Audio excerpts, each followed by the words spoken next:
Typical, unique, bring the case files in. Bronx Tales, yeah, we dig right in. Dago in the TruCrime Cafe. The last 24 make the lies give way. Pavarotti with the facts so clean. Harsh reality in the break room screen. Truth and transparency line by line. We tear the mask off every single time. No sleep, no praise, just cold hard days. Every missing piece gets brought to light. They spin the smoke, we cut the rope. If they bury truth, we bring it back tonight. Truth revealed, truth revealed. We don't bend, we don't kneel. Truth revealed, truth revealed. Justice moves when we feel. Day after day, we clear the haze. Truth revealed, truth revealed. We won't stop till it's real. Till it's real. Jules, true crime reactions, eyes on fire. Hildreth investigates, keeps the pressure higher. Amber Vance with the sharp lit frame. Travis T. Logic calling out names. Glitch DNA ripping through the noise. Every fake excuse gets drowned in the void. Idaho for Delphi, Karen Reed. So many shadows we expose the bleed. No sleep, no praise, just cold hard days. Every missing piece gets brought to light. They spin the smoke, we cut the rope. If they bury truth, we bring it back tonight. Truth revealed, truth revealed. We don't bend, we don't kneel. Truth revealed, truth revealed. Justice moves when we feel. Day after day, we clear the haze. Truth revealed, truth revealed. We won't stop till it's real.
it's real.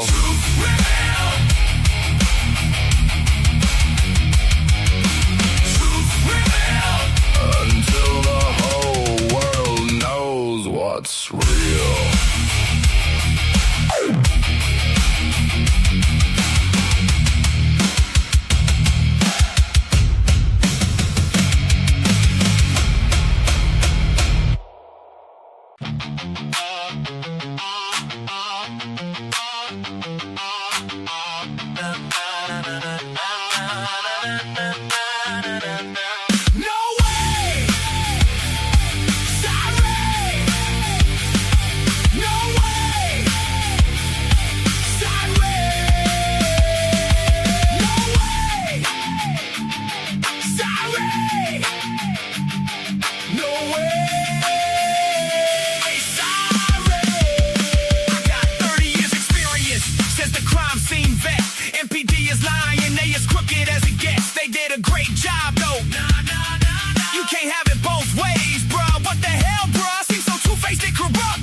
Friends, smile for the camera, then it all bends. You know as well as I do, your time's coming down. Every fake little crown hit the floor now. Please go home, find a hobby, play your guitar, that might be your glory. You can't talk trash and call it tough when nobody's hearing you've had enough.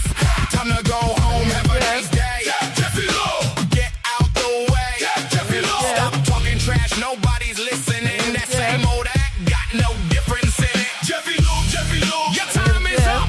Jeffy Lou, enough's enough.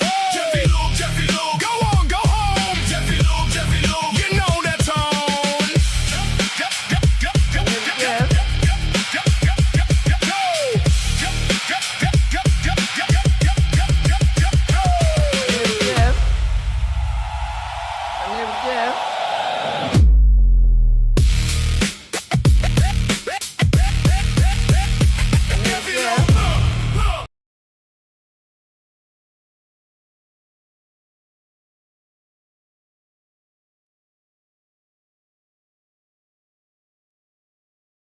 Alrighty then. Welcome all you beautiful people. Welcome back to the cafe. We're open for business today. A little bit tired.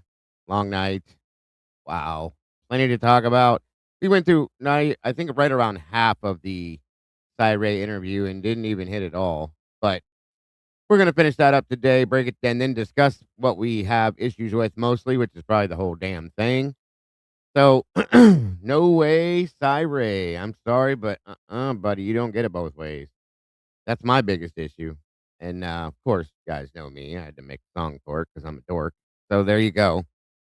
So come on in, guys. Get off your feet, grab your seat, grab your cup, and fill it up. Let's break it down. The link will be pinned.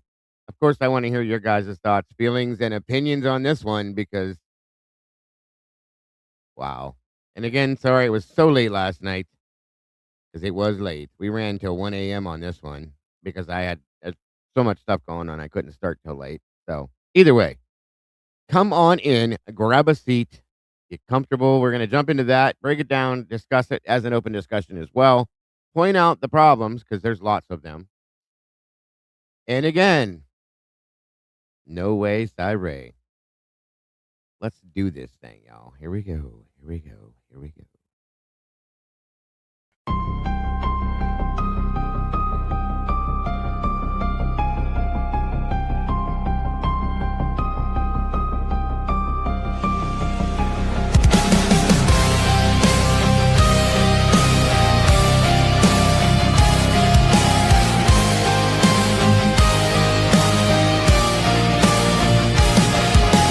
Neon lights flicker like broken halos.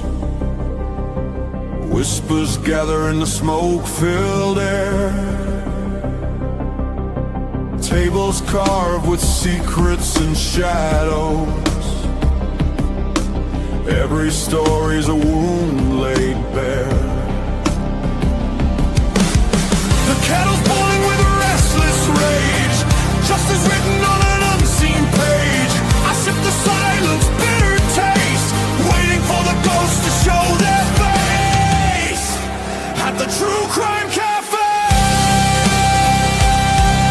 we serve up the pain they try to hide away. Pour another cup of the truth you crave.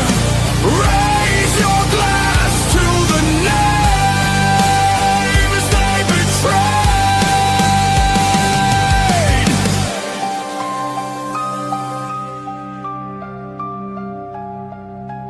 Mirrors cracked, reflections are liars. Ashes fall where the guilty once stood. The jukebox hums like a funeral choir. Echoes pounding through the neighborhood. Every scar is a candlelit vow. We hug the how, we demand the now. No more silence, no more disguise. We'll paint the night with sharpened cry. At the TruCrime Cafe,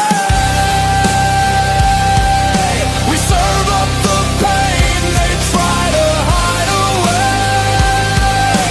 Pour another cup of the truth you crave. Raise your glass to the names they betrayed. This is not a sermon, it's a battlefield hymn, a requiem dripping from the bottle's rim. The guilty write stories in invisible ink, but we'll drag it all up from the edge of the brave.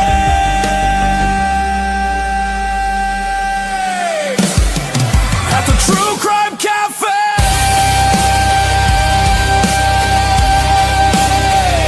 the reckoning burns like a black bouquet. Every shadow will pay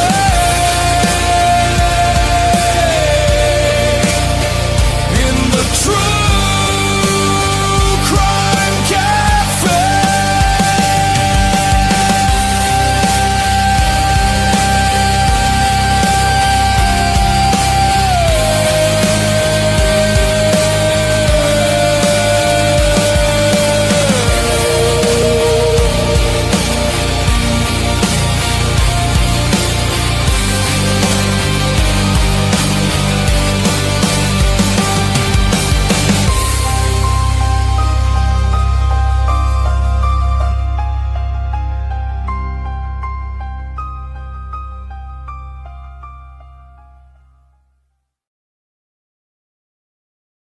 Welcome, welcome, welcome, all you beautiful meatballs and all of y'all. Thank you for joining us today. I hope you're having a great one. It's still pretty smoky out here and pretty bad, so be safe, guys. Stay indoors if you can. Avoid it because I think it's worse today than it was yesterday. It did dissipate a little last night, I think, only because the temperature went down. It wasn't as harsh, you know what I mean? But it's still dangerous out, especially around here, Northeast Ohio. Please make sure that your guys are staying safe. So come on in, grab a seat, get comfortable. Of course, we're going to be breaking down part two. We started it last night. We may be popping back in parts of the beginning again to hit certain things because there were some points that were just horrible. The Syray interview with the amazing job the custody queens did. They did a great job considering, folks. I got to throw them some love, support, let them know how much we appreciate what they've done because it's just he it was bad. It was really bad, and they were not going to let him slide off with it. They did a great job. Kristen was on point with her questions. Sam, uh, Ron, all three of them did a great job. So I'm grateful to them again, the custody queens, for providing that. And it is not their fault that this man has done what he's done. So come on in, grab a seat, get comfortable, and we're going to delve into this. Moto Man's in the house. Self help this. Good to see you, Miss Lori. Crime and Chaos. Great to see you. There is a link pinned for anybody that wants to join us here. Cat K, great to see you, Tattoo Gal. Welcome back. One can. Leanne, welcome. Jeebs is in the house. Good to see you, Jeebs. Mrs. Lori, Crime and Chaos. Let me see here. Cat K, Deb Tudor, welcome back to you, dear. Moto Man, Jeebs, Zippity ZZ. Good to see ya. Thank you very much. Miss Becca, welcome. Welcome, welcome. In my mind's eye, good to see you. Thank you for joining us today. Don Caps, welcome back. Lisa Winchester, welcome, welcome. I think Kim might still be live too. I try to take it so that I don't cut her off, but hopefully I didn't pull anybody from over there. Mr. Randy Fur, my brother from another mother. Good to see you, sir. Thank you for joining us. Miss Sophie, welcome back, dear. Great to see you. Uh, Thr Trash Monster, welcome back. Always happy to see you. You as well. Sleuthy Kitty, meow meow. Welcome back to you. Accomplished Day, welcome, dear. Great to see you. KTO6, welcome, dear. Welcome, welcome, welcome. Microdots in the house. Good to see you, Micro. Thank you for joining us today. Let me see. Crafty Mama, welcome. Sweet Pea's in the house as well. Thank you for joining us, Sweet Pea. Lisa Winchester, welcome to you. Come on in, grab a seat. Let me see here. Show. Legal Swag, welcome. Great to see you today. Eddie's in the house. One made nut. Good to see you. Oh boy, definitely got some stuff to talk to Eddie about. Pretty sad. Pretty sad, guys.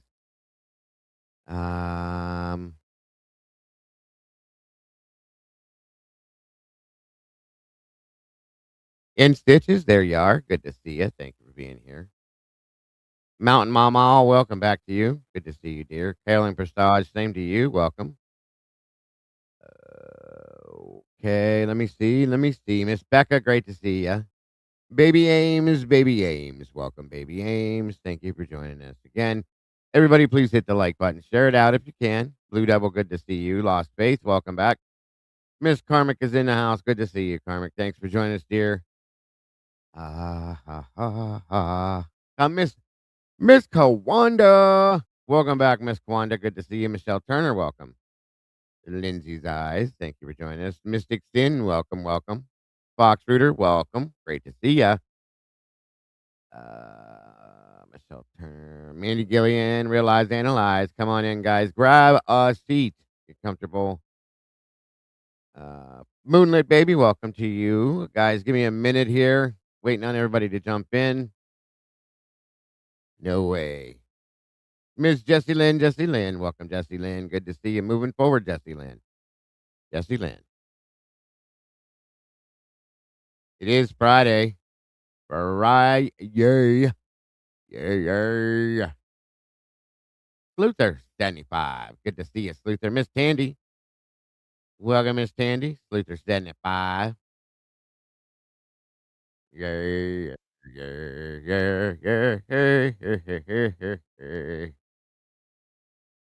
Believe me, I'm not in that great of a mood, folks. I'm just wired because I was so tired from last night that I had to drink lots of coffee. So I'm just wired. Come on in, come on in, come on in. 106 peeps in the house. While we're waiting, let me throw this up for you guys that may not have heard this.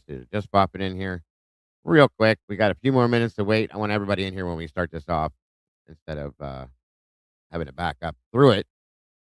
So we'll look real fast.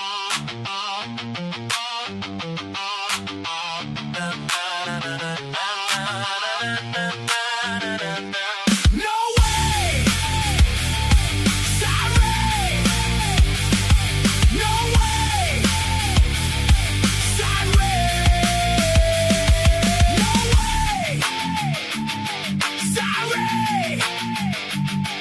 No way! Sorry! I got 30 years experience, says the crime scene vet. MPD is lying, they as crooked as it gets. They did a great job though. You can't have it both ways, bruh. What the hell, bruh? Seems so two-faced and corrupt. Investigated for the defense of Brian Kohlberger. Out your own wheelhouse, you a surfer, not a worker. Exculpatory evidence, but backpedaling everything you said. Now I'm questioning your cred. No way!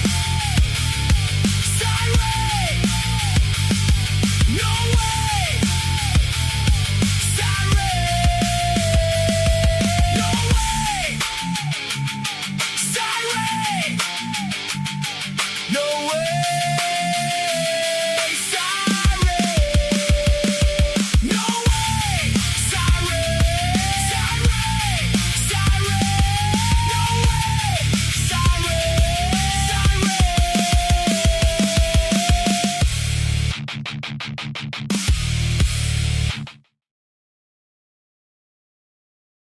All right. Make it heard. No way, Syray. You ain't gonna get away with this shit, bro. You can't have it both ways. And that's what he seems to want. So, nope, nope, nope, nope, nope. We ain't dumb enough to fall for it. I'm sorry.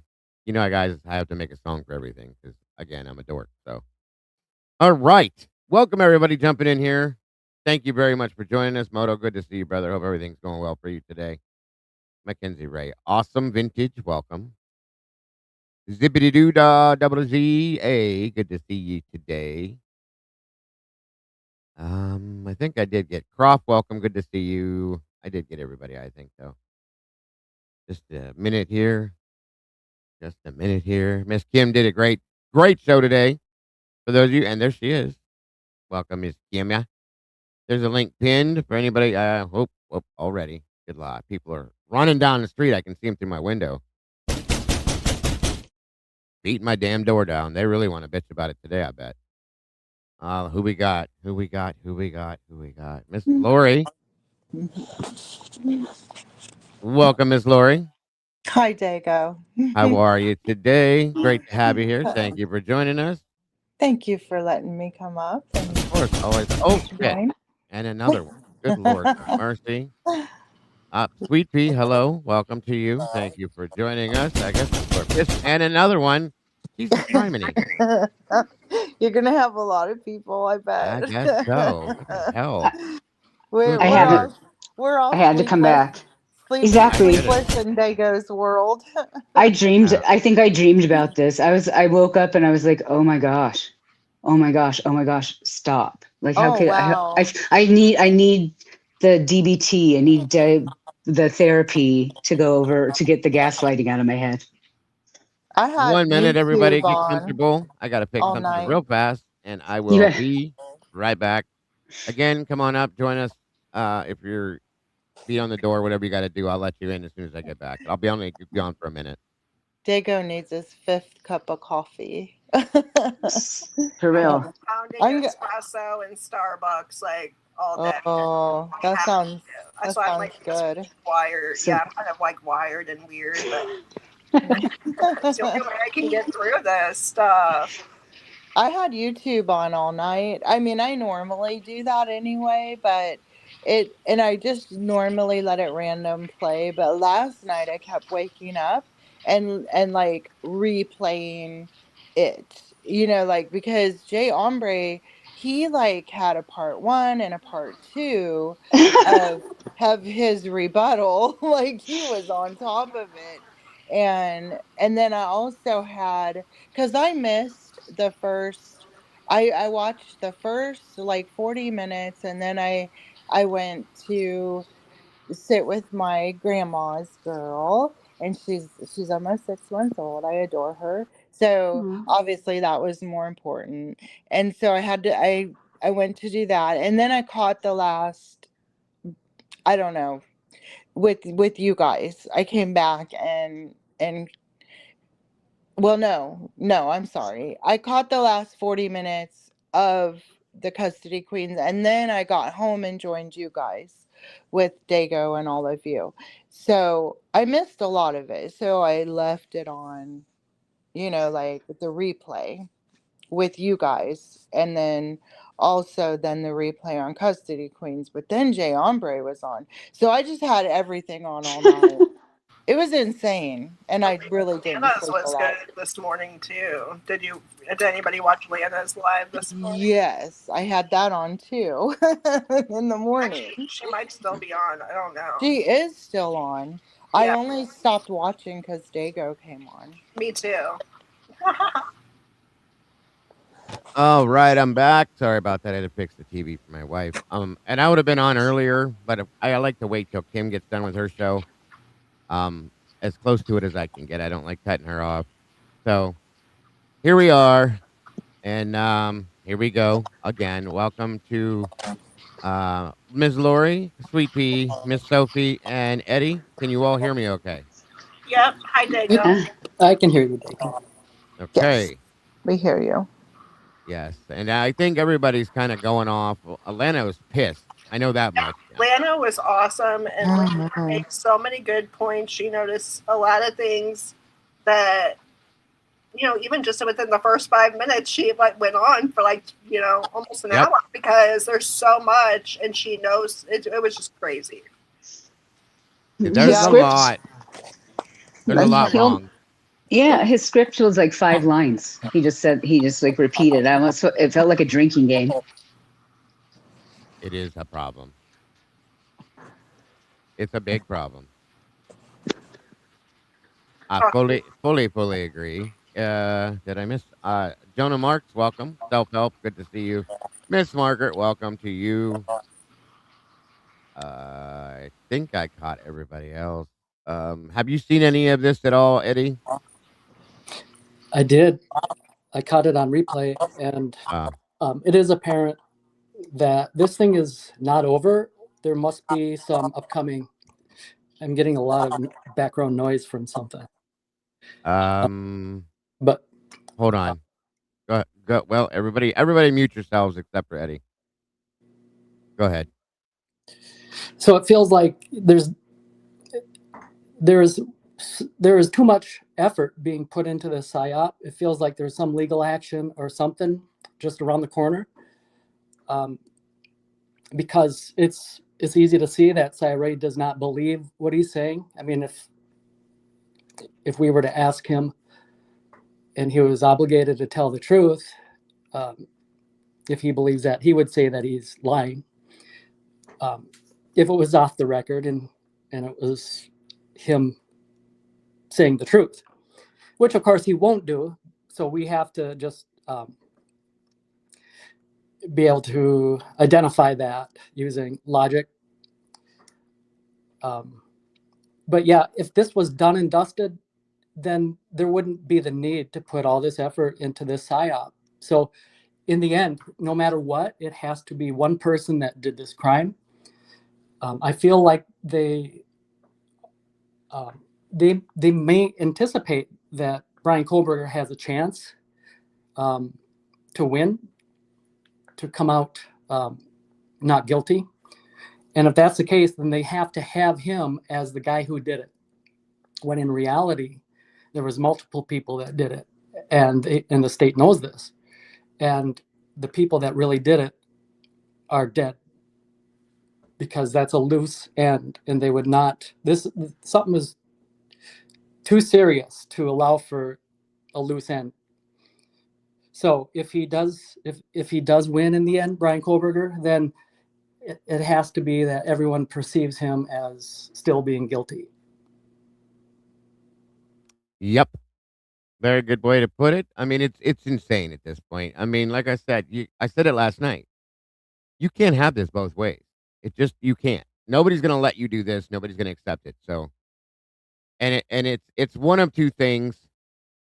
Either somebody got to him and said, "You're gonna have to go fix what you just said here. You're gonna have to go fix what you did. You can't do this. It's not gonna go. It doesn't fall in line with what the plan is here, or whatever the hell the deal is. It just doesn't work. So you need to fix this."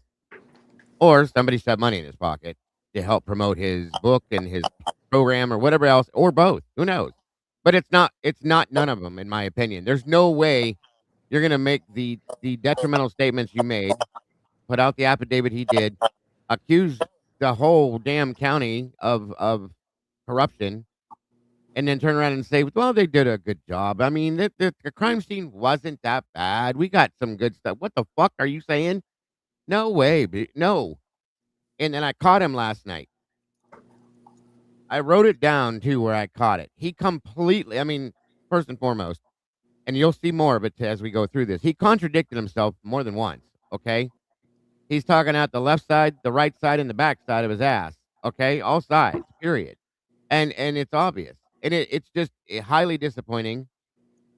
Um, I thought for sure that this guy was going to be the one to call out the corrupted investigation and stick to it. He doesn't even seem to respect himself enough to stick to his own documents, okay? That's a problem. That was shocking. That was shocking to me.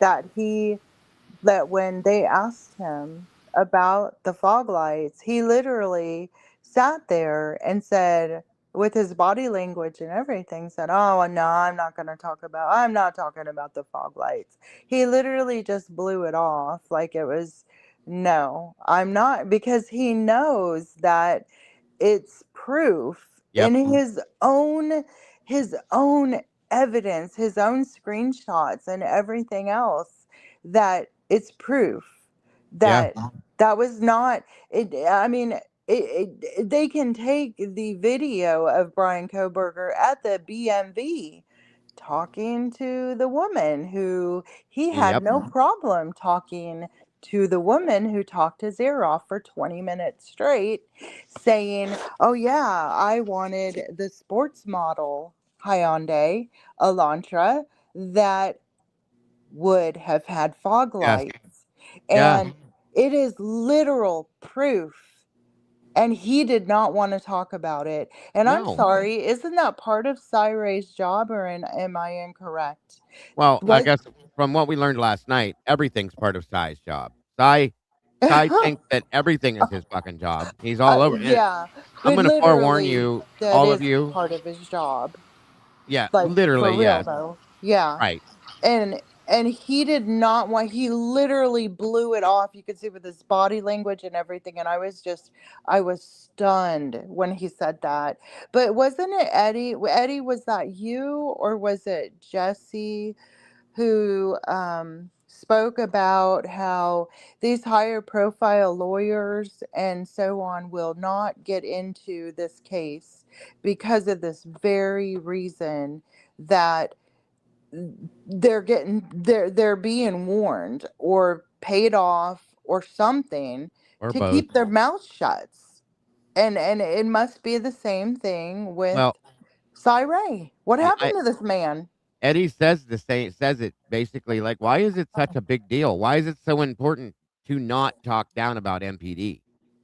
I mean, when somebody does something bad, and myself included, if I've done something wrong, you got to know that I've had my ass chewed off out here. I don't care how little it is, if it's a mistake or not a mistake. I get my whole face, ass, elbows, and everything chewed off. Okay. Um, why is nobody allowed to approach MPD and say you did something wrong? And they truly did. Well, Multiple that is people have said it. that is the sword that they're willing to fall on, though, is that they played fast and loose with the IGG, and that they may have cut corners, but in the end, they got the right guy. Shit. See, But there's no, and he said this. Yeah. How many times did he say this last night, Eddie? If you watched it on, you said, the man said repeatedly, there's an extraordinary amount of evidence against Brian. Where in the fuck is it? Show me. Right. Oh, Yeah. we haven't seen it yet, Dago. We're not smart. We can't have any access to that, though. Apparently, like, it's insane. Okay, I'm sorry, and I again, guys, I'm hot still today from this, so please I am too, so that's why I'm going right at it, Dago, right here. well, excuse my language right away. I'm sorry, but again, the man said it multiple times and showed not a damn bit of it, and even avoided it when he was asked about it. Kristen asked him, Sam asked him, "What evidence are you talking about?" Proof of life, and dumb shit like that. What are you talking about? That you showed us nothing. You explained nothing. He talks about things in circles. Again, complete circle. Like, welcome, Moto. Good to see you, brother. Hey, And so, Moto. yeah, go ahead, Moto. Real quick, Tawanda, thank you for the 5 memberships here. It looks like 1-1, Miss Beth Wagner, Ms. Lana, Truth and Transparency, Guts and Black Powder, Motherfunker. All of you guys, welcome to the sauce, and thank you for joining us. And again, Tawanda, Oh, that's Ron's wife, isn't it? it is, yeah. We love you. We love you, Miss Tawanda. Thank you very much. Very generous. Go ahead, Moto. Yeah, so I think the one thing that they have, Moscow Police Department has over every single one of these people that come out and speak is the leak investigation. I think that's what Well, they're, because you get what I'm putting down, yeah, I do. I sure do. right? Absolutely do. What about, like, is there a better way to than to blackmail these people? Is there a better way to blackmail them? I don't think so. Probably not. Do you but- mean for the criminal investigation, Moto? Yeah, Like, exactly. Yeah, that's the one going on right now. The one they're doing right now, like that they're going to make them the fall guy? Yeah, I mean, maybe that's a good point. Maybe that is what all of these people are avoiding is that they don't want to be the one that gets thrown in the mix for this. You know what I mean? That's actually something good to bring up, Moto, because knowing if he goes at them and says this, and that, it's very likely they'll say, well, you know what? Guess what? Here he is, and throw him in the middle of it, throw him to the line. So he may be afraid of that, but I don't care.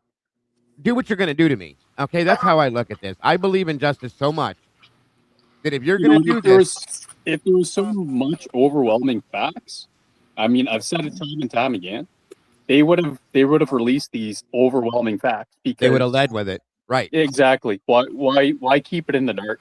It makes no absolute sense Well, unless they can't That's release why I it. call bullshit. And they're he's literally contradicting the prosecution, who he stands for every time during his entire career, because the prosecution stood right there and they had nothing after the plea deal, and they even said so. We didn't have anything. They said it themselves. They didn't have nothing. Yeah, Right. Thompson read what he had, and it wasn't anything. It was nothing else. And because if they did, they would have said so.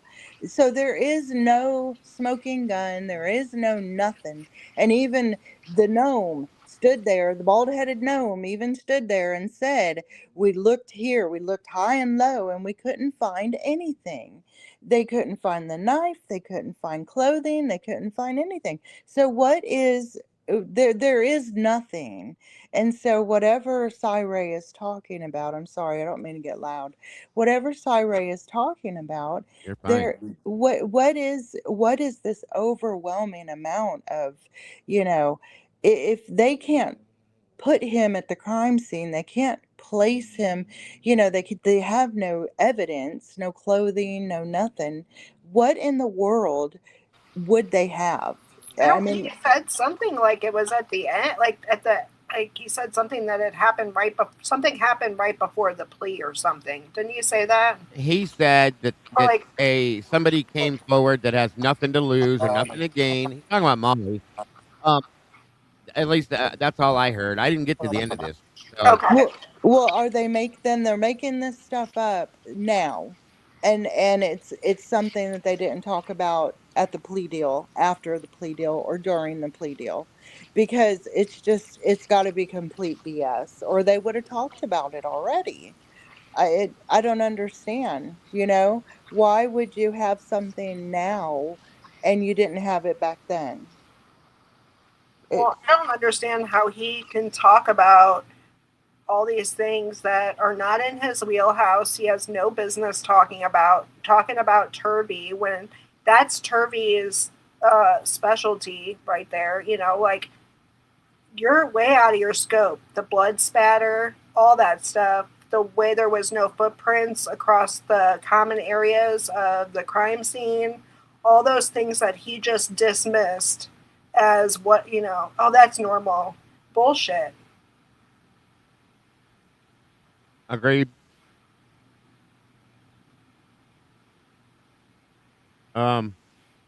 Let me see. Let me double check.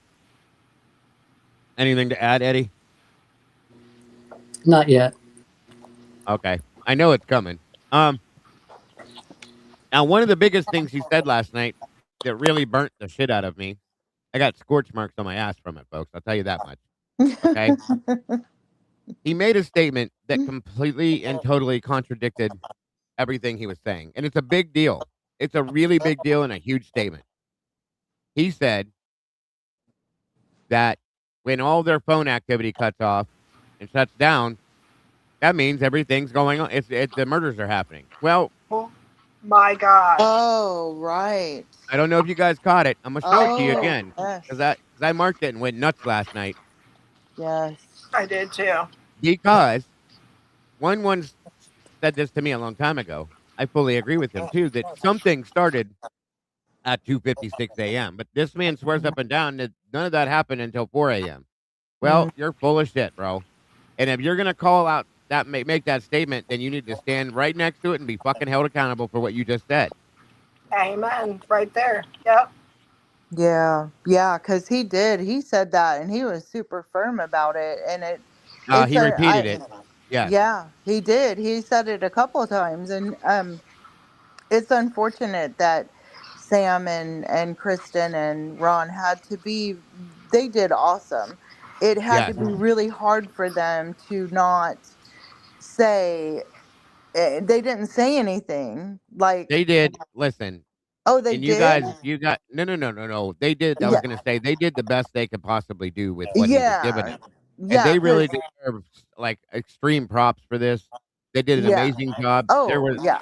They were not letting him just fall by the wayside with his answers. They were not letting him slide just because he was a guest. Especially Kristen. Kristen was grinding, and I mean, she was cranking it down on him. And I I love mean, and her. they were even trying to be respectful towards it, but still, you could tell every one of them was frustrated and pissed. And he was just laughing shit off like it was no big damn deal and making fun of this and making fun of that. I was done. I felt so bad for these three last night. They did amazing, in my opinion. I think So Ron really stepped it up. I think he was asking some really good hard yeah, questions, and definitely, you know what? I appreciate seeing him bring the fight. Like, absolutely. So I'm going to show you this point to start off with, and then we're going to jump into this again. This one really, really like slammed it home for me how full of shit he actually is.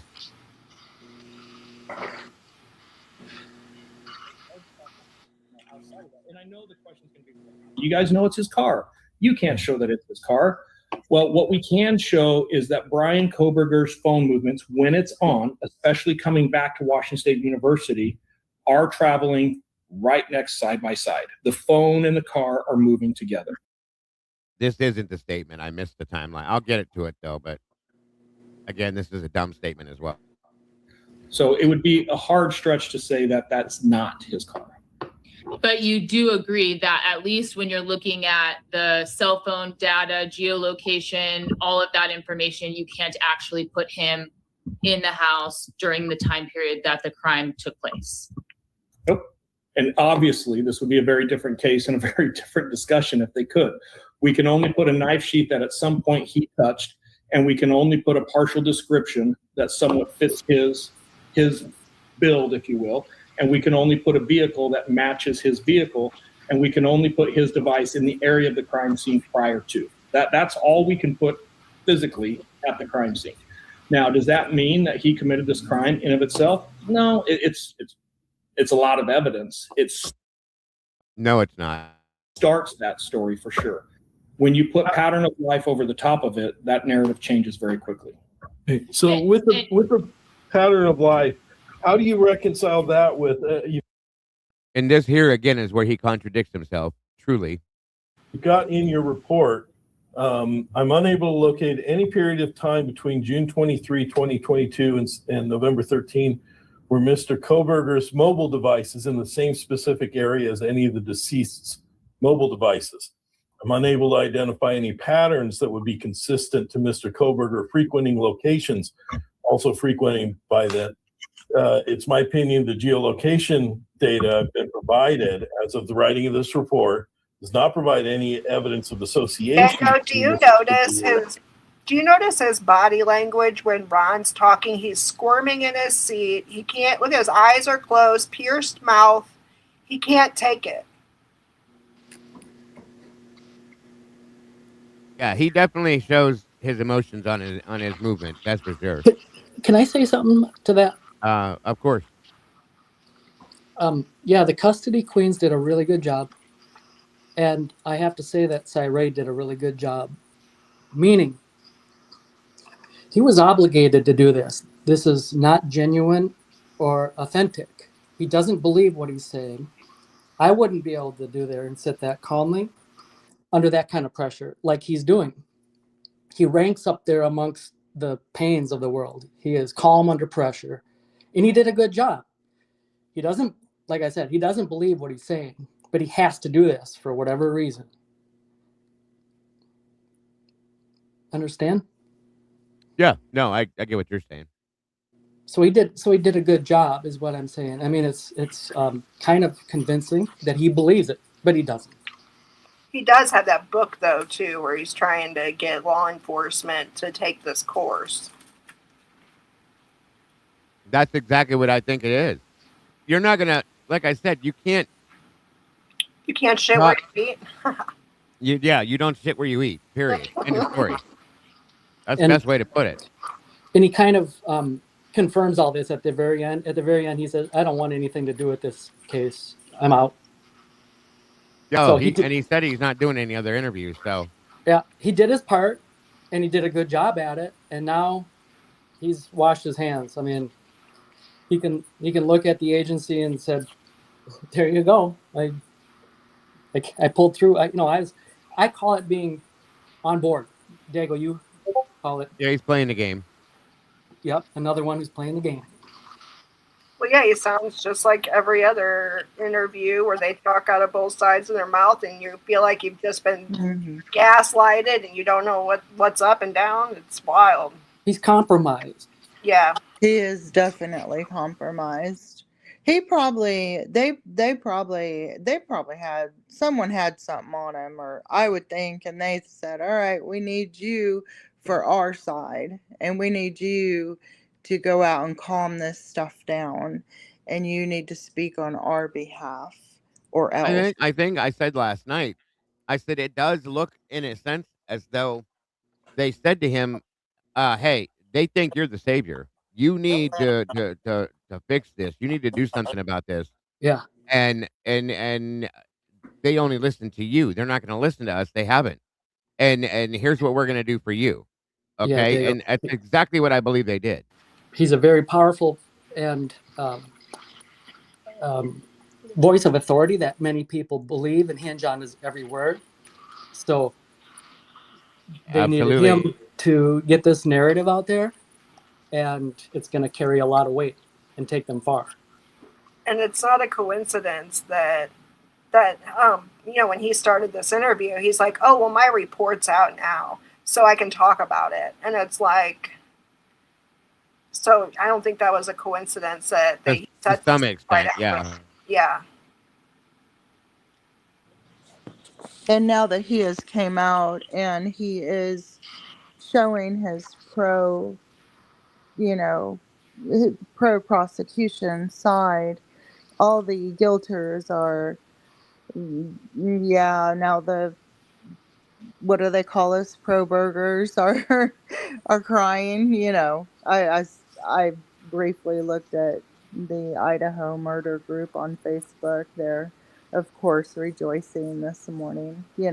Well, of course Uh, they are. But yeah, they were which I they, don't care. a week But ago they were tearing him apart. But now, because now, yeah, it made them their narrative look like it's the right one, then they're gonna. That's just what they do. They flip flop all over the place. So, yeah, he was supposed to be our savior, basically, Koberger savior, and well, now he's it not. wasn't even that, Lori. It was more along the lines that he was going to, in my opinion, he was going to um oust the the investigation. He was going to show the corruption in the The corruption, investigation yes, and point to the people that were to be held accountable, and he didn't do it. yeah, They got to him beforehand. So he's not another Turvey, yeah, unfortunately. this almost made Turby look, like wow. It's bad. But Well, anyway, Turby didn't speak out of his wheelhouse like this man did. I mean, he had no problem speaking about every single subject and he went everywhere. said Right. he had no, and did not give him half of what he was talking about because that's not his wheelhouse. He had no business doing any of that. If I can speak for a second there, Dago. Yeah, go for it. Like, I just think it's ridiculous. I mean, he's a cell phone expert. He's a blood spatter expert. He's a crime scene investigator. He's he's an author. He's a teacher. What isn't this guy? Like, get real now. It's either you're good at one thing, or you're just sort of good at a lot of things. And I think this guy's he's just faking it till he makes it. At this point, it almost looks that way. I agree with you. It makes sense. Oh, Moto, don't forget, he's also a blood transfer expert too. Oh yeah, because he whatever. argued. He didn't argue per se, but he when it because we've been told there was no blood transfer between victims. Hmm. He jumps up and says, "Well, I'm gonna have to say I don't believe that. He's got a different opinion on that. It's in the documents, bro. He seems to have an opinion for everything. Everything." I could not believe that. I was like, did I hear that right? I think I did. I heard, Yeah, that one was rough. That was one of the many. Yeah. Yeah, he's an expert on that too, Moto. Can you believe that? Well, I guess I kind of have to, right? I just have to believe whatever it is that these fucking people say.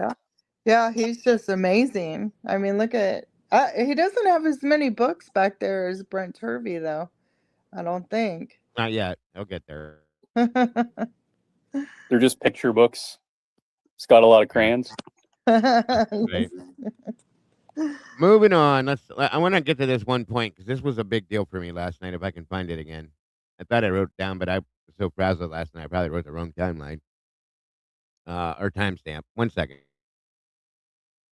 Any of the decedents, the lack of and I get the pattern of life and what you're saying, but then the lack of any apparent contact between him and any of the victims at any time leading up to this, I think that kind of contrasts a bit.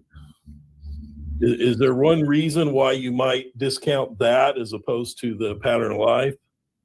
Well, okay, look, we got to break a couple things down here. Okay. Me being able to say that Brian Koberger's device is in the same proximity as one of the victim's device requires very granular, very specific details that this case simply doesn't have, right? So I stand by that statement, and I will make the argument that you guys are never going to see evidence contrary of that statement, right? I feel very, very comfortable with that. Mm-hmm. With that said, nobody can tell you that Brian Koberger did not drive by this house. There is evidence that is consistent with what I would expect to see in the event that he did. And so did 3,800 other people. So now, I think I make it very clear in my report that you just read where I'm at with that. Mm-hmm. It requires some explanation. The bigger thing is there is a very specific route that is north of Highway 270 that goes actually over 95 to the east side of Moscow and then comes down to the south, and it would actually eventually drop you out on Indian Hills Road. There is significant evidence of multiple trips at night along that passageway. It's significant. They're very, very comfortable, and I've stated this time and time again. There is some consistency to that we can't just ignore. He's very familiar with accessing that area late at night or previous to the time frame that we're looking at this crime being committed. And BFD. But he himself says in his report that it's not abnormal for Brian to do this. It's a normal thing for Brian to go night driving. In his report, it states that. So does Slavinsky's, I believe. I think he just said that. I think he literally just said that like 2 sentences ago. Like it was normal, and then now it's a part of the crime. He contradicts himself through the whole thing, but this is just another one. This isn't even the point I'm trying to make, but yeah, there you go. There you go. It's very unusual activity. I've seen a lot of phone records. No, it's not. It's hard to explain why we see this on a consistent basis. Now, again, in his report, it's normal. It's okay. Consistent basis. Patterns of behavior. We've talked about this many, many times. One being an active NYPD police officer says that behavior patterns are huge in crimes because what people live their lives, okay? They don't change their behavior, their patterns. So this is what he does. And he states this in there. There's Jesse. I knew he was going to show up. Good to see you, buddy. So I guess I'm a serial killer then too, folks, because that's my favorite time to go driving and to relax is just driving at night. I've done it forever. I used to go ride bike at night. And it's known that he does it. He himself says it's no big deal. It's normal for him until we get to this point, and then he has to use that as his reason to. It's weird behavior. You're full of shit, bro. Oh, that makes me so mad. You're caught. Okay, you're caught, and you're full of shit. I'm sorry. Thank you, DJ Frankie. Greetings from Ireland. I watched the entire Custody Queens live. Question: if there is much other incriminating evidence. Why there isn't? That's the problem, Frankie. He keeps saying there's this overwhelmingly amount of evidence. There's not. No. The prosecution never showed it, and Dateline never showed it. None of those other shows ever showed it. And I'm gonna tell you right now, as bad as they wanted this guy to be guilty, they would have led with it, and they'd have drove forward with it through everything, and they've never showed it. They asked him last night. He couldn't talk about it. He said he's seen it, but we haven't seen it. It's like, why are you here? Why are you here if you're not going to bring anything else to the table besides reporting? He's got to sell his book somehow. Yeah, exactly. That's why I said that. He's on the book tour. Welcome, Miss John. Juan Pamanito to you. Thank you for joining us. Yeah. What is consistent, real quick? Sorry. What is consistent? Is it once a week, twice a week, once a month, once every 5 weeks? What is that? I think I outlined some of this in my report, so I feel pretty comfortable, stating Brian Koberger driving around in the middle of the night is very common. So number one, just the behavior itself is very, very common. Consistent to a route or a couple of routes that would be concerning, knowing the facts of this case, I think it is safe to say weekly. Okay. So he just, in the same sentence, folks, within the same 4 words, contradicted himself again. Okay, he says it, and he refers to his report that he says it in, that I referred to a few minutes ago, that he does it on a regular basis, consistently, weekly. He takes these same specific routes. People get comfortable driving certain routes that they like. Same here. I do it all the time. There's certain ways that I don't like to go certain places. I'm very weird about that. And I don't know if that's my ADHD or whatever, but that's me. There's certain ways that I don't like to drive. I don't like to take the freeway. I like to take the back road. I'm more comfortable. I like scenery. A lot of people do the same damn thing, okay? And if I'm not... what day it is, too. It depends on what time of day. Traffic. Yes. Yes.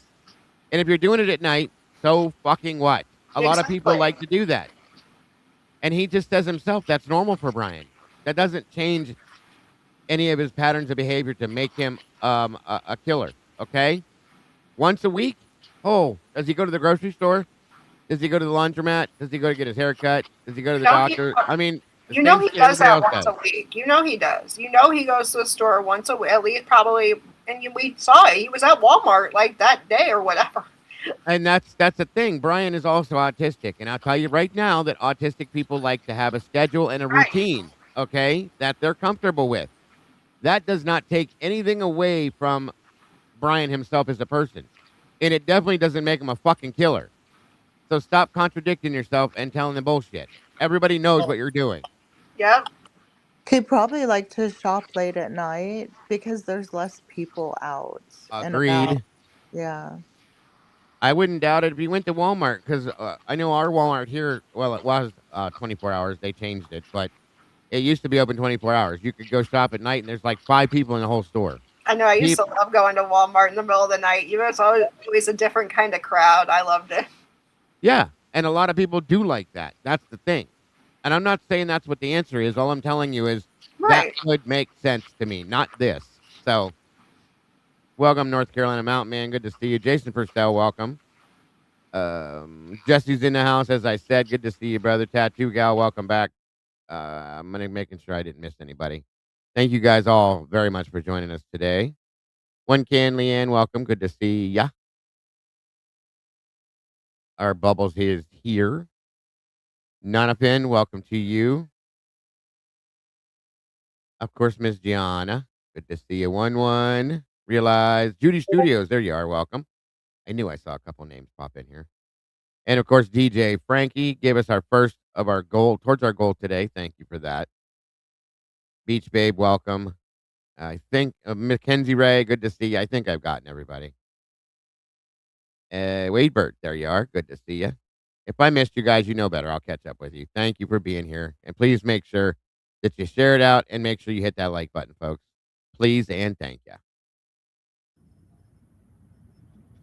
Okay, and then you also state in your report that there's not enough detail in the AT&T CDRs to be specific enough to make any determination of Mr. Kohlberger's precise whereabouts, especially down to 100-meter accuracy.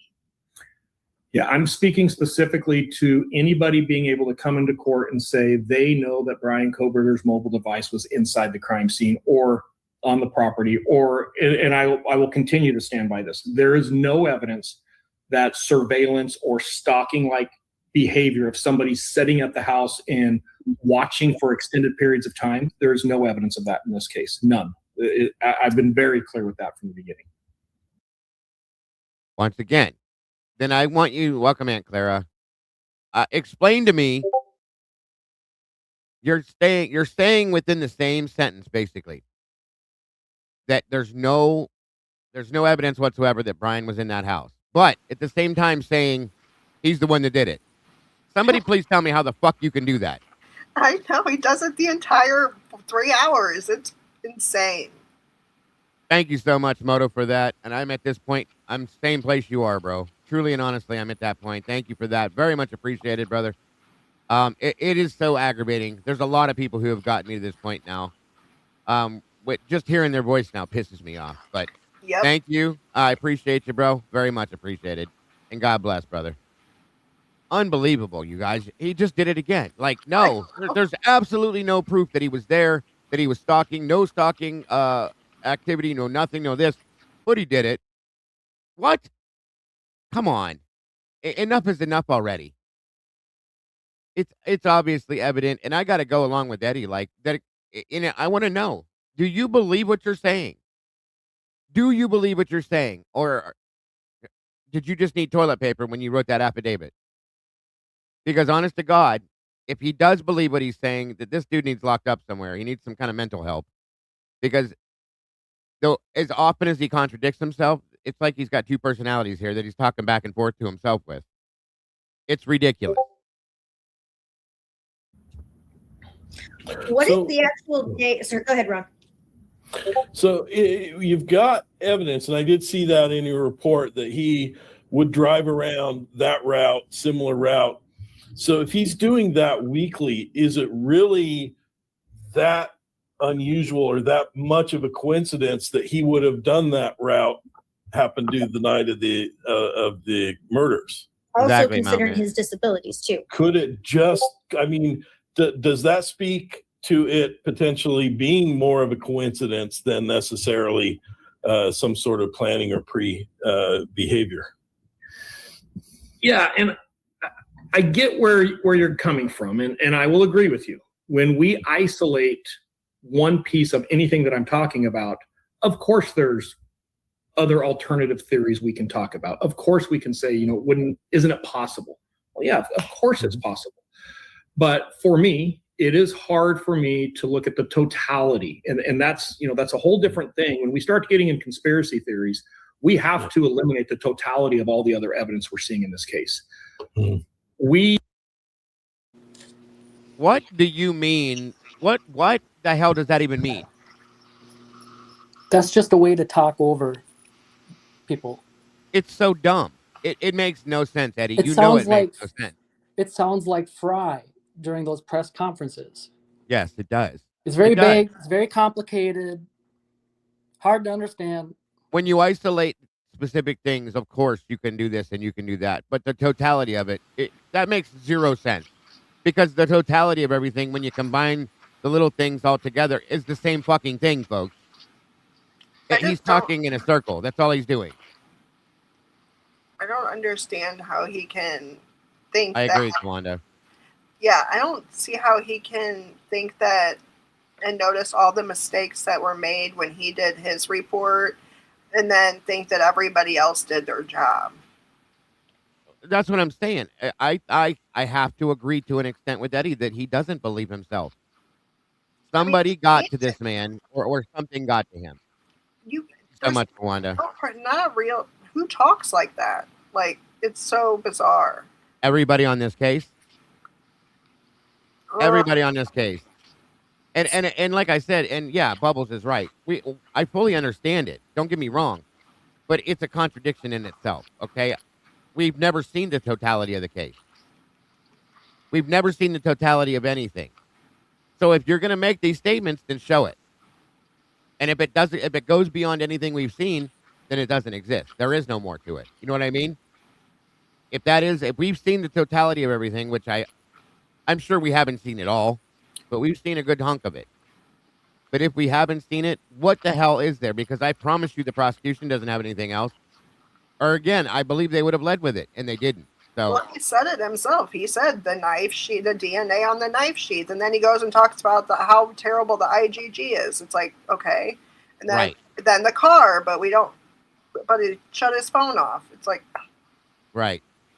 You guys can all relate to this when like parents talk to their young children and they want the children to not go there.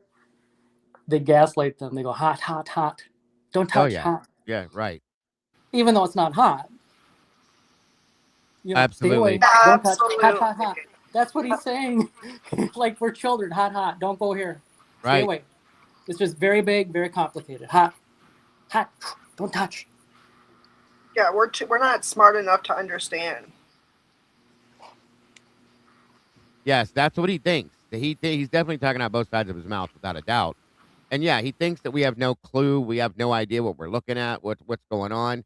And in my opinion, because he said it himself, that he hasn't seen the totality of the evidence. He hasn't gone through all. He hasn't seen all. Jules popped in here at 1:00 in the morning last night and said that he himself has said that he hasn't seen and followed up on the documents. So he's truly talking out of his ass. He doesn't know every single thing in the document. There was still discovery being dropped at the plea hearing change. Or plea change hearing. Sorry about that. So what are you doing here? Read the documents, bro. He's just as bad as that Chris Holland guy when it comes to the smaller details, like Dylan or Bethany calling Dylan, and he didn't even know that which was true. And that's a huge significant factor. Like those small details. If you don't know that, you should not be speaking about it, because that's a big factor. So Agreed. you should not be defending those roommates who are proven liars, and and you already know that the public's in an uproar about it, and then you're going to come out here and defend them and say they're innocent little girls. First of all, they're not little girls, and secondly, they're They're not proven liars. And so if you're going to come out here and defend them, you better know your shit. And he doesn't. He does not know the details. So he needs to just shut up. I Sorry. agree. And Bubble said, I'd like to know why he's seen crime scene photos. Wasn't he brought on for the car and phone stuff? Isn't that beyond his scope to even discuss half the shit that he did last night? And where is his admonishment? Of course, and agreed from Ann Taylor. Yes. Yep, that's exactly what I said. Absolutely. You think that the entire time. What is happening here? I put this is he knows better than all of this because the guy was a cop for years, like 20 plus years, until he got into all this other stuff. He knows what he's doing. In my opinion, absolutely knows what he's doing. We know what it looks like when Brian Koberger's phone travels on Highway 270 east or west. So saying that it didn't happen that night is very easy to do. We know what it looks like when it travels just north of Highway 270. We know a route from his house that he would start to take in doing so. There's some consistency there before his phone is powered off. Well, it's really convenient that his phone is powered off during this specific time frame. It's really convenient that we know he is not in Moscow, or Pullman rather, during the time of the murder. Like, we know that because of the records on the phone itself. We know that from the point he turns the phone off. Similar route. So if he's doing that weekly, is it really? But for me, it is hard for me to look at the totality. And that's, this. Let's just say for a second, I know there's people listening that can never wrap their head around this, but I'm playing this part again for a reason. Hear this part again. Let's say for a second, Brian Koberger truly is the actual suspect. Mm-hmm. The idea that he could walk because of the sloppiness and these critical errors that were made by law enforcement should infuriate everybody. Miscarriage of justice isn't just always convicting the wrong person. It's the idea that the right person walks. And if that doesn't bother you, that's a whole other issue.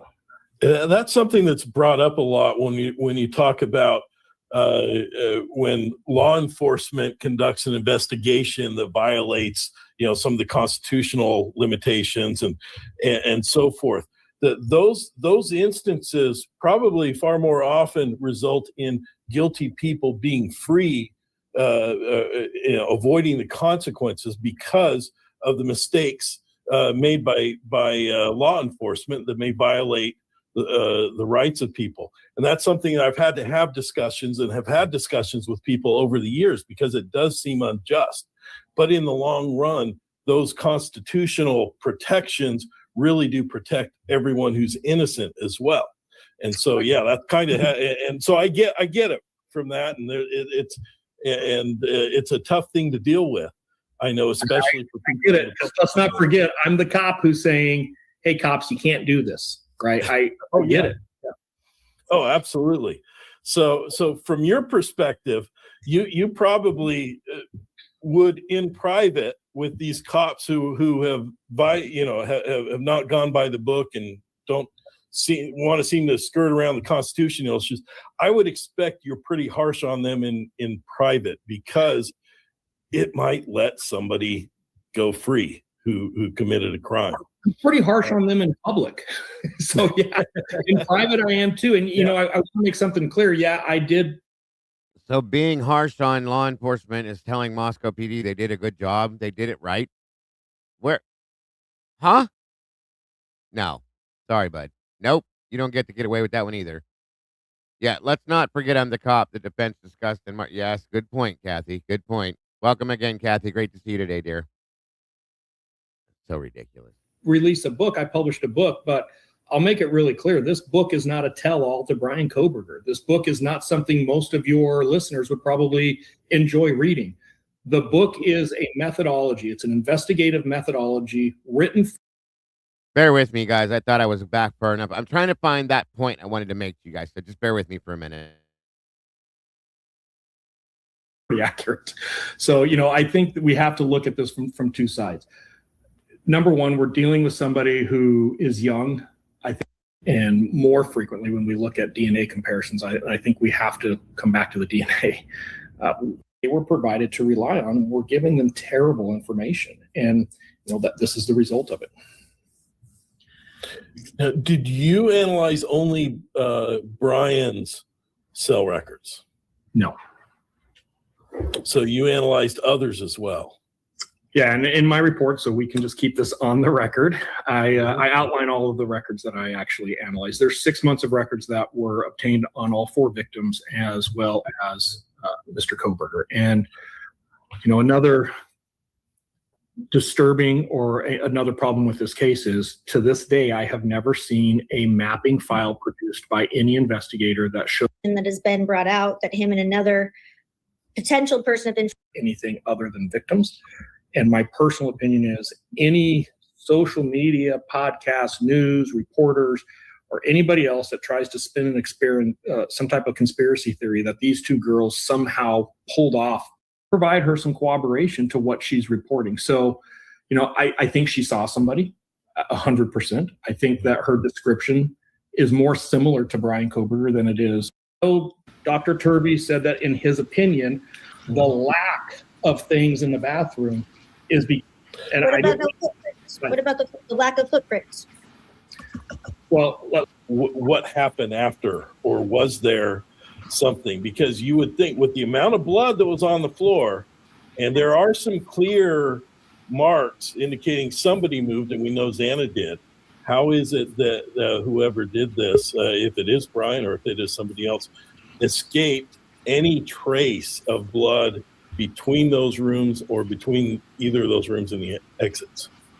It's actually very common. To exclude the fact that there was cleanup. I think we should probably define cleanup. If you're telling me that somebody took time to clean up the crimes in this case, regardless of what we find with those things. Now, with those words, overwhelming evidence, totality of circumstance, can you give us your top 5 pieces of evidence that you believe? Oh, here comes this dummy. Oh, no, not this. Yes, welcome, Jesse. Thank you for joining me again, bud. Appreciate you. Thanks this for is having one of the dumbest things he said through the whole interview. So they're basically asking him to once again explain this overwhelming evidence that he keeps claiming that they have, and here's his answer, folks. As dumb as it could be. Believe actually prove without a doubt that BK committed this crime, and do you think he did it alone? I don't know what's been publicly released and what hasn't been publicly released. Motive, opportunity, the ability, pattern of life, events of that evening, video surveillance, all provides a pretty clear picture that Brian Kohberger is an excellent candidate of somebody who could have committed this crime. And like I said before, I'm not to talk about the admissibility. Excellent candidate. Look at Ron. Ron's Ron just did a face palm. 10 out of 10 juries in the United States would convict Brian Kohberger for this case if all of that evidence was allowed to be presented to that jury. That's a legal thing that would have to happen in the court, and I've been very clear about, I do not believe law enforcement acted appropriately in the way that some of this evidence was secured, and I think that we need to hold some accountability there. And I've been very outspoken about that to my own detriment. Like, I don't have a dog in this fight, and this case has, been more of a detriment to me than it's been helpful to me by a long shot. So I'm not making this argument because I think, I want to show the world that I'm right. That's not what we're talking about. The evidence in this case is clear. I've been in a lot of jury trials. When I say 10 out of 10 juries convict Brian Kohberger, if all of this evidence comes in, that's based on 30 years of experience of seeing these cases. And I think the 3 of you, if you are ever allowed to see all of the evidence in this case, would have a really hard time defending him. And you would agree, like, man, I've got an issue. Now, if you want to talk about legal issues and your ability as attorneys to potentially get some of this evidence out, that's a whole other conversation. Look at Ron. Case. But all that evidence comes in, you might be seeking a plea deal. I'll just put it that way. And we should talk about this. The defense team had lost almost every single motion they had filed, almost every single one of them. This was going to be an overwhelming case for the defense to overcome in trial. Overwhelming. Now, we get into the legal issue. This is also a case that the prosecution would have a really hard time explaining some of the processes that they did. So both sides are having issues with how this case could play out. So circling back a little bit to, you've mentioned that there's overwhelming evidence, and it sounds like some of that evidence, unfortunately, is not available to the public. And so at this point, we can't really evaluate it on the same level that you can evaluate it on because we're not privy to that. But talking about the evidence that is widely available right now, is there any evidence within the scope of your expertise in this role, like the mapping data, the AT&T records, et cetera, that you've seen and reviewed that would provide you with a different explanation of the story associated with Brian and what happened that night? Yeah, so a really good way to summarize at a very high level is Brian's activities that night leading up to the time of the murder is very suspicious. So let's just go down the conspiracy road. Maybe this is a better way for me to do it. This is something else that right here pisses me off. Instead of telling the truth on something, you're going to go down the conspiracy route because none of us want to hear that. But okay. And look at his face. He knows he's being an ass. He's completely avoiding the actuality of everything. Yeah. In my opinion. I have something for you guys. Go ahead, Jesse. So last night I speculated that there has to be a financial incentive for him to be doing this. And I questioned whether it's even appropriate for him to comment on the innocence or guilt of the, he's a defense expert. Is it even appropriate for him to even comment on this? So I just did a quick search on AI. Is it appropriate for an expert witness for the defense to speak about the guilt of the defendant after the trial? And the answer is, speaking about the guilt of a defendant after a trial is highly inappropriate for an expert witness. Experts are retained to provide objective, specialized analysis on the evidence, not to act as advocates or jurors. Doing so can damage their credibility and risk ethical or legal violations. Experts are granted access to sensitive case files, client information, attorney-client communications. Publicly discussing a defendant's guilt often means improperly disclosing this confidential data. It goes on, but it does seem like conclusively this is just wildly inappropriate. Oh, wow. I agree. Yeah, that's awesome. Well, and especially talking about things that he has no business talking about. Yeah, this makes no sense at all that he would. Brian Kohlberger is a good candidate, and Dylan's description is more similar than dissimilar. I mean, I'd like to introduce that as a legal standard. Your Honor, the description is more similar than dissimilar. They brought it up, and he said that they brought up the fact that she stated, well, how do you get past the fact that she said, that this may be a dream, so on and so forth. His statement to that, his answer to that was, well, her dream was pretty close. Her dream was, her dream was accurate. Or accurate, yeah. It was accurate. Either way. It was accurate. Either way, her dream was accurate. What is that? What? Yeah, because she made it up. Because it's a fake. It's a story. Accurate. I would just love to see him say that in a courtroom. The description is more similar than dissimilar. I mean, he would be laughed out of that courtroom so quickly. Right. He would, and not to mention that with that, when he goes to defend Dylan, everything that he says about her in her defense, it never mind. Just forget Well, it. he sees her like apparently everyone else did that was in these interviews, which is that she's just a dumb, ignorant, young blonde who was drunk. Right. I'm so mad. I forgot what I was going to say. That's why I had to stop. We get it. I'm sorry. We've all been there. Sorry. Yeah. We've all been there. Yeah. For me to frame Brian Kohlberger for this case, here's what I got to do. I've got to start this framing in March of 2021. And I want that date to be really clear for everybody who's listening to this. I'm going to start framing, of all people in the world, Brian Kohlberger for this murder in March of 2021, because I'm going to make sure that there's a paper trail of him obtaining the murder. or what could potentially be the murder. So 9 months almost before the murder, I'm going to start this planning. Take in mind, I don't even know he's going to be Pullman or Moscow in March of 2021. Yet my mastermind of conspiracy, I'm going to plant a paper trail that puts him in connection with a potential murder weapon back then, right? And then on top of that, I'm going to spend about 4 months in 2023, or I'm sorry, 2022. My 2021 date's off. Let's say around 9 months prior to this murder, I'm going to have to plant that, so it's 2022. But then in the fall of 2022, I'm going to physically take his phone a number of times, and I'm going to create a pattern of life that is consistent with activity that would have had to happen that night if Brian Koberger is the What is he talking about?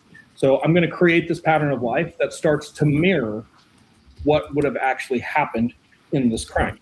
That's really hard to do, and I'm going to do that without his knowledge because he never reported. He's a PhD student. You think he would recognize some of this stuff. He actually asked for a job with law enforcement because of his technology abilities with evidence, yet he is completely unaware of this. So I've got that. He's so smart that he's so dumb. He's so, I've got to put his phone at or very near the crime scene a number of times without his knowledge. That's another piece of evidence that I've got to pull off. And then the night of the murder, I need him to go out. I need him to drive around because it's clear his phone is moving around. It's not stationary at home. I need a vehicle that is incredibly similar to his. I'm not talking right now about leaving Pullman. I need a vehicle that's very, very similar to his to drive around the crime scene multiple times just prior to the murder. And more importantly, I need that same vehicle to flee the crime scene at a high rate of speed immediately afterwards. Without his knowledge. I then need his phone, and I'm assuming his car, well, we know it's his car, to go south of Moscow and to reappear down south where he doesn't really hang out. He hasn't been down there before. And then I need him to drive this perfect little trail back to catch all of the cameras at Idaho or Moscow, or I'm sorry, Pullman, Washington State University, just in order. I need him to do a lot of other things that I don't know has been released to the public. The level of manipulation it would take to paint Brian Koberger as a suspect in this case is overwhelming. It would require a small army to do it, and it's just illogical.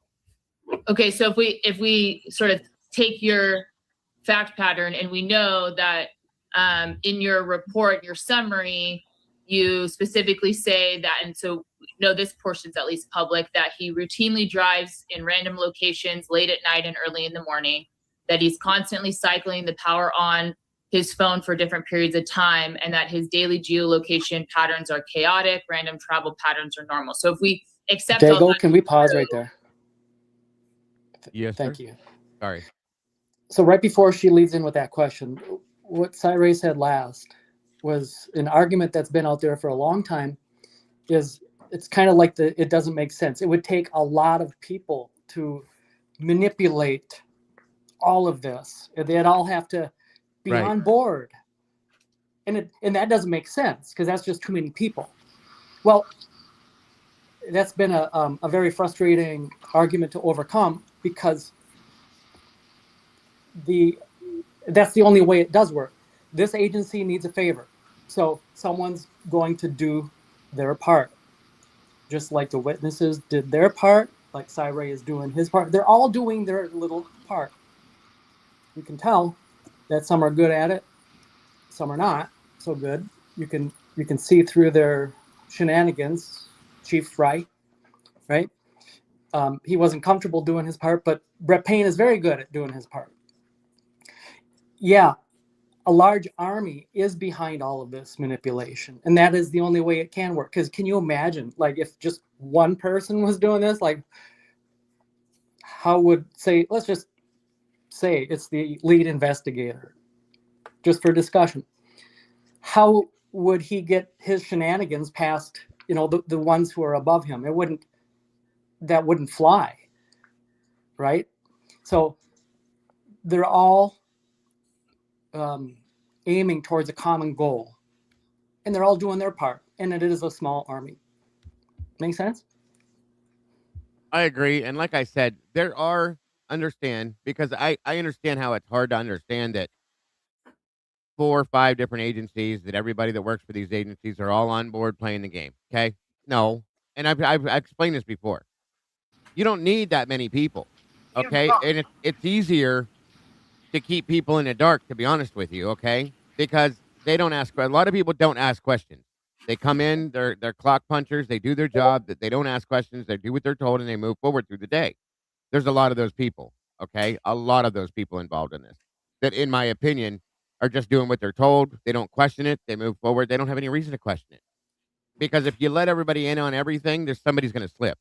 It's easier to have 5 people as compared to 35 people. You know what I'm saying? But the people that are involved, they're involved. End of story. You know, they have to be on board, and everybody they have to know that they're on board for it all to go down and work the way that it's supposed to.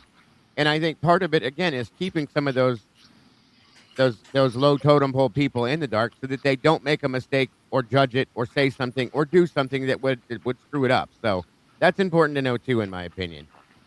Thank you, Accomplished Dave, for that.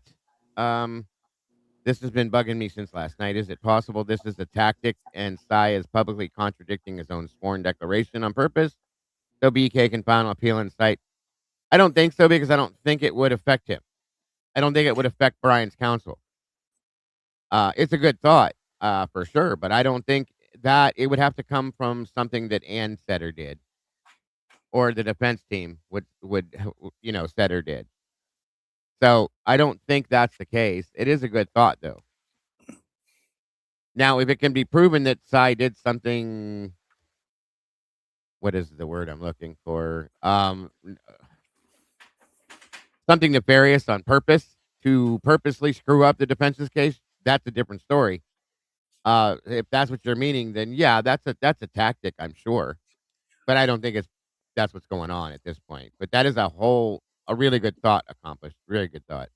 But when you listen to Cy Ray speak, it's quite clear that Brian had ineffective assistance of Oh, counsel. I mean, that's when how you've he got a explains it. defense Yeah. expert coming out here saying the things he's saying and how inappropriate it actually is, and the fact that he acts like he's buddies with Ann Taylor, and he didn't say it here in this interview, but I think that everything he said in this interview has led me to believe that text chain that Harsh Reality floated out there has to be authentic based on how similar it is to what he's saying here. And we forced a plea to avoid the embarrassment for the prosecution and law enforcement. He makes it Right. sound like Ann's involved in that. And I mean, yeah. With the we, yeah. I mean, to me, ineffective assistance of counsel. I mean, this whole thing is just screaming ineffective assistance of counsel. And if Ann's Agreed. not if Ann's not going to attack him, somebody else should. Some other legal professional should get in there and say, this is just not appropriate for this case. Well, you know something else too, you guys, that I want to point out through everything we've heard recently. I was thinking about this last night about 3 o'clock in the morning after I ended the last night show. As I was trying to go to sleep and I couldn't because my brain was scrambling again, as it always does. But you know what has been noticed, at least by me, is that with Dr. Turvey coming forward, Chris Whitcomb coming forward, the other guy, Holland, that means nothing, coming forward, and now Cy Ray coming forward. You know who hasn't spoke on this at all? Not even once, not one word, is anybody from the prosecution. Nobody. Not one word has been said. Do you or do you not think that's interesting, you guys? I want to point out one more thing. Yeah, of course. When Turvey spoke, I speculated that there was a possibility that Leah Larkin might not be completely on board with the rest of the defense team based on the fact that she's got this previous relationship with Turvey. Bicca Barlow. Oh, sorry, Bicca Barlow. Sorry. Yeah, you're right. I got you.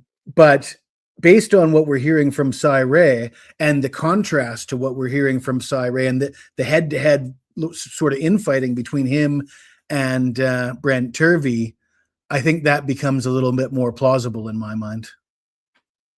It does make sense. I agree with that you. clearly not everybody on the defense team had the same opinions. Right. And it could be that they are agreeing to agree for job's sake and have different personal opinions. I fully agree with you, Jesse. Very good point, to be honest with you. We don't know. And I don't I want to point one more thing out again. Every time something like this comes down, guess what's coming around the corner? Almost every damn time, something bigger. And again, we have an AMC series coming out. I think it's the 23rd, and then the big Netflix thing that we were told about when Chris showed up, that was on the DL. He told us that it's coming along with a couple whistleblowers. Well, that came to fruition, and here comes the Netflix special. And according to Chris, by the way, the Netflix special is supposed to be the opposite of everything we've seen, and supposed to be pointing towards the fact that this was a corrupted investigation and all that, which I'm not going to believe till I see. I didn't know he said that. I don't know if I believe that. The way they Nobody knew that. We were supposed to keep that quiet. I talked about it last night. He told us when we did his interview that there's a Netflix special coming, and there was a couple whistleblowers that were going to come to the table, and we were like, "Oh, okay." So we kept it quiet, and now they're going to I'm be on Netflix, the whistleblowers. I don't know. That's a good point, Lori. That's a question I do have. So, and I also question if he's going to be on there now. Okay, I'm wondering how they're going to do this because when we watched the preview of this, guess who's not in the preview? Bethany, Brian Koberger. Brian's Koberger. been in. Yeah, Brian has been in everything we've seen that they put out, except the preview on this one has not shown him once. And neither are the roommates, right? Not as far as I know yet. There may be more to it. That trailer was very short, so I don't know. Oh. The way they made Bethany's text message look like "come down here," and the way they said "run," they made it so dramatic. I'm like, oh god. Did you see that part of the trailer? Right. Netflix trailer. Right. It was sensationalized. I'm like, I haven't seen it yet. It was already over. It wasn't like run down here because there's somebody here. Oh. No, I know what you're saying. I saw it. All I'm saying is this may mean nothing. I'm just pointing out the obvious. I hope so. That every time something happens, there's something else coming. Or every time, almost every single time something like this has happened, something bigger or something more comes after, almost immediately. So I don't know. But well, yeah, and Chris Whitcomb himself, he said that there's something else coming, and Cy Ray said it too. He really was. He seemed jovial about mentioning Hitler and Hitler's decisions, which we didn't get to it yet. So I'll let you do that. Yeah, it's coming. It's coming down the road. Hitler and what he said about it, and that I'm glad to hear that part. I can't wait to see Hitler fry in a hot frying pan. I would love Thompson, they deserve it. Ashley Jennings could be arrested based on what he said at the very beginning of the show. Of them. But Hitler especially, because he was helping Jennings and Thompson along the way. He was telling them in the courtroom what they should be doing because they were inept and they were not doing what they should be doing. At this point, this guy is working for the prosecution too, claiming to be with the defense. So yeah, I get what you're saying. Yeah. It is absolute. I know they're protected, but someone mentioned that Hitler could be peer reviewed or something. There's something for judges. Somebody can file a complaint stating that they don't believe that he did what he should do, and that in that essence they have to look into him. Then now, will they push anything? It's doubtful, but they have to at least acknowledge the referral that's made. Well, even if an appeal is won because of Hitler's decisions, that's going to give him a gut punch, I hope. Something, because he has such a big ego. They all do. They all do. Again, Jennings should have been arrested and held in contempt of court immediately. At the point when she lied to Hitler, he knew she was lying. Okay? That's why I'm mad, because Hitler knew and he agreed and he should be reported too. Yeah, I he's agree with got you. special. My name is And Jeff. someone in the chat said he gets immunity, and I believe I've seen that too. They get So treated. Yeah, it's very hard to yeah, prove them prosecutors misconduct. and the judge. So they're protected for whatever reason, um, and so but I like what someone just said as far as it was a saying about their ego or something. Hang on, it's a good saying, and it Right. applies to Hitler because he is. You can just see it. He's horrible. Pride Made comes him before a feel the fall, and for some, it's a long way down. Realize, analyze said that. That's good. That pride comes before a fall, and for some, it's a long way down. So that's going to apply to Hitler. That's a good one. Realize, At some analyze. point, yeah, I agree. Self-help, thank you very much. Number 5 towards our goal today. That's amazing. I appreciate you very much. No, that's a good point, Lori. And yeah, who was it? Realize, analyze. Thank you for that. Good point. Sorry, I bumped it off stage here. Hold on a minute. Here we go.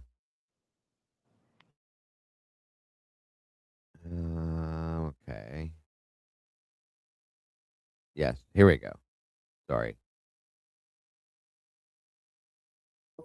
Part of the overwhelming evidence. Oh shit. Hold on. I don't think I added the volume to it.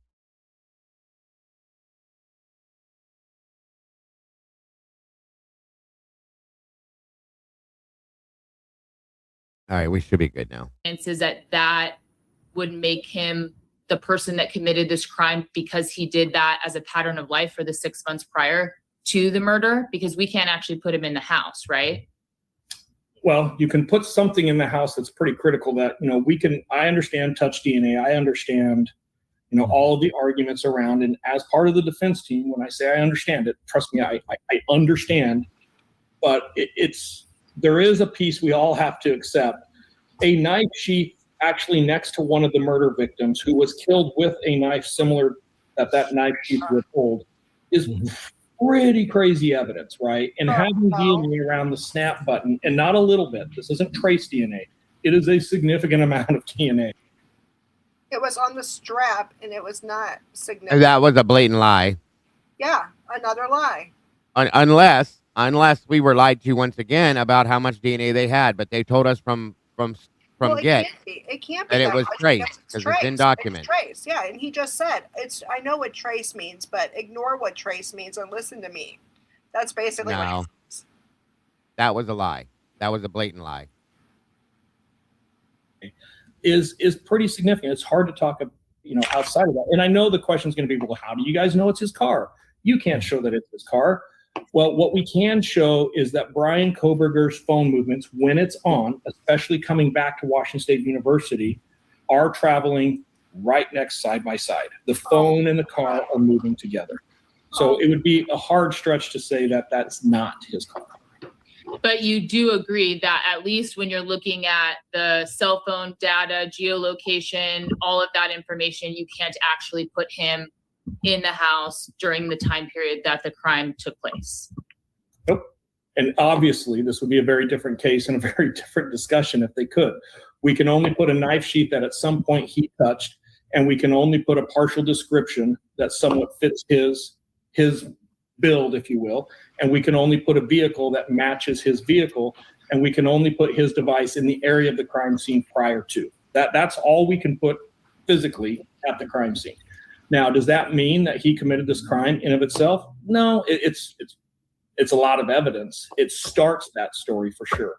No, it's when not. you put pattern of life over the top of it, that narrative changes very quickly. No. So with the pattern of life, how do you reconcile that with you've got in your report, I'm unable to locate any period of time between June 23, 2022 and November 13 where Mr. Koberger's mobile device is in the same specific area as any of the deceased's mobile devices. I'm unable to identify any patterns that would be consistent to Mr. Koberger frequenting locations, also frequenting by that. It's my opinion the geolocation data have been provided as of the writing of this report does not provide any evidence of association between Mr. Koberger or any of the decedents. The lack of, and I get the pattern of life and what you're saying, but then the lack of any contact, apparent contact between him and any of the victims at any time leading up to this, I think that kind of contrasts a bit. Is there one reason why you might discount that as opposed to the pattern of life? Well, okay, we got to break a couple things down here. Okay. Me being able to say that Brian Koberger's device is in the same proximity as one of the victim's device requires very granular, very specific details that this case simply doesn't have, right? So I stand by that statement, and I will make the argument that you guys are never going to see evidence contrary of that statement, right? I feel very, very comfortable with that. Mm-hmm. With that said, nobody can tell you that Brian Koberger did not drive by this house. There is evidence that is consistent with what I would expect to see in the event that he did. Now, I think I make it very clear in my report that you just read where I'm at with that. Mm-hmm. It requires some explanation. The bigger thing is there is a very specific route that is north of Highway 270 that goes actually over 95 to the east side of Moscow and then comes down to the south, and it would actually eventually drop you out on Indian Hills Road. There is significant evidence of multiple trips at night along that passageway. It's significant. They're very, very comfortable, and I've stated this time and time again. There is some consistency to that we can't just ignore. He's very familiar with accessing that area late at night or previous to the time frame that we're looking at this crime being committed. And it's very unusual activity. I've seen a lot of phone records. It's hard to explain why we see this on a consistent basis. What is consistent, real quick, Si? What is consistent? Is it once a week, twice a week, once a month, once every 5 weeks? What is that? I think I outlined some of this in my report, so I feel pretty comfortable, stating Brian Koberger driving around in the middle of the night is very common. So number one, just the behavior itself is very, very common. Consistent to a route or a couple of routes that would be concerning knowing the facts of this case, I think it is safe to say weekly. Okay, and then you also state in your report that there's not enough detail in the AT&T CDRs to be specific enough to make any determination of Mr. Koberger's precise whereabouts, especially down to 100-meter accuracy. Yeah, I'm speaking specifically to anybody being able to come into court and say they know that Brian Koberger's mobile device was inside the crime scene or on the property, and I will continue to stand by this. There is no evidence that surveillance or stalking-like behavior of somebody sitting at the house and watching for extended periods of time. There is no evidence of that in this case. None. I've been very clear with that from the beginning. What is the actual date? Sir, go ahead, Ron. So you've got evidence, and I did see that in your report, that he would drive around that route, similar route. So if he's doing that weekly, is it really that unusual or that much of a coincidence that he would have done that route happened to the night of the murders? Also considering his disabilities too. Could it just, does that speak to it potentially being more of a coincidence than necessarily some sort of planning or behavior? Yeah, and I get where you're coming from, and I will agree with you. When we isolate one piece of anything that I'm talking about, of course there's other alternative theories we can talk about. Of course we can say, isn't it possible? Well, yeah, of course it's possible. But for me, it is hard for me to look at the totality, and that's a whole different thing. When we start getting into conspiracy theories, we have to eliminate the totality of all the other evidence we're seeing in this case. Mm-hmm. We know what it looks like when Brian Koberger's phone travels on Highway 270 east or west. So saying that it didn't happen that night is very easy to do. We know what it looks like when it travels just north of Highway 270. We know a route from his house that he would start to take in doing so. There's some consistency there before his phone is powered off. Well, it's really convenient that his phone is powered off during this specific time frame. It's really convenient that we know he is not in Moscow, or Pullman rather, during the time of the murder. Like, we know that because of the records on the phone itself. We know that from the point he turns the phone off to the point that he turns the phone on, it is reasonable to believe at some point he had to pass through Moscow or very near to Moscow to get from point A to point B. So, if we isolate this one thing and say, hey, isn't it possible? You guys are 100% right. And we could do that all day long. But when we stack up everything together, the totality of it changes this conversation. And that's all I'm trying to say to you guys. That's all I'm trying to say to your listeners is it's very easy for us to get in my head, Bryan Kohberger isn't guilty, and I'm going to latch onto anything I can find that confirms that bias that I have. Opposed to, hey, the fact of the matter is there is a significant amount of evidence that indicates Bryan Kohberger committed this murder. The way that law enforcement processed this case, the way that it was handled, decisions that were made by prosecutors and federal agents down to the local agent is very troubling. There is a lot of procedural issues that I feel this case could still come back. I don't know that we're done with this case. I think there will be a second bite at the apple. And, you want to talk about a miscarriage of justice. That right there, that statement tells me he knows something else is happening. You wouldn't make that statement that way, at least in my opinion, without knowing there's something else coming. The way he says it, in my opinion, is a little too matter of fact, like, if that makes any sense. I'll play it back for you real fast, the way he says that. All day long. But when we stack up everything together, the totality of it changes this conversation. And that's all I'm trying to say to you guys. That's all I'm trying to say to your listeners is it's very easy for us to get in my head, Bryan Kohberger isn't guilty, and I'm going to latch onto anything I can find that confirms that bias that I have. Opposed to, hey, the fact of the matter is there is a significant amount of evidence that indicates Bryan Kohberger committed this murder. The way that law enforcement processed this case, the way that it was handled, decisions that were made by prosecutors and federal agents down to the local agent is very troubling. There is a lot of procedural issues that I feel this case could still come back. I don't know that we're done with this case. I think there will be a second bite at the apple.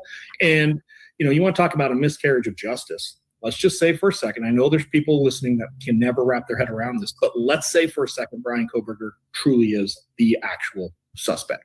Mm-hmm. The idea that he could walk because of the sloppiness and these critical errors that were made by law enforcement should infuriate everybody. A miscarriage of justice isn't just always convicting the wrong person. It's the idea that the right person walks. And it also goes the other way, Cy. It pisses all of us off, too, for the simple fact that, yes, we don't want a guilty person walking, but we also don't want an innocent man sitting behind bars, okay? Just saying. Make sure you should be clarifying that as well. If that doesn't bother you, that's a whole other issue. That's something that's brought up a lot when you talk about when law enforcement conducts an investigation that violates, some of the constitutional limitations and so forth. Those instances probably far more often result in guilty people being free, avoiding the consequences because of the mistakes made by law enforcement that may violate the rights of people. And that's something that I've had to have discussions and have had discussions with people over the years because it does seem unjust. But in the long run, those constitutional protections really do protect everyone who's innocent as well. And so, yeah, that kind of, and so I get it from that. And it's a tough thing to deal with. I know, especially for people. I get it. Let's not forget, I'm the cop who's saying, hey, cops, you can't do this. Right. I get it. Yeah. Oh, absolutely. So from your perspective, you probably would in private with these cops who have not gone by the book and don't want to seem to skirt around the constitutional issues. I would expect you're pretty harsh on them in private because it might let somebody go free who committed a crime. I'm pretty harsh on them in public. So yeah, in private I am too. And I want to make something clear. Yeah, I did release a book. I published a book, but I'll make it really clear. This book is not a tell-all to Bryan Kohberger. This book is not something most of your listeners would probably enjoy reading. The book is a methodology. It's an investigative methodology written for law enforcement, prosecutors, defense attorneys on how big cases, we're talking about 68 terabytes in this case, how digital evidence needs to be properly managed, how it needs to be legally obtained, how it needs to be properly analyzed, and how it needs to be collected in a manner that will uphold to the criminal justice system. Thank you so much, Laura Diane, for the gifted memberships. Looks like those went to Miss Cassie, the sassy one, Sophie P2K8, Gwen 7th, Pink Roses Forever, Karen Langston, Linda Goitel, Mooski Girl. Hold on. Sorry. Jersey K, My Crime Time, and Starless1614. Congrats to you all. Welcome to the sauce. That gave us 15 new meatballs jumping in, and thank you so much, Miss Diana. We appreciate that. I'm sorry, Miss Laura Diane. We appreciate that very much. God bless. Very generous and very much appreciated. Awesome stuff. Awesome. On we go. That's what this book is about. It's not about Bryan Kohberger. I just use Bryan Kohberger in the book as an example of what happens when that isn't done, because it's not just a good example. It's the example of what a really screwed up investigation looks like when we don't account for the proper identification analysis of a lot of critical evidence. And this case is a perfect thing. So I get where your listeners are coming from. I think I've made it very public and private of how I feel about the investigation itself here. Yeah. I wanted something. I'm sorry. Did either of you have? No, go ahead, Rob. I want to go back because we moved past something. I want to go to something that does go more to your expertise of the cell phone data. And as we were talking about Dylan earlier, because the story that we're given about Dylan and Bethany is that after they saw the perpetrator at sometime between 4:30, they went to sleep and were essentially in their room asleep until shortly before the 911 call was made. It seems, and I know in Chris Whitcomb's book, there was I saw a timeline that included, it was portions of the prosecution's timeline that included some information indicating that Dylan's phone, at least, I don't know if it's a phone or Apple Watch or something, but some device of Dylan's moved multiple times in the house during those 8 hours or so, and that she also was actually on her phone doing a number of things. Did you see that evidence? So lots of things to break down there. Number one, I'm not aware of both of those girls seeing a suspect that night. I believe only one of them physically saw somebody. Both of them also did report hearing something, right? So the reporting is consistent from both of them on hearing something that's happening, which obviously at this point we know is a murder. There is no doubt in this case that there was movement of one of these girls, and not only is there no doubt of the movement, there's no doubt of communications that occurred before that movement happened. And I've got no reason to question why it was done, where she went, and why she went there. It's very clear. And when we start talking about ways that you can corroborate people's statements or you can actually lend a little bit more credibility, again, we're going to have to get into this conspiracy on top of everything else that is made up to frame. And why are we framing Bryan Kohberger of all people? But let's just assume we're still framing this conspiracy where we're going to stick this on Bryan Kohberger. Right. The text messages that are sent between the two surviving victims in that house and the timing of those text messages, the content of those text messages, you have to put both of them clearly framed as part of this conspiracy. So now on top of all these other things you've been able to pull off to frame Bryan Kohberger, you now have to get them 100% involved in the giant conspiracy and then completely change their pattern of life when the crime happens. Some of the text message, and I'm not going to go into details because I don't know what's been released. I don't know what isn't. And I refuse to stay caught up on this case of what the data dumps are happening when. My personal experience are the content of those text messages are two girls who are absolutely terrified for their life at that moment. Do they make terrible decisions afterwards? 100%. Should we question those decisions? We should, because they are terrible decisions. But do I have any reason to believe that they faked it and that they intentionally sent text messages back and forth with certain content just to make it look like, that part of this conspiracy? I think that's a stretch for any logical person to make. But yes, there is. Yes, but I think it's more than text messages between, because I know there were text messages. There was actually phone activity that I saw on that where Dylan was, and I think it was Dylan, was on various websites, including things like Indeed.com and job search stuff in the hours between 4 and. I would caution anybody to judge any phone activity from the time the murders happened until the time 911 call is made, until you're physically seeing that evidence. I think you'll be surprised that what you're describing is probably not the case. And let me remind you all of something really quick. The Karen Reed case, there was kind of a mockery that happened in that case because everybody was convinced that a person involved in that case searched how long does it take to die in the snow at 2:30 something in the morning. And when the facts of the evidence actually came out in court, it was very clear that search happened at 6:30 in the morning. So I would caution people who are not trained, and just because I have a YouTube, and I'm not, I promise you guys, I'm not talking about the three of you right now, but just because I have a true crime podcast, that doesn't make me an expert in forensic digital evidence.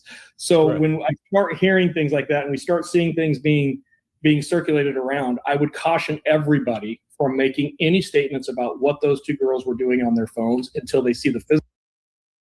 Which we've seen most of it. Moto Man, thank you very much, brother. Damn. Dropping 20 memberships. Amazing. Real quick, let's see what that's looking like here. Laura Diane dropped 10 right before Moto dropped in here, and he has now dropped 20. Did they show up yet? Yeah. Okay, hold on. They're up here. My apologies. Okay, it looks like Quadre Sanford, Jay Bronius, Ms. Medford, Nanacow, allegedly, in my opinion, Mandy Gillian, Pam from Florida, Angela's Clip Giggles, Opal Gypsy, Ellen 52, Georgia Mimi of 5, Ashley Turner, Elliot Zeidel 2383, Sandra Sparks, Marie aka Purple Freak, Evil Queen Morticia, Jacqueline Keeley, pretty much over ID4. I think a lot of us are. Tomorrow's Land 60, Carly with an eye.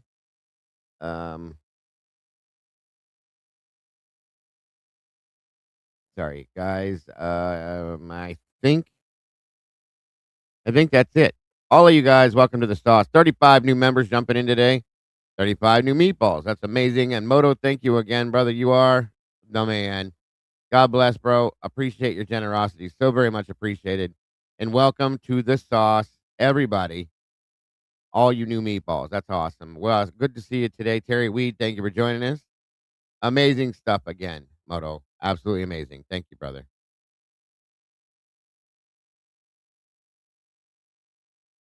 Physical evidence, and more importantly, they understand what that evidence means, because we saw it on a national stage with Karen Reed. Some very smart people made a critical mistake that made that search history 4 hours different than it was reported.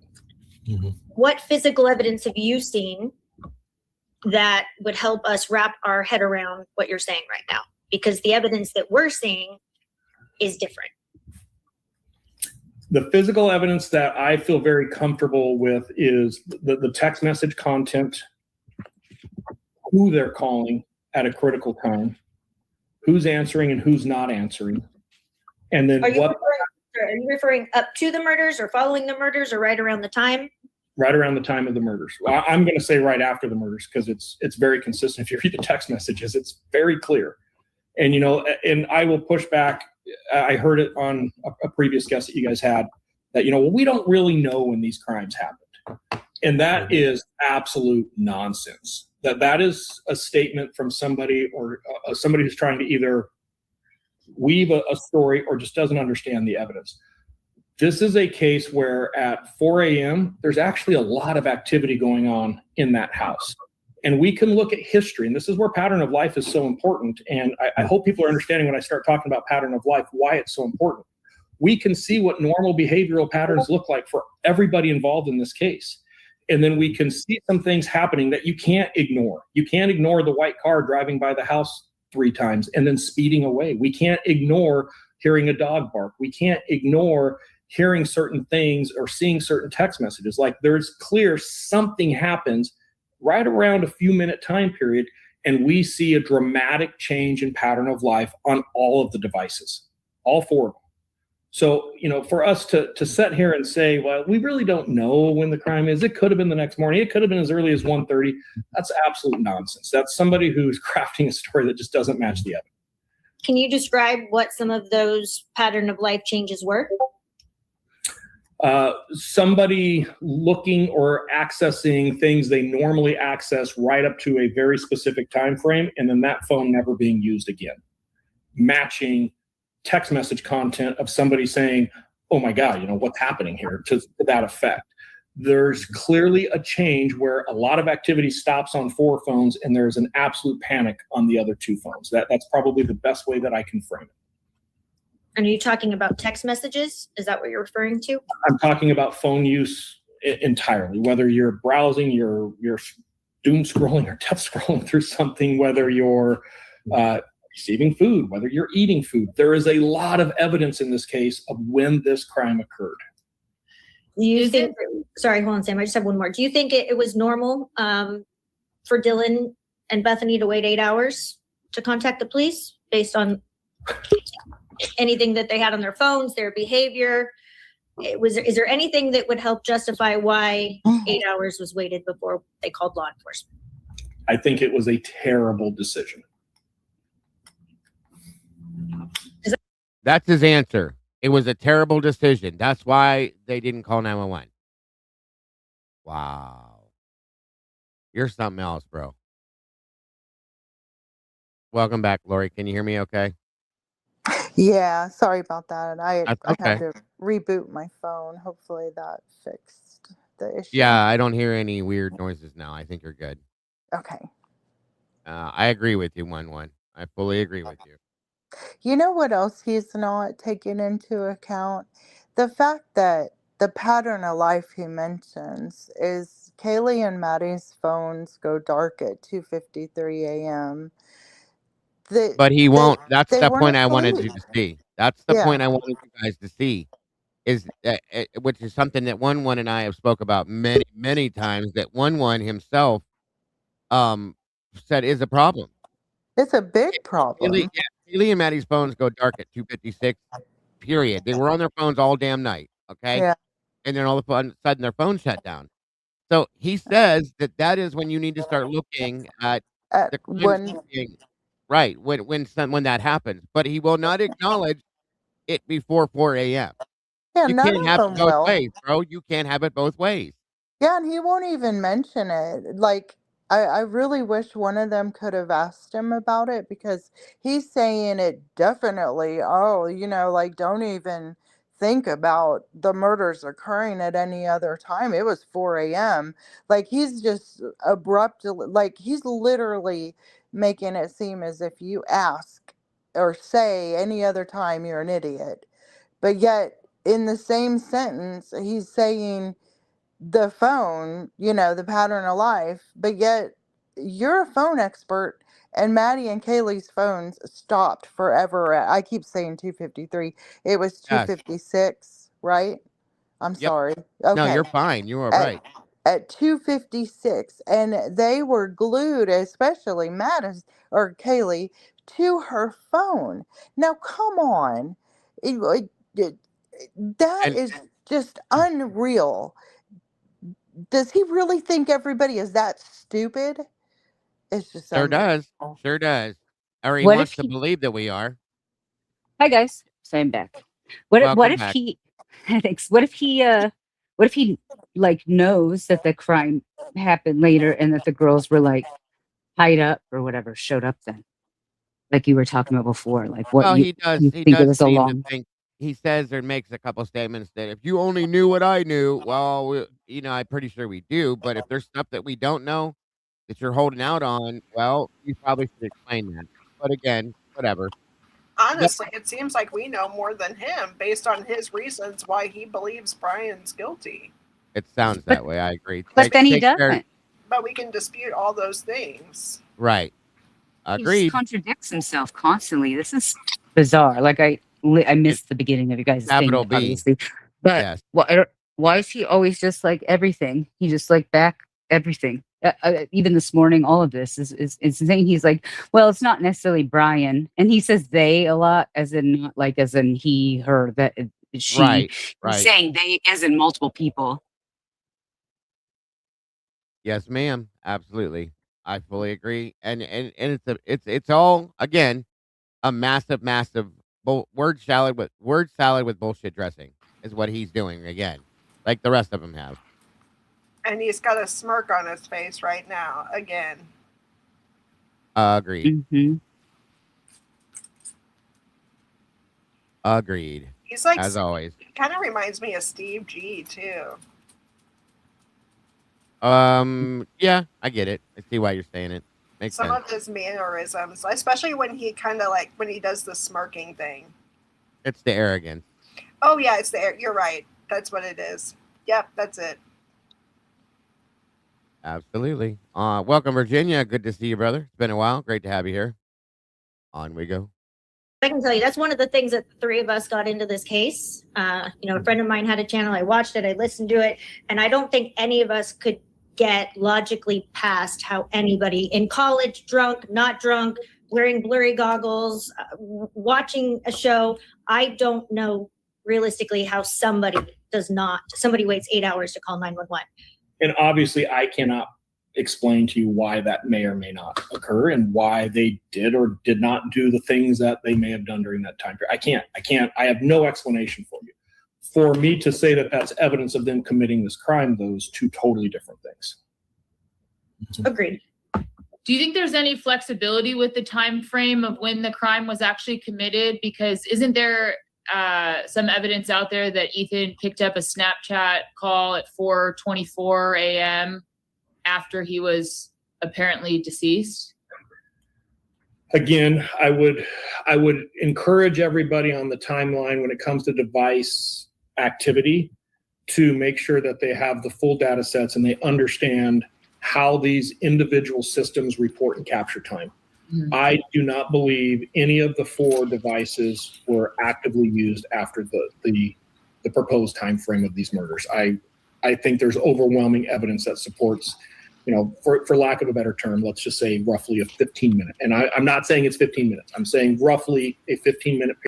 So what about the 2:56 a.m. halter to the 2 girls' phones upstairs? Bring that one up, Si. Let's go that direction. You won't do it because it doesn't. Yeah, it doesn't fit into the MPD narrative in the timeline. Yeah, that's why he won't talk about it. I don't understand why he can't just say I don't, just stop after he says like he can't comment on it. Just stop. Right. Exactly. That means. Anyway.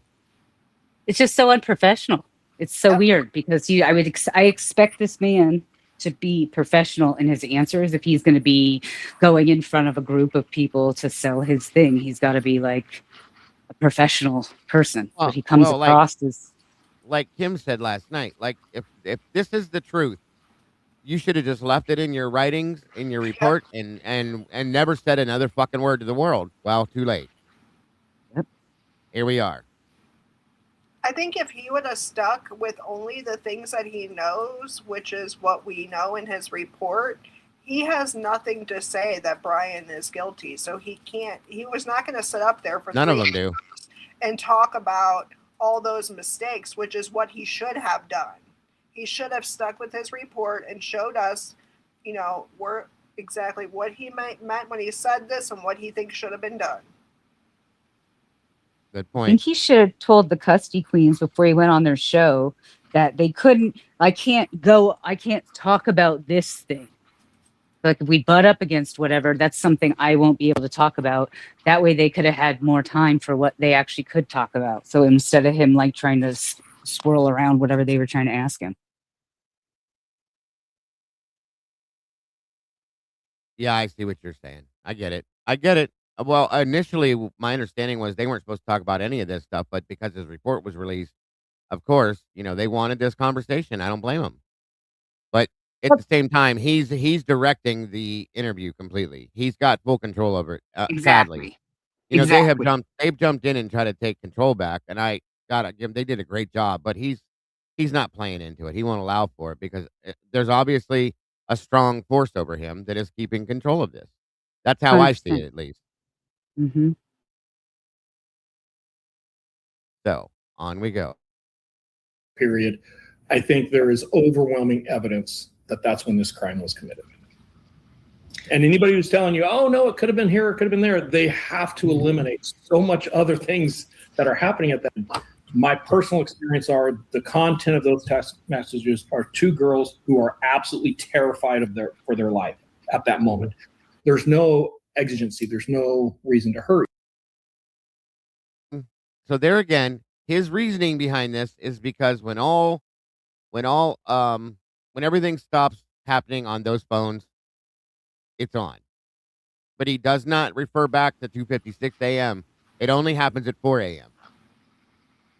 One total contradiction is the biggest issue I've had. This is the point I was trying to make earlier on. He will not let go of that. But he won't refer back to the 2:56 a.m. point when they stop using their phones. It's a joke. It's an absolute fucking joke. Well, he should be referring to his data. He should have the data of all the victims right in front of him where he can say, this phone and this phone stopped pinging at this time. I mean, he has everything right there. So he should have just, Right. to make himself sound credible, instead of saying, oh, they stopped when the murders happened, and then all of a sudden Bethany and Dylan's phone picks up. Yeah. And so that makes sense. So that's why they're telling the truth. No, that's a part of the plan. Exactly. And yes, he fully contradicts himself 1,000,000% with that statement. And he's done it through the whole thing, but yes, Yeah. absolutely. And he's not a freaking crime scene expert, so he needs to stop talking like he is. Wow, right. And if they were that terrified, they should have called 911. I agree with that. Or run out the front door, the one that she ran past. Right. I absolutely agree. Is there some sort of like 911 thing you can do on your phone? Period, we see. I'm sorry, ask again. Oh, I was just asking if you can call 911 without calling. Like, can I text 911? You can text 911 and you can do it from your computer, but they will call you immediately if you text them or anything like that. They'll call the phone that does it immediately. Okay, I was just wondering if like they could be like on Bethany's computer. They could have, but they would have sent they would have called back on a phone if it was a text. They would have tried to message back on a computer via email or whatever, and they would have sent somebody at the same time. So Gotcha. All right. Especially, they would have definitely sent PD at that point, like immediately, because those are typically things that people do when they're in trouble.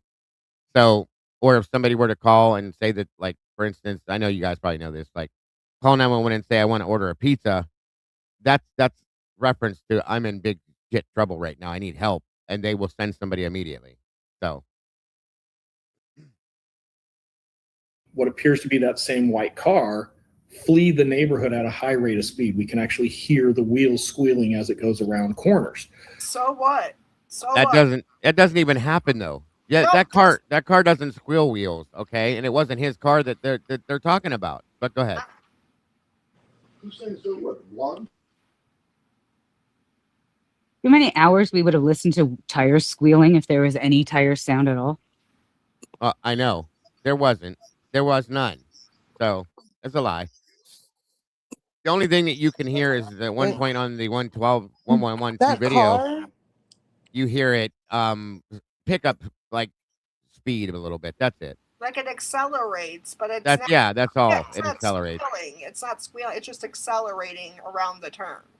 Isn't that the same car that has like the headlights look like the tail lights? That's the one that's leaving, right? At And that's 420. what he's talking about, and it's been already proven in documents that have admitted to it that it was a law enforcement vehicle. Yeah, it's So Yeah, his car. that's so It's not- ridiculous. he has no idea what he needs to stop talking about what he doesn't know for sure.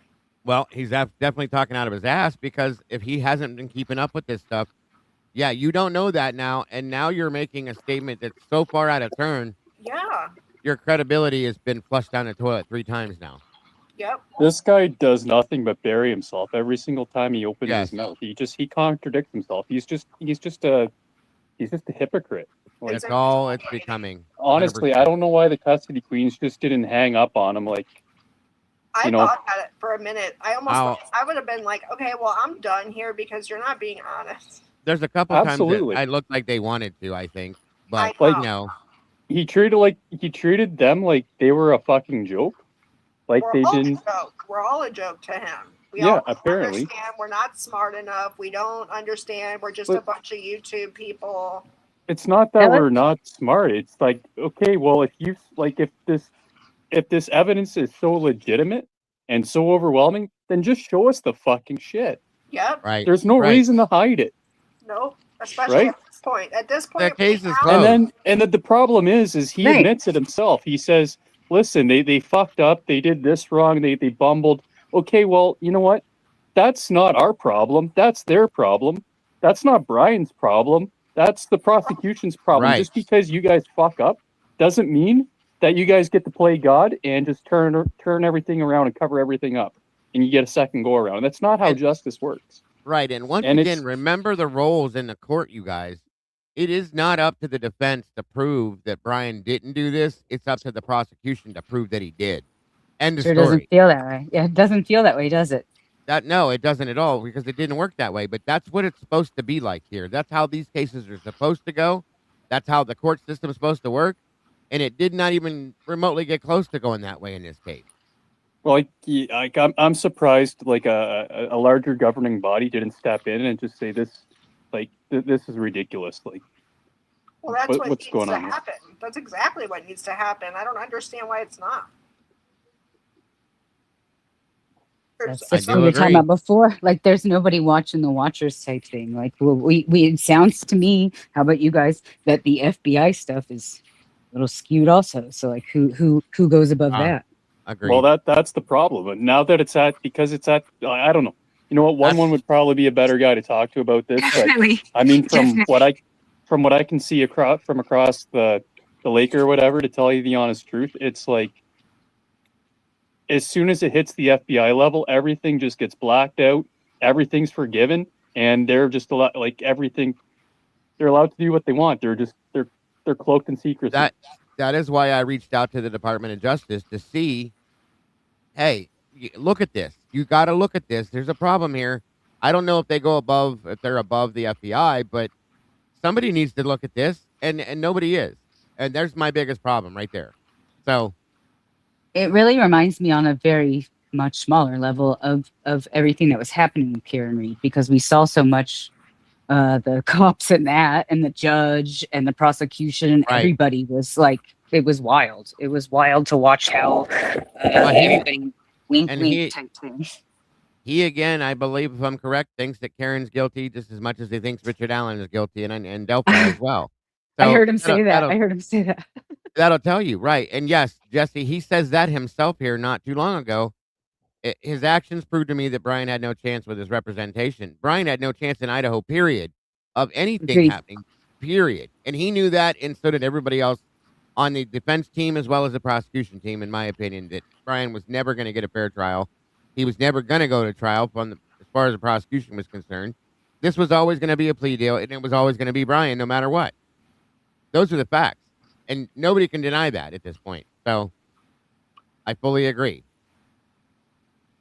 Again, we can sit here and create conspiracy theories, but the bigger conspiracy theory is, what if law enforcement never looked at a white car, right? That's the bigger conspiracy theory. They looked at a white car. What did they find? Well, evidence before they knew Brian Koberger or the fact that Brian Koberger owned a Hyundai Elantra. They came up with this is a Hyundai Elantra, and that's another piece that I think. No, they That didn't. is not true. That No, is they not didn't. true. No. That's a lie. Okay. Lie. They did not know it. No, fucking no. God No. damn And it. they weren't even close. They weren't even close when they did come out with the The first car years were Bolo. off, like, oh my gosh, and you don't make the Bolo wider when you do Exactly. a Bolo. Like, oh Exactly. my gosh, you narrow it down as the case progresses, you idiots.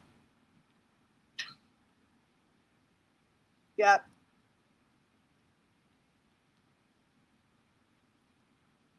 Sorry. He's fucking lying. I know. It's maddening. They had no idea that this car was this car until they saw Brian's car. Hell That no. was it. You're a liar. A blatant liar. He doesn't know shit. Sorry. Oh my God.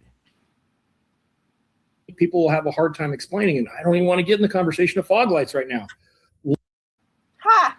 Because it's fucking proves Bullshit. that it's not his car. Yep. That's why you don't want to get in that discussion. Exactly. Of course not. Exactly. I don't want to have to defend the falsehood. I don't want to talk Incredible. about it because I know you guys are right. Just like He is lying. I don't want to talk about how smart Brian is because he's not. It's like, what? He's so smart, but he's dumb. Jesus. Law enforcement knew that the vehicle that drove by the house that night around this critical time period that fled at a high rate of speed right after we see that car pass the house multiple times. We see it try to park in front of the house. We then see that car. Never did it try to park in front of the house, ever. Nobody saw. What video are you watching? Well, Did you that's guys just what I was ever thinking, see that? Dago. That's what I was saying. I'm like, what video are you? Is there a video that faces that front door? There's. I'm telling you, they have probably the 3 other cameras that I believe that they have. That I've tried to FOIA request myself. That I'm gonna get denied for. I know I am, but that has to be what he's talking about, and it wasn't Brian's car.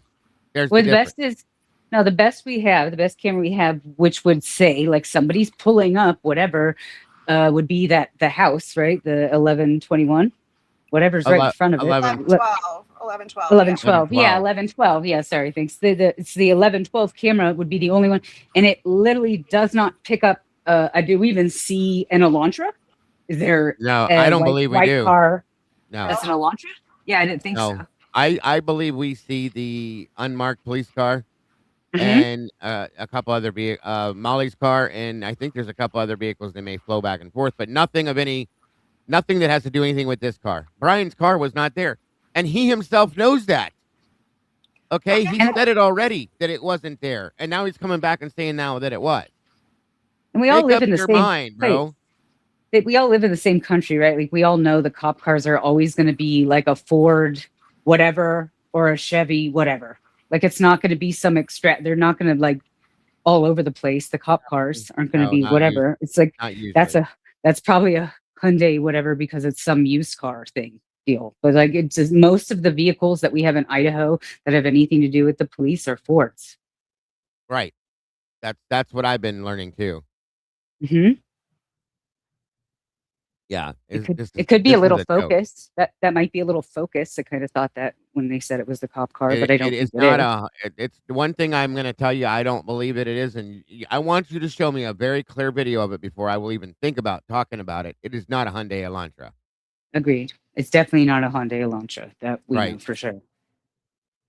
Car past the house in a manner that it's going down a dead end road, and the only way for that car to come back out of that neighborhood is past the camera again.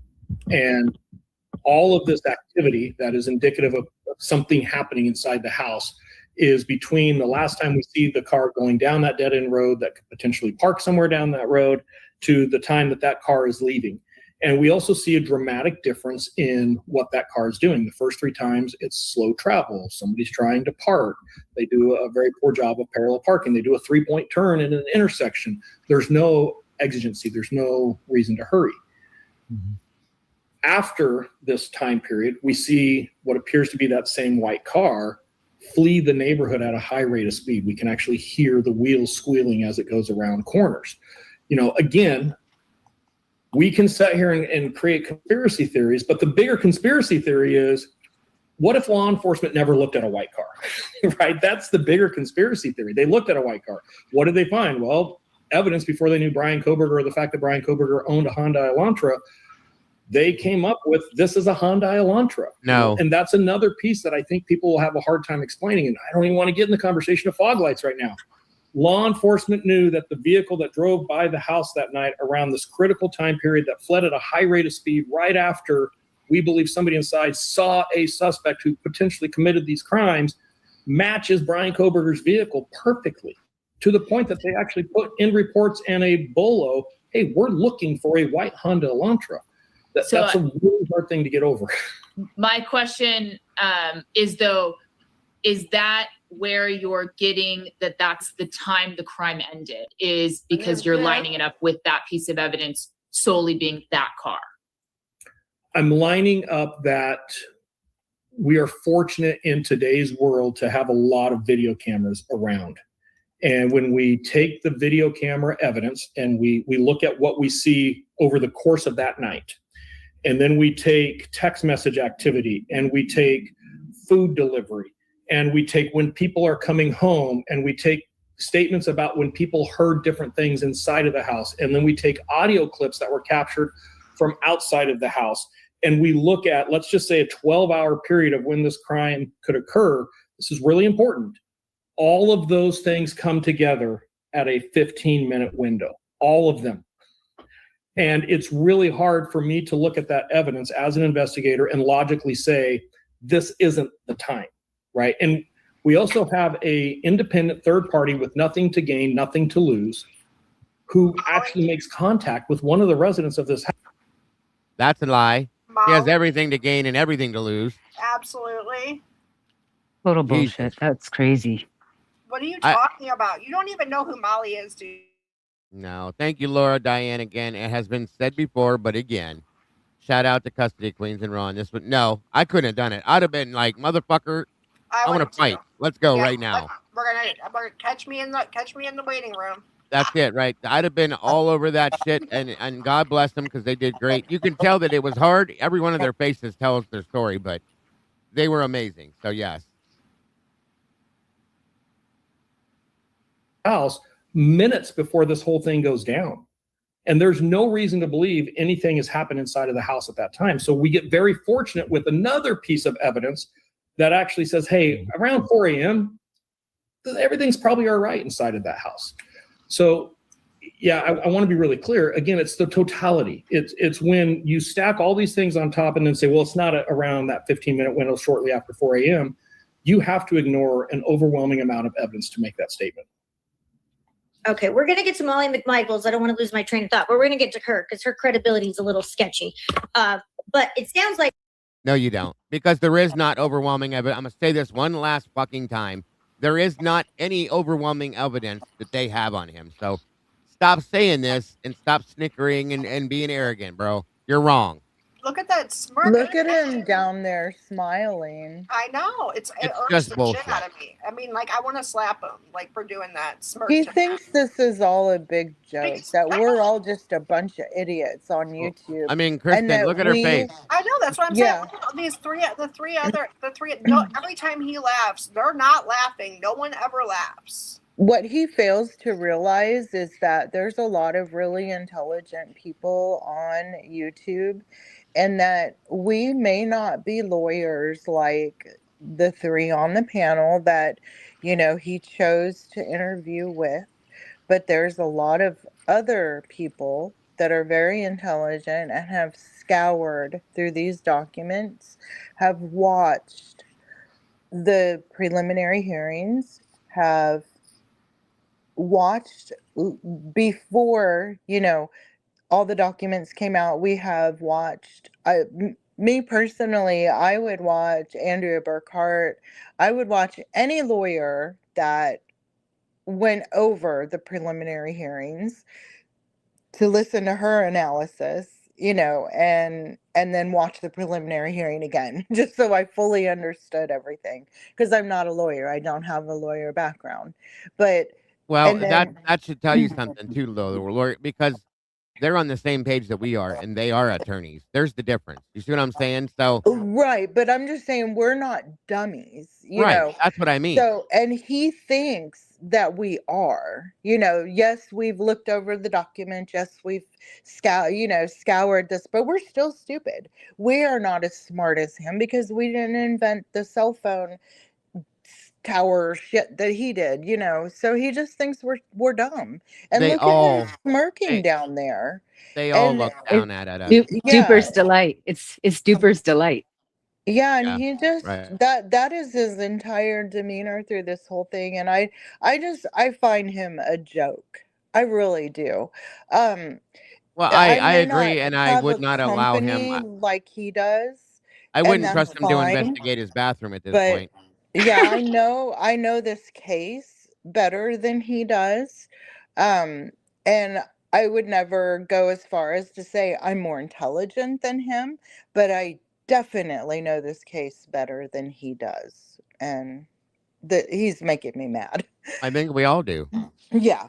I think that we do. Like Many, I said, I yeah, wouldn't trust him to definitely. investigate my bathroom at this point. So, Yeah, like he didn't pick up all that extra like discovery later after he wrote his report and go back and rewrite stuff. He just that was what he had. right. 50% of the information to go on.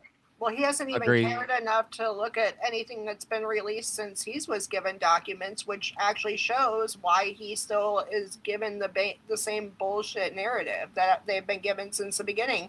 Because he wasn't bothered to educate himself further to learn what we have learned. Fully agree with you.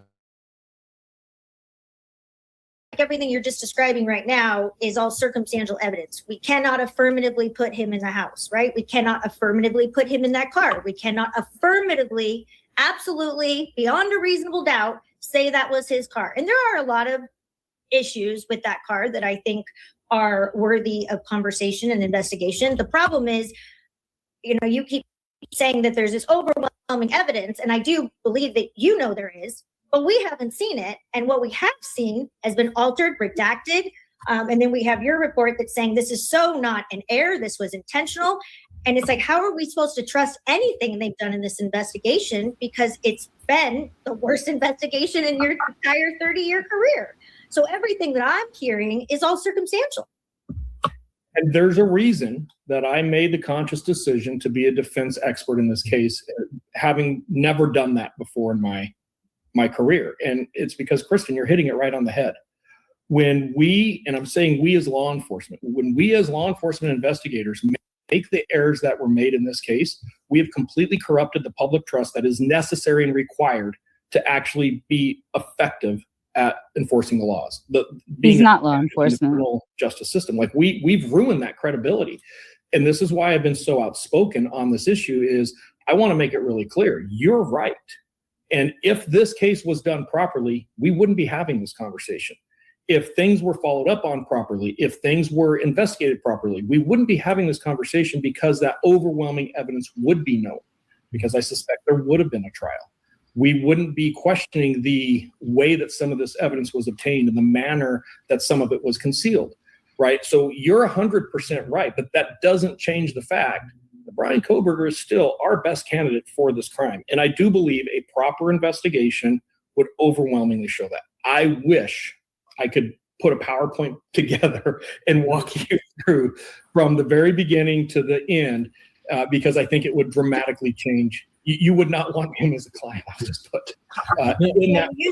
Excellent candidate. I think the other one might have been, or most likely candidate. One of the issues that we have talked about, the three of us with this case, is that, and I think we can get into this with the two identified phone numbers on the cell data side, but was there really any follow-up or investigation regarding alternate perpetrators or other people? Because there's a lot of suspicious activity that doesn't even look like it was followed up on, kind of like the testing in the house. We kind of decided to test some stuff and not others unless we haven't seen it. But an excellent candidate is not beyond a reasonable doubt. So that's just kind of where we as lawyers, how much was done to follow up any possible alternate theories? Yeah, and some of this I can't talk about, but I can tell you this. If I felt that there was another potential, and I'm not talking excellent, if I had come across another potential candidate that I feel very likely could have committed this crime, I would not be quiet about it. It wouldn't be some secret that I put in my back pocket. I think I've made it very clear that when I see something that I agree with or don't agree with, I am vocal about it. I document it. I capture it. There's a And then you turn around and backpedal on it, which is exactly what you've done. So don't brag on yourself, bro. You're a fucking fake. lot of follow-up that was done. Some of it was done very well. Some of it was not done well. I've been very clear about that. I haven't seen anything that would suggest there's another perpetrator in this case. Not saying it's not outside the realm of possibility. And unfortunately, because of the nature of the investigation, some of that we may never know. Is it fair to say that you've had access to all of the information and discovery regarding the different areas of this case? Because I know there were multiple experts. Is it fair to say for you to say that maybe the follow-up wasn't done the way you have done it, but did you have access to all of the evidence that, say, Ann Taylor had access to? I can't speak to that because I don't know.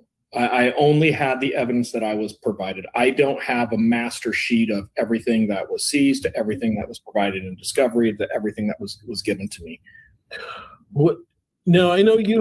And why the fuck are you speaking on shit that you have no knowledge of? That's my point.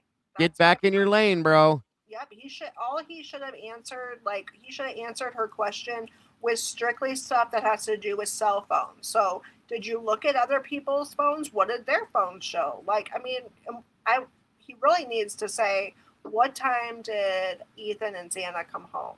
That was like one of the things that they should have asked him. What does their phone say? What does their phone say? He's the only one that can answer this for us right now. Well, and again, like he said, if he's saying that, like SRB said, why did he have crime scene photographs then? Yes, he should not have had any of that. Like I said, he was talking about all kinds of things he should not talk about. Right. Absolutely. Welcome, Redactyl. Good to see you. I have a background in crime scene investigation and a very good one. How much were you involved in the defense's strategy and evaluation of the crime scene investigation and other things beyond the cell data?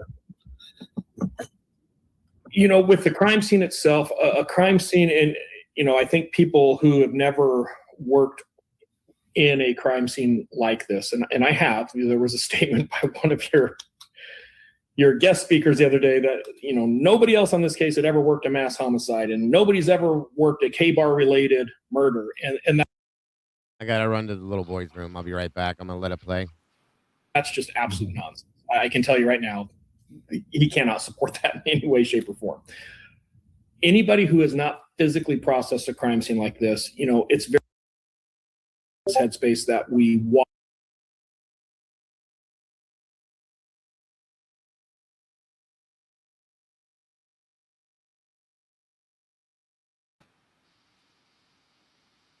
Can you guys hear? No, I think the audio got hijacked by a message. Okay. This is wild though.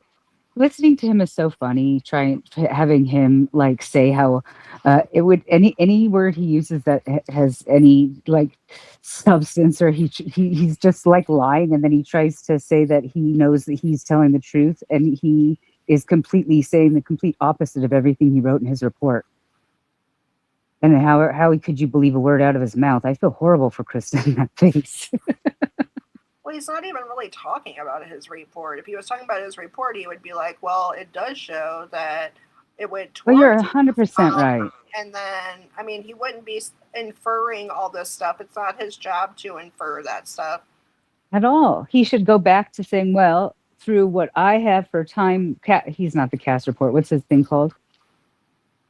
Yeah. His timing advance reports, whatever, through all of that, that's what he should just go back to. He should be like, well, I don't have that information, but through the timing advance reports, I have this information. And even when they ask him a question, because that's what would happen. These ladies are lawyers. Ron's a lawyer. They ask him questions like, you know, giving him like, what's he got to say? He's being dishonest, and they literally can't say anything rude to him. They asked him to be on the show. They can't just be like, dude, you're lying to us and getting in like a confrontation. No, it would have been so hard though. I mean, It was. They looked like they wanted to escape the whole time, but it was.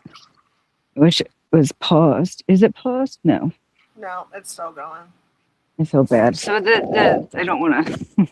It's you He back, he Dana? had Oh, he go had ahead. to skirt. He had to skirt so many of his work doings because they proved Brian Koberger's i- innocence, you know?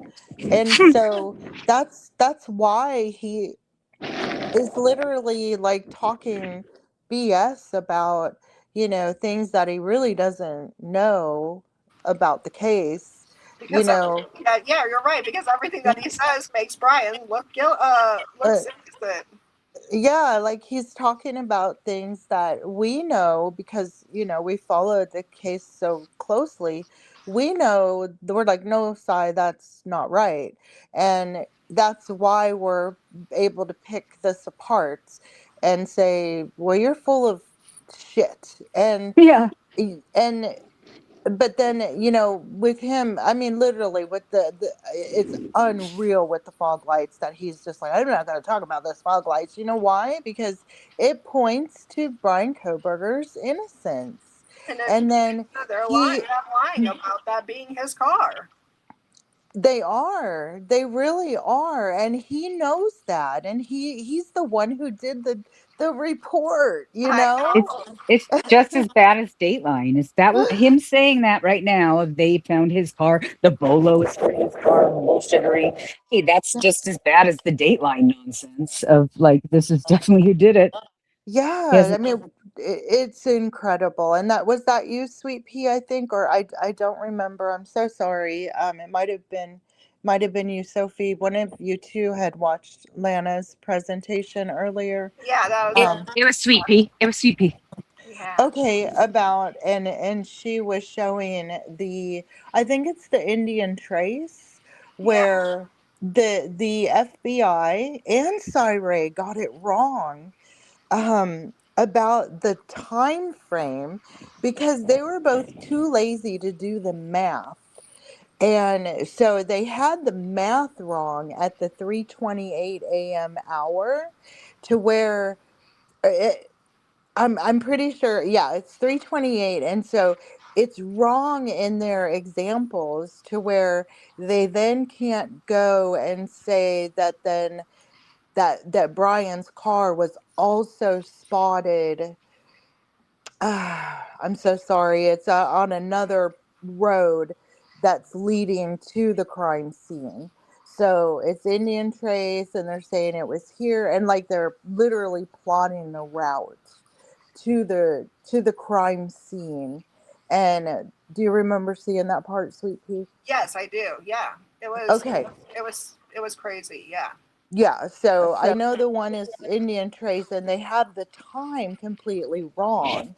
And Cy Ray was too lazy to go back and do the math. And so Pav did it for them, and Lana was pointing that out Yeah, for yeah.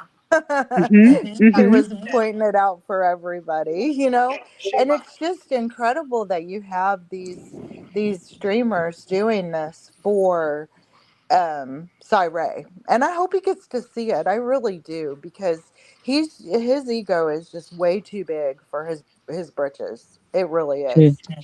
When did you guys start talking so that I can back Well, up? the right when almost right when you left, your computer did a beep thing, and then the sound went out. So we were just started talking then. So Okay, hold on. Four brothers that were identified.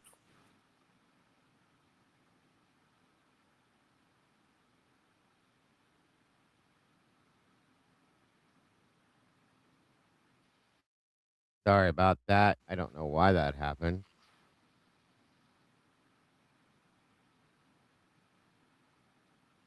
Indian Trails, yes. Hold on. All right. I think that's about how I was only gone for a minute, so we'll go back to that point. Sorry that happened, you guys.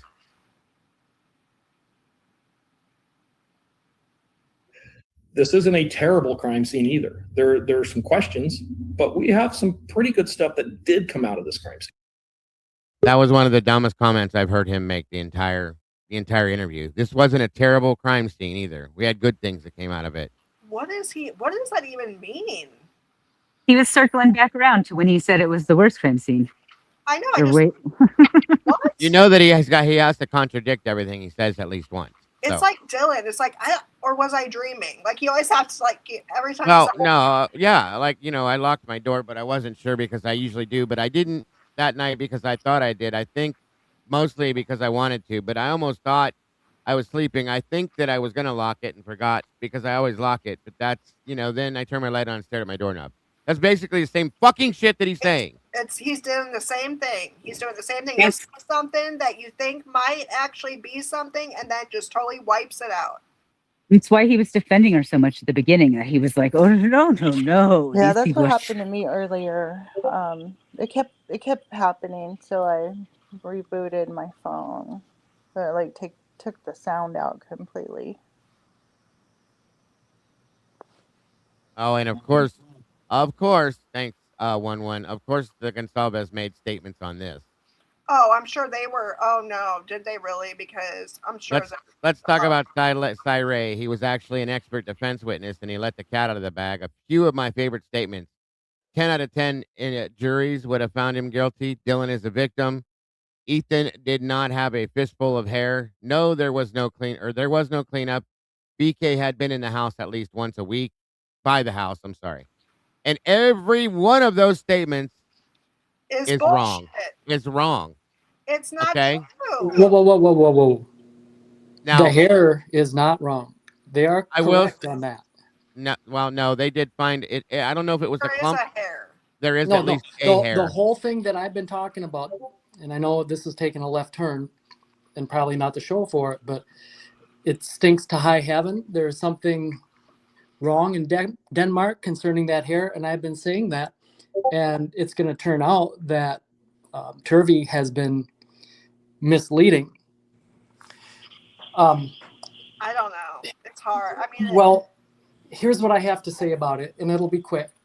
It'll be interesting to see if Turvey comes out and defends himself against. I don't want to go real deep into anything like that until we get through this.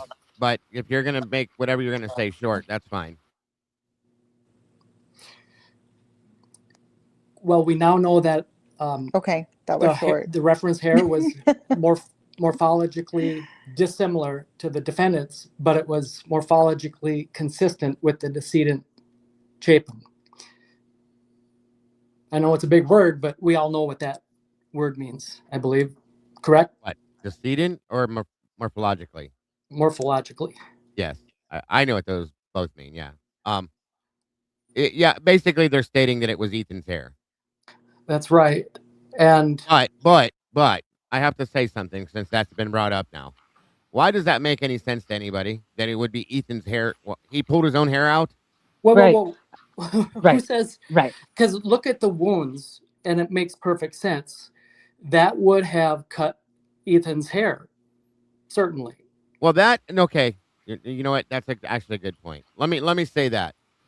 So, if when he was stabbed or slashed, a couple of the wounds we talked about the other day, it would have cut his hair. So yeah, if he went, maybe, you know how people they move around. They're like, oh my god, my head, and he got it on his hand. That would make sense. I get what you're saying, Eddie. Okay. But how do we explain? But real quick, I just want to finish. Hold that thought. I just don't want to lose my track because I am almost done. I promise. Yeah, you're fine. So Turvey was telling us he was manipulating. He was leaving that part out because I cannot believe that he did not have this FBI report that referred to it as hair. FBI lab item number 3 that we can that we read together on one of Dago's recent live streams when this new information was unredacted. Ruth Ballard. Yeah, we haven't hit her document yet, but yeah. So like page 9 on that. So you cannot tell me that Turvey did not have this information at the time of that interview, because he is telling us that the hair was not tested against any of the victims' hair, rather than telling us that the hair was morphologically consistent with Ethan's. And that is purposely misleading. And my question is, are we going to overlook this? You know, we all claim that we are here for the truth and want only facts, but sometimes I wonder if some only want facts so long as it aligns with their belief, and purposely overlook any disinformation that would challenge their opinion. Because imagine the very different conversations that we would have been having this entire time about this exculpatory evidence, as Turvey wants us to believe, that Ethan was in a fight for his life, which he was not. He was overwhelmed with force. He didn't have a chance. He was, if anything, he was, his actions were moving away, not as some have now begun to believe that there was like combat. There was a battle, and Ethan got in some good, licks and pulled a wad of hair. Well, the leg wounds would say he was in, kind of. You broke up, Tomboy. Say that again. Ethan's leg wounds. Oh, yeah. Sorry.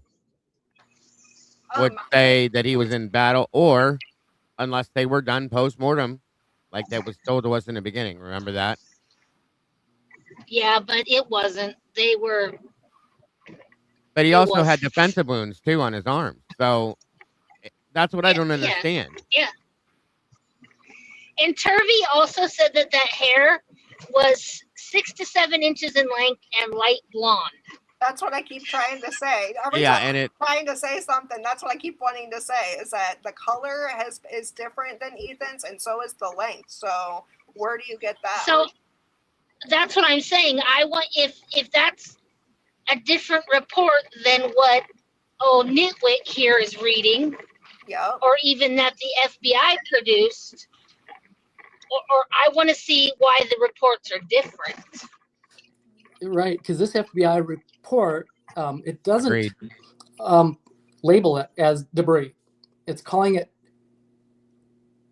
item number 3, hair from the left sock. See, so that's what I mean. So there's 2 different 31 reports rather on the same thing. What number is it, Eddie? And 31. FBI lab item 3 is 1 hair from the right hand. So we can see that it is called hair by the FBI's report. A clump of hair is different than one single hair. Turvey tried to make it sound like there was like a bunch of hair. Well, because there was a lot of right, hair but they only tested 1 hair. Yeah, that's They didn't test a clump. They just tested 1 hair. Right. So it could have been a clump, but they only used 1 hair. Right, and let's remember one thing before we go too far with this. This information about the hair came from Wickham's book too. So one more time, and I'm not saying it's wrong. I'm not saying it's wrong, but I'm gonna step back a little and question it before I get locked down. No, you're not wrong. You're not wrong on that. That book is full of things. Yeah. And I'm completely fucking confused with so many things right now because. And I'll explain that after the fact, but I want to make sure we get through this before we go into any other like long-term conversations, only because I think that way we can be done with this. There's other things we won't be distracted by. But there's something definitely off with all of that other new stuff that we just threw out there. There's a reason for it. I feel it's crazy. Once again, those are the things that they wanted to use to divide us, I think, and it worked for a little while. Till everybody stepped back and looked at it and went, wait a minute, no, we're not going to do that. So there is that. Well, I think this interview was very strategic. Everything is, Tomboy. The timing, remember? Yeah, that's what I'm saying. I think this was. It's like they waited a couple weeks. Why? Because they knew that his stuff was going to be released. Yep, that's what I Or said. that That he way he knew? wouldn't get no trouble. Right. It's not a coincidence. And if that wasn't released, he wouldn't have anything to say. No, right. He did it on purpose so that she couldn't attack him or he couldn't be accused of breaking the NDA or whatever the hell it is. So, yeah, that was done on purpose. I agree. But how did he know? It's so crazy. They all know, in my opinion. I agree. Oh, I think they're given the heads up by the court. Yeah. Exactly. Yes. It's insane. But we will definitely get into the conversation about that because I have thoughts on that other stuff that Eddie had brought up as well. So, and thanks for bringing it up, Eddie. Just so that we can have it. Well, thank you for allowing me to say it. It's been on my mind of course. for a long time, and I just haven't had the opportunity. I know this isn't the show for it, but no, it's fine. No Turvey, worries. I mean, if you look into that, Turvey is misleading, misguiding us all. So, right there is a red flag. What is the purpose of it? Hold on. I don't know if he's misleading us or it's like they could be reading two different things. What do you mean? Like old nitwit here. He's saying things that are aligning with the state that we know are totally false.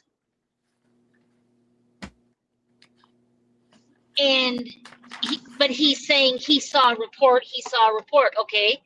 And Turvey could be doing the same thing.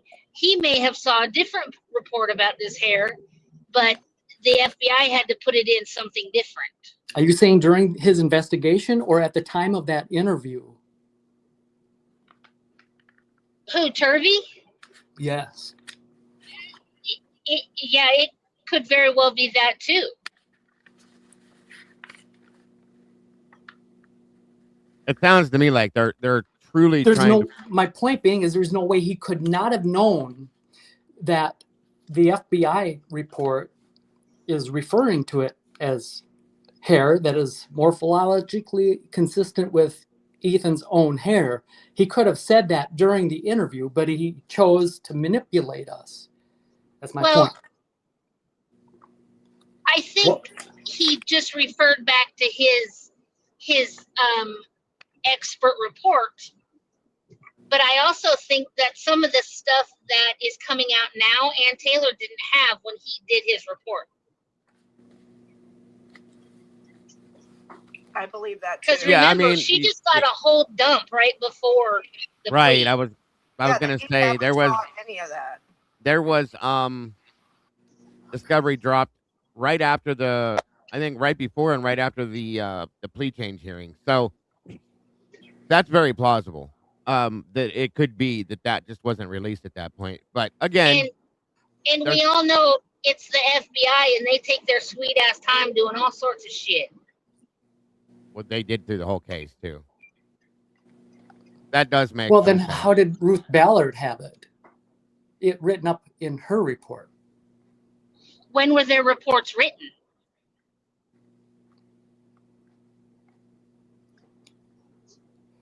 I don't know if that information is on this discovery in this case file. We all have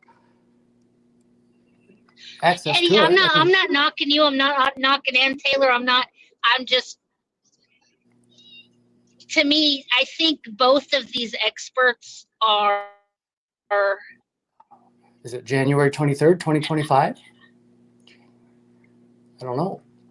That's the date, the first page of Dr. Ruth Ballard's portion of this discovery. I don't know what that date signifies. There was discovery. The state turned stuff over after that to Ann Taylor. Well, like months after that, like maybe May, April.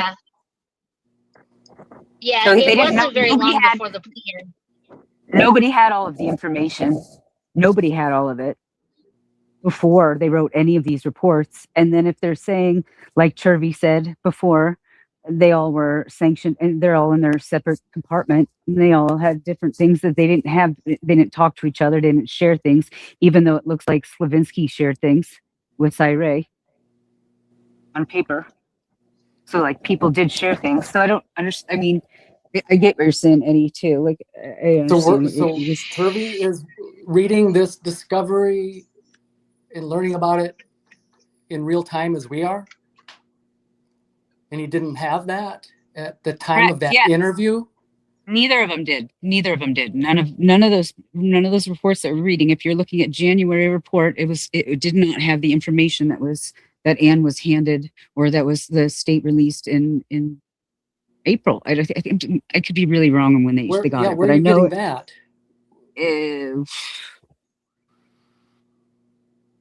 that? She asked for it several times in court. It's actually in the documents. There's actually a release of it within the court paperwork. We'll definitely go looking for it at some point then. For sure. You're saying, let me make sure I understand what you're saying. You're saying that Dr. Ruth Ballard did not have, this report that she's written, she did not have that FBI report, which refers to lab item number 3 on Ethan Chapin's autopsy. FBI. I think what it is, Eddie, is that it's not that she didn't have it. It's that when she wrote her report, she didn't have access to the other reports or other information or any of the information that would come out later. So she wrote her report for her stuff. Everything was correct for her. Without the current information. Yeah. Is that what you're saying? Right. Yes. Okay. Right. She may have had the FBI report when she wrote hers, but when Turvey wrote his, he may not have had it yet. Because I think Turvey's came out before hers did, because hers was in rebuttal of his. Okay. I don't know. Well, like I said, we'll look into it and we'll get back to it to see what we can figure out with that to make sure everything lines up and it's supposed to, and then we'll see what makes sense then and doesn't, for sure. And if Cy-Ray was going with the narrative that you want, he would be the most amazing person ever. How does this opinion change his credibility? It's not about that at all, Ice Me Out. No. It's because he changed his fucking narrative. He changed his tone. He changed everything he said completely. He's saying at one point, here's what bothers me the most with the whole thing, okay? Let's get this back on point. The thing about this that bothers me is that he made a statement saying that MPD they did a horrible job. Latah County did a horrible job, that there's absolute corruption going on, misrepresentation that's being done intentionally to cover something up much larger. That was in his affidavit. Then comes forward at the same time and says MPD did a great job and that Brian Koberger's guilty, when he's saying at the same time that there's no proof that Brian was in the house, that anything they're saying doesn't prove that there's no way that they could have done it. That's what bothers me. I don't give a shit if he said Brian was innocent or guilty. It doesn't matter to me. It's the fact that he's backpedaled on everything he said. He signed that affidavit under penalty of perjury. Let's remember that. Yeah, and it doesn't. And that bothers me. And it doesn't match what he's saying. No. No, it's complete backpedal from what he said before, and there's no reason to change it at this point. And that report was written in last year. That report was dated last year. It's not like it was way old and something new came forward from there.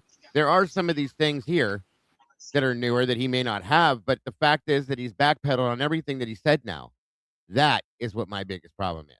That is what my issue is. That's what I was going to say. Yeah, I agree. He doesn't want to go on a panel and discuss his own work. And he keeps saying there's overwhelming evidence against Brian Koberger and refuses to explain or show any of it. So that's what my problem is. He said they did a bad job and they did not provide him with all the information that he needed, but he went and did the work. You're missing my point. It's okay. Yeah, they asked him to come on panel and they're literally asking him questions about his work.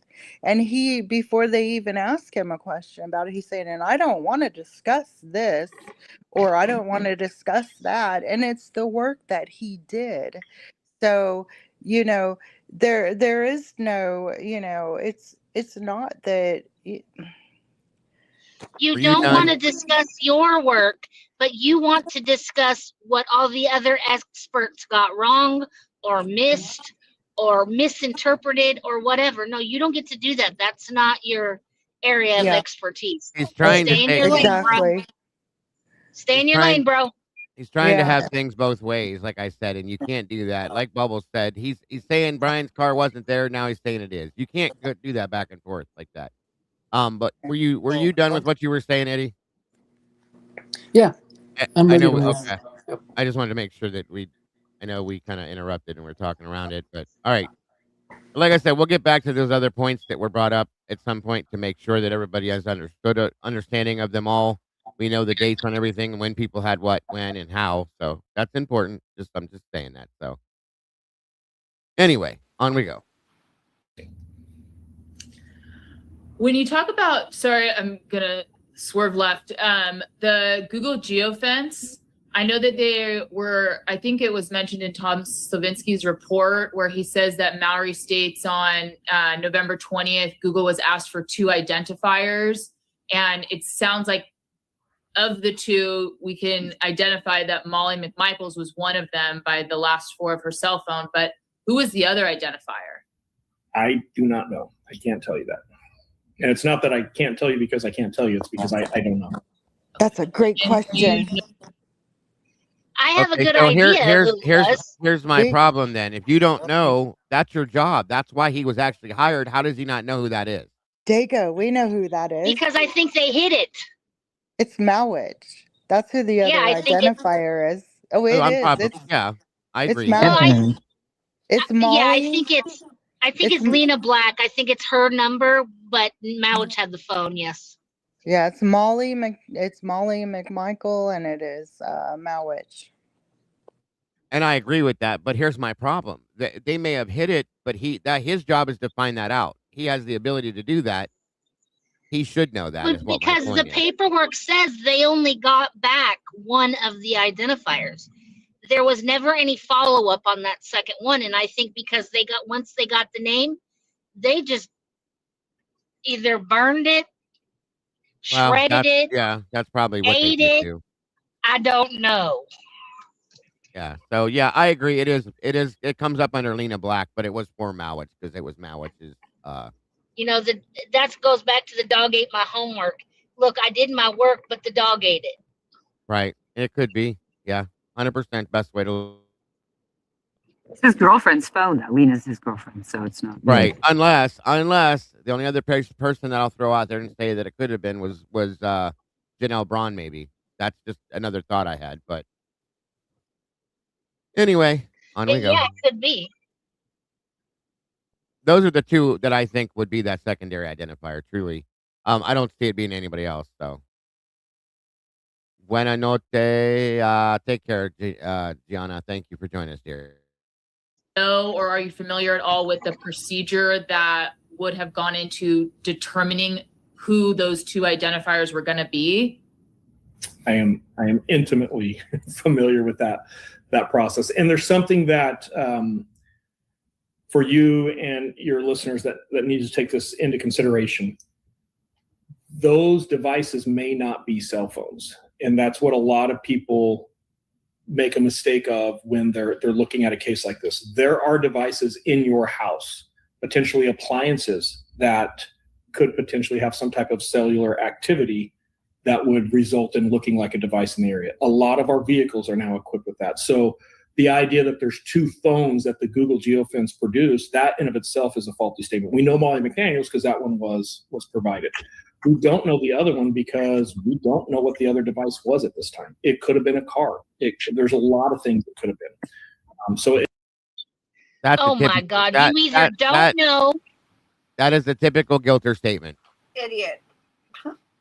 Well, you don't know and you can't talk about it, but now you're going to sit here and tell us it's not a phone, though. Yeah. It might not be a phone, guys. I don't know. Yeah, I don't know. Well, you think they're like picking up their alarm clocks that are Alexa and like walking around the house with them? Is that what he's saying? Yeah, basically. I don't know. Like, was he talking? At first, I was thinking he was talking about maybe Bethany's iPad or something, but I'm like, I don't know. No, because those are Is that- identified. Yeah. Is that identifier hidden behind a glass wall? Yeah. Yeah. Oh my God, bro. You Weird alien, man. You need to have the Homer Simpson dough. Oh, I'd be hitting it every 5 seconds. I know. It doesn't necessarily mean that's a person walking around is where I'm headed with that. How do you identify the distinction between a car or a phone? Because that seems There- like it would be pretty easy Thank you, to Tristan. make a distinction about. It could be. Look at his face. Watch his face when she asked that question. Like, I know he's aggravated. I'm glad he is too.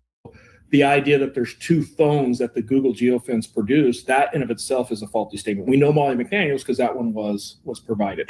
We don't know the other one because we don't know what the other device was at this time. It could have been a car. There's a lot of things it could have been. So it doesn't necessarily mean that's a person walking around is where I'm headed with that. How do you identify the distinction between a car or a phone? Because that seems like it would be pretty easy to make a distinction about. It could be, depending on what the device is and the follow-up that's done. I haven't seen the records that I would need to see to be able to answer those questions for you. I just haven't seen them. I would love to, but I haven't. I think your report, I don't have your exact words, but you indicate that there was no follow-up done with that phone number. I don't only indicate that there was no follow-up, I actually articulate ways that follow-up could still be done on some of that. So yeah, I'll lean into that one with you guys that, that's a hole we can plug pretty quickly. And how did they get those two numbers? It was the Google geofence. Why can't he see it? Isn't that his job? How do we get Brian Kohlberger's name? They didn't allow him to see it, is what he's saying, from my understanding. Well, because they shredded it or ate it. Yeah. And I think that's because that goes in play to part of what they were hiding. Because that obviously probably, like we were saying, it either goes back to Mowich or somebody else that's not supposed to be being talked about. You know what I mean, Sleepy? Yeah, I do. It's just so infuriating. It's like, come on, we're not that dumb. Eddie, I'm going to come sit in your corner because I think these experts are having a pissing contest. They probably are. They probably are. It is. It is an absolute shit show. Absolutely. Especially the way he's talking like he's an expert on everything when he's not. There's a whole ass shit show. If he knows all the other secrets, then why wouldn't he know the secret about Malwich? I don't understand. Well, he probably does. He's just not allowed to talk about it. He knows. Yeah, that was his I almost guarantee you he does. Yeah, he Sandy should. said she wondered if an FBI guy was standing over on the other side of him out of camera view. As far as I'm concerned, they all know everybody involved, period. FBI doesn't have to stand in close proximity to them. They conveyed what message they needed to. He understood it, and he's doing his part. Oh, yeah, because the state was losing the information that's coming out now, people are realizing, wait, the state was playing games.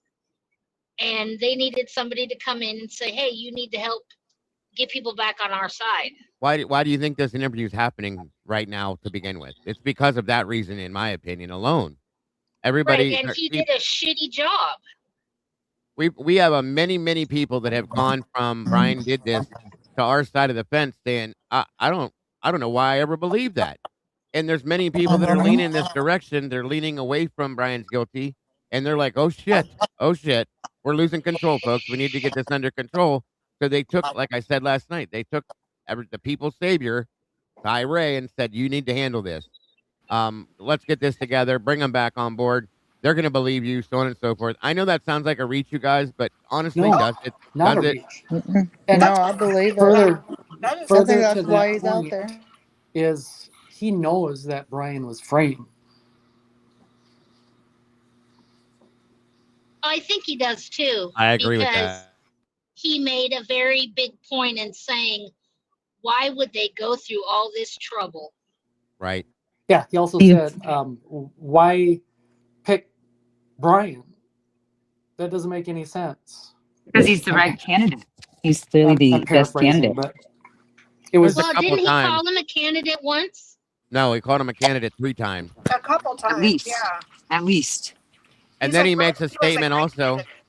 He also makes a statement where he says, let's just say that Brian actually is the one that committed this crime. Yes. That was so far out of hand I just sat there for a minute and like, did anybody catch that? It's But tough. it was, Wasn't there a guilty plea here? Like, aren't you supposed to be talking in legal terms? I don't know. right. So anyway, those things were said too. Just we're not dumb, like you said. We are not dumb. We're listening. We're watching, and I don't give a fuck what the ignorant clown posse thinks. Go read the documents, or shut up and sit down. And when? This is all out there. It's in. You say we know what's out there. We want to hear from you.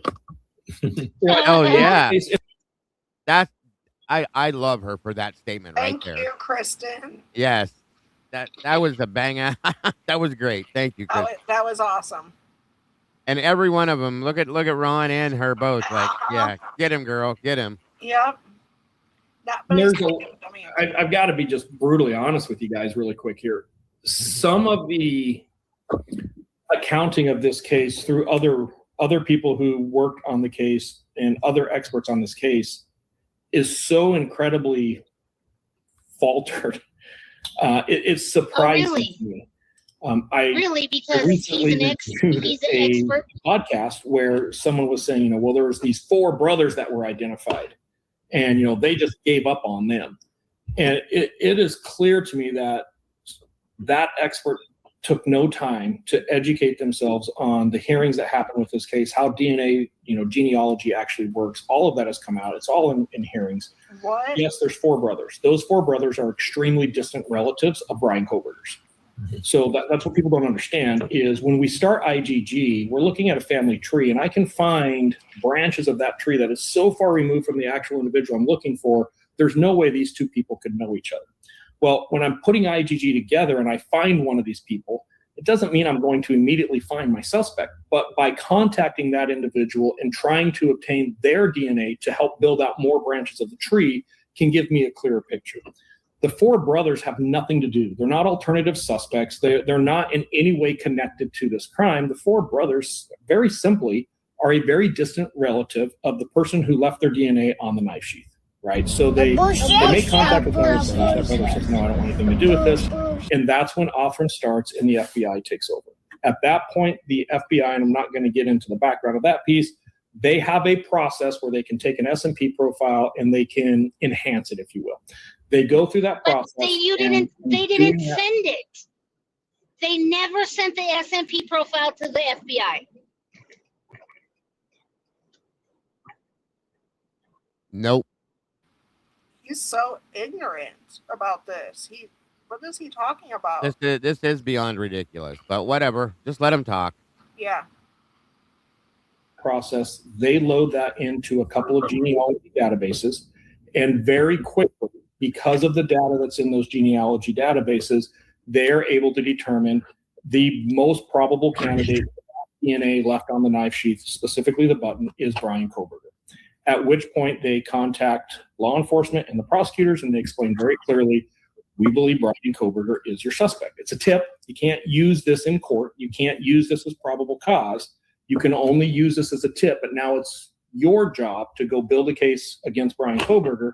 And when you do, and you match his DNA to this crime scene DNA, it's going to match. And it does match. I've heard people say, well, they never match Brian Koberger's DNA to the actual DNA from the snap. That is absolute nonsense. It 100% matched. So, that argument in of itself just fails incredibly well, too. So But there it was didn't. a It test matched his from father. Brian's DNA, testing it against the DNA that was that was taken from the snap, and it was a direct match. 1,000%. In fact, there was more than one. You have to understand, when they took the DNA from the snap, just the process, and I don't want to talk about Brian Koberger's case, I'm just going to talk about DNA evidence. When we recover DNA from a crime scene, that DNA profile is known. And it is a really good profile. This isn't a partial profile. This isn't a very, a little tiny piece of trace DNA. It is a complete profile. They got. Okay, so that is that story now being completely changed that it was not just a little bit of trace DNA, 1/10 of an octillionth of a speck of a piece? Foreskin cells. That's what we were told. So now they're going to change that too. Now, okay. Got an excellent profile of a suspect that touched that knife sheath.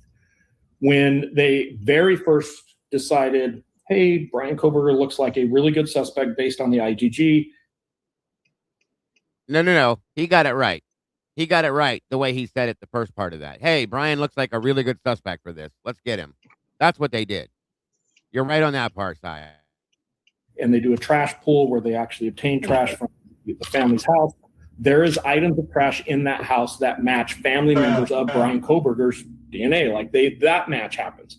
Well, at that point, they actually get a sample of Brian's DNA, and that match happens as well. So any claims by any expert that the DNA profile from the knife sheath was never compared to Brian Koberger's DNA is absolute nonsense. It was. That's the strongest piece of evidence in this case. Trust me when I say the defense would have had a field day if they could show the jury that the DNA from Brian Koberger doesn't match the knife sheath. I mean, that's your whole case. Everything falls out of that. Okay. Dago, hold on a minute. Just real quick. Didn't somebody say last night that how did they get that out of a trash pull when it would have been contaminated by other DNA that was in that trash? Yeah, it was talked about that they would have had to segregate multiple other forms of DNA that were in with that garbage to separate it and break it down. And that's why it was such a small trace, supposedly, as what I believe she said, something along that lines, which I agreed with her. That makes perfect sense. So, there again. But see how he says the end justifies. It's exactly what he said. The end justifies the means, because he's saying don't ignore how we got there, because look, his DNA matches, and that's all you need to know. But that's not at all. No, it's not how it works. That's Exactly. not true. That's that he's saying that to justify his basis that Brian did it. Period. Right. So that's all there is, as far as that's concerned. Yes. And thanks for bringing that up, Tomboy, because again, you do have to realize when they did the trash pull, folks, they had to separate multiple other versions of DNA from that as well and break it down. So the sample that they pulled from that was even smaller than what we probably believe.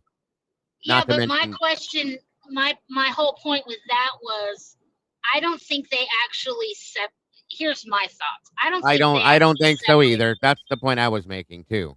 I think that the DNA that they got from the trash pull was the buccal swab from PA. No, I know what you mean. The secondary buccal swab that disappeared. I know what you're talking about. Yeah. I get it.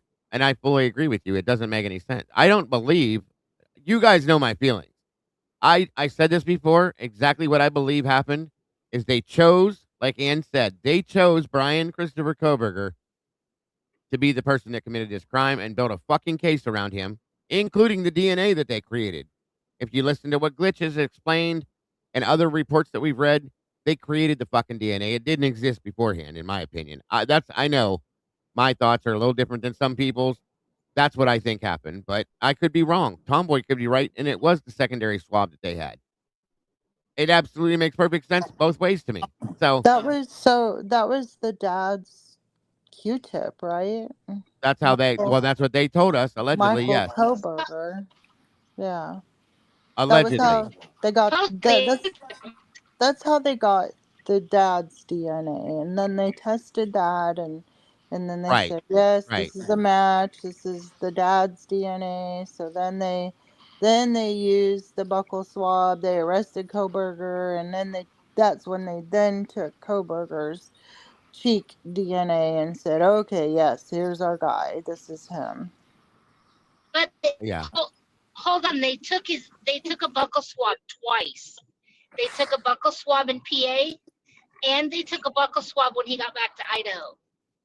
Right. But the only one that can account for they cannot account for that PA buccal swab. It is nowhere in the records what happened to it. Oh, okay. You mean for Brian Koberger? Yes. Right. Okay. Well, yeah, but the trash pull that was done for So you Michael just take Koberger. a swab and throw it away.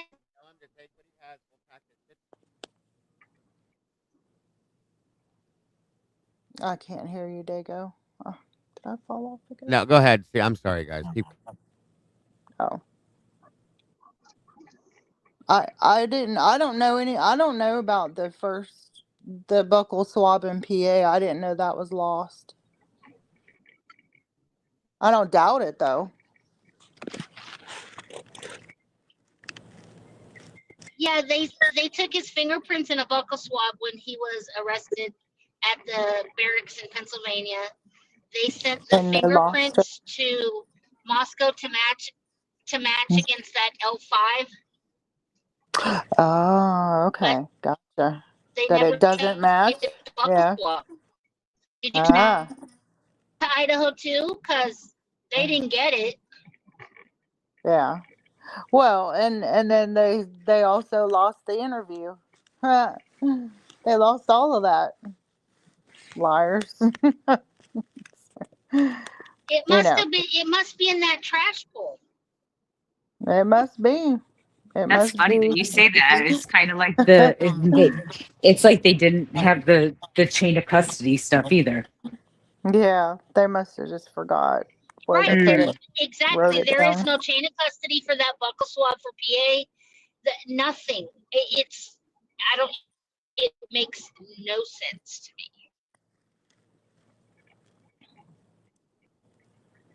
Onward. Yeah, so if the IGG that was garbage, if that is everything that is garbage had been thrown out, nothing would have ever came back to Brian Koberger, essentially. So plain and simple, and it's all garbage, as we know. So it's just all BS.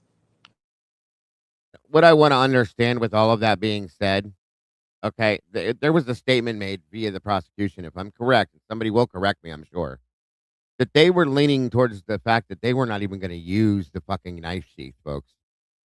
Okay? Does anybody else remember hearing and seeing that they were not even going to use it, possibly? They were going to toss it. Yes, Right. I remember that. Yeah. So, Yeah. okay. Yeah. So if I'm correct on that, then if that's your, according to fucking Sly Ray here, that's your main piece of evidence here. What were you going to use there, Sly Fox? Tell me that. Well, Dago, it's the same thing as when Hitler told both the prosecution and defense with the IGG to come up with a story that A they're both lie. comfortable with A lie. about the IGG for the jury, because Yes. they were throwing that out. And if you think about it, that's literally how they got to Brian Koberger to start with. So, because that's what then led them to the trash pull to get to Michael Koberger. So in effect, that is all just totally, that should never be legal ever. If that is that bad of junk science, and you have to think of a story to tell the jury of how you got to your client or to your suspect, then no, that should never be allowed in a court of law, and it should all be thrown out.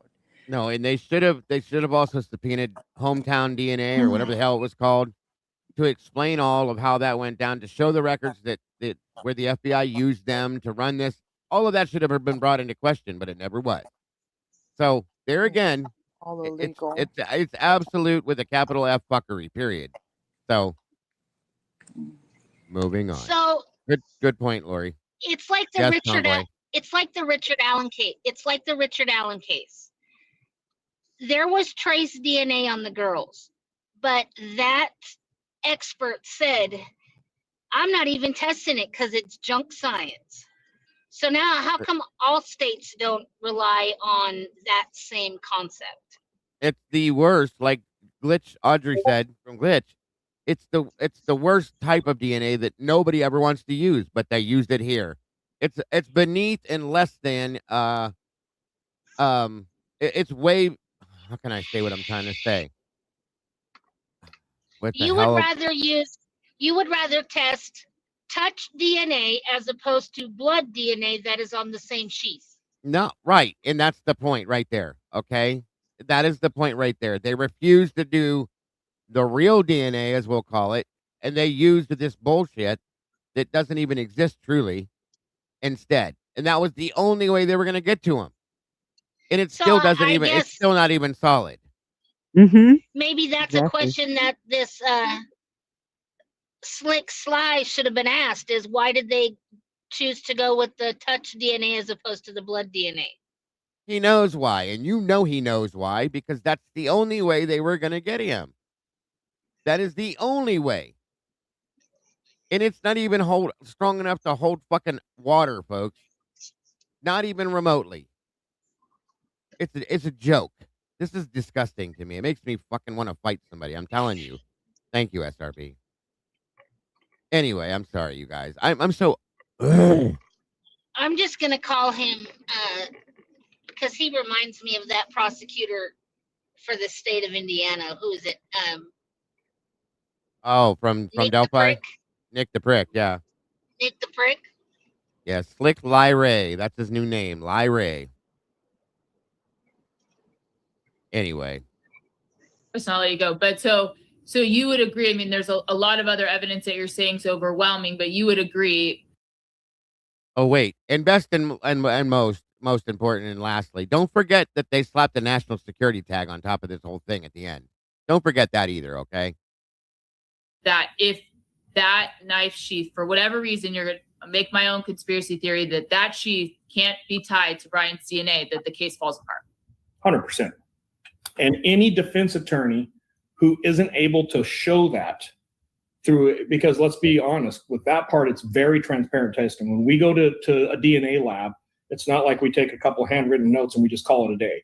There is a very established forensic process of DNA typing and actually getting that test.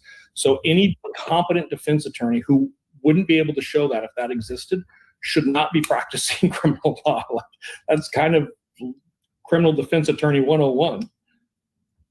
Yet Okay, they can't and once they get the sorry, that. Kristen, go ahead. I'm sorry.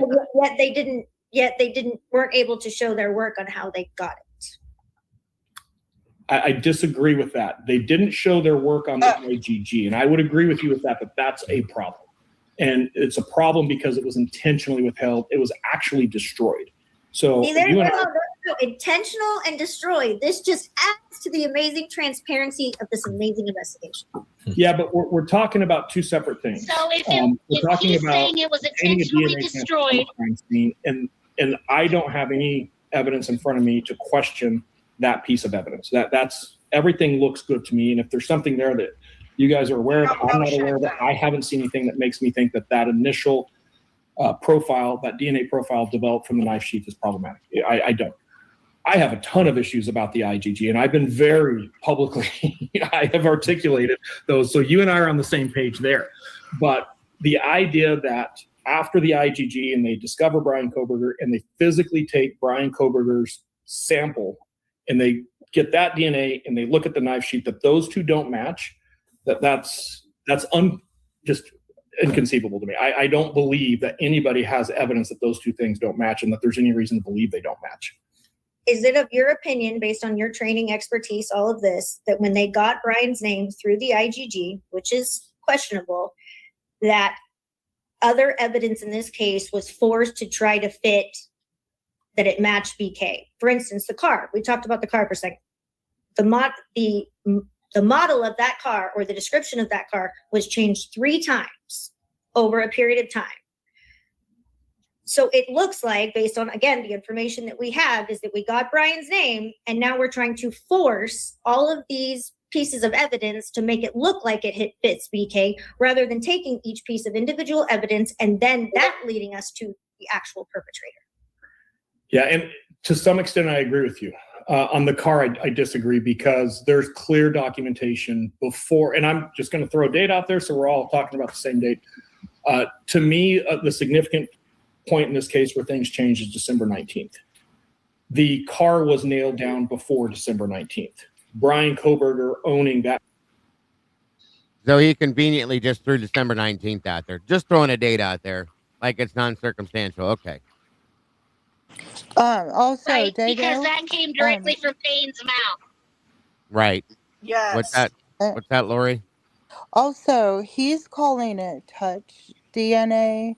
It's glitch DNA.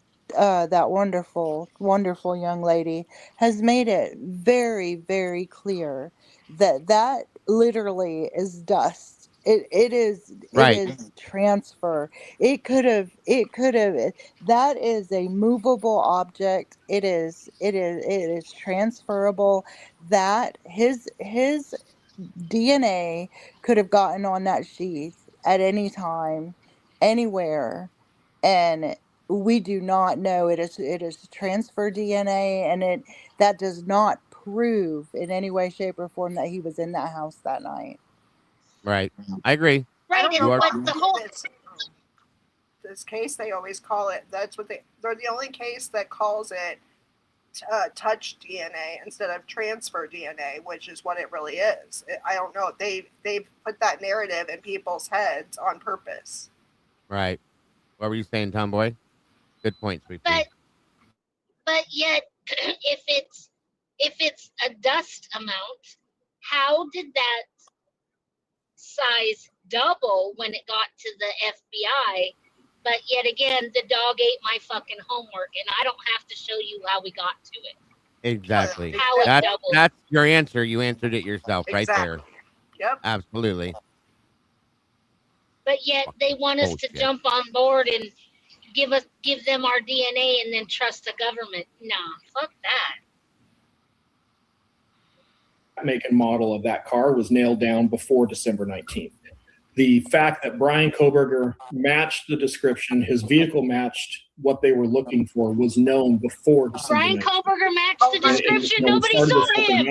Oh my God. Brian Koberger was already known to law enforcement as a potential lead in this investigation before the IGG ever identified him.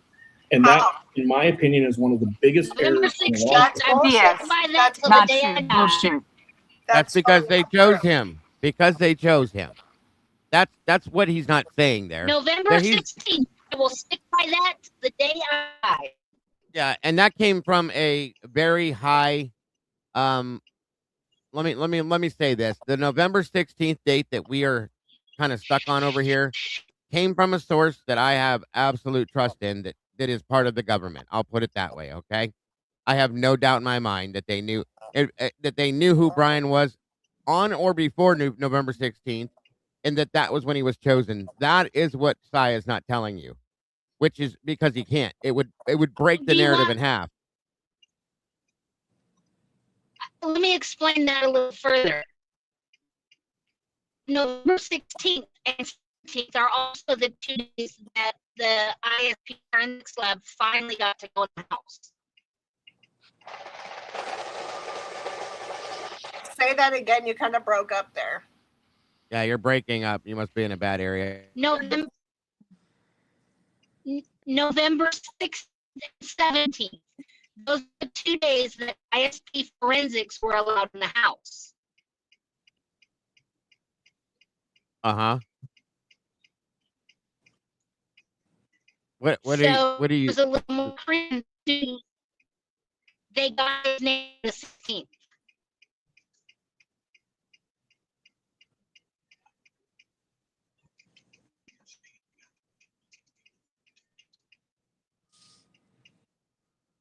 Did everybody hear her okay? I'm cutting out. I didn't hear her at all. You don't hear her at all? I didn't hear what she said. It cut out half of what you said, Tomboy. Can you repeat yourself? I think she's still driving. I hear her. What'd she say? What'd she say? You tell me, Dago. She was talking about the what I heard from what I gathered of it about ISP forensics not going into the house until the 17th of November. That's all I could hear. The rest of it broke up. The 16th. 16th. Sorry. And you're still breaking up. Yeah. That's what she was bringing that point up. It's because yeah. Right. Agreed. But like I said, the point he's making here is that they knew about Brian beforehand. Well, we believe over here that it was November 16th, 3 days. 3 days after the murders occurred. 3, okay? Not 1, not 2, not 7, not 25, 3 fucking days after the murders happened, they knew who Brian was. Like Ann said, they chose him within that period of time, put it in play, and rolled from there. That's how I see this. Hey, Senor, good to see you. What'd you say there? Did anyone hear Cy say how scared he was when Hitler was mentioned, or did I imagine that? That I didn't catch, Senor. Yeah, he was like, he goes, oh, I'm not gonna talk about him. He doesn't like me. Or something like that. Surprise. I noticed his face, Dago, when you said to look at his face. His face changed, like he got angry for like a micro expression of anger. Oh yeah. He's very well, everybody says that I'm very visual and very animated with my faces and stuff, which I am. I know I am. I always have been. Um he's the same type of person. You could read his entire mood based on his face. Like I've told you, like Chief Fry is a fucking mood ring. When you talk about things he doesn't want to talk about, he turns purple. We all know, it's immediate. There's different things you can tell by people just looking at him. So yeah. Yeah, his facial expressions and body language, he's not very good at hiding them. That's a fact. So yeah, he's definitely not. I would love to be a fly on a wall in between a conversation between him and Steven Hitler. That'd be great.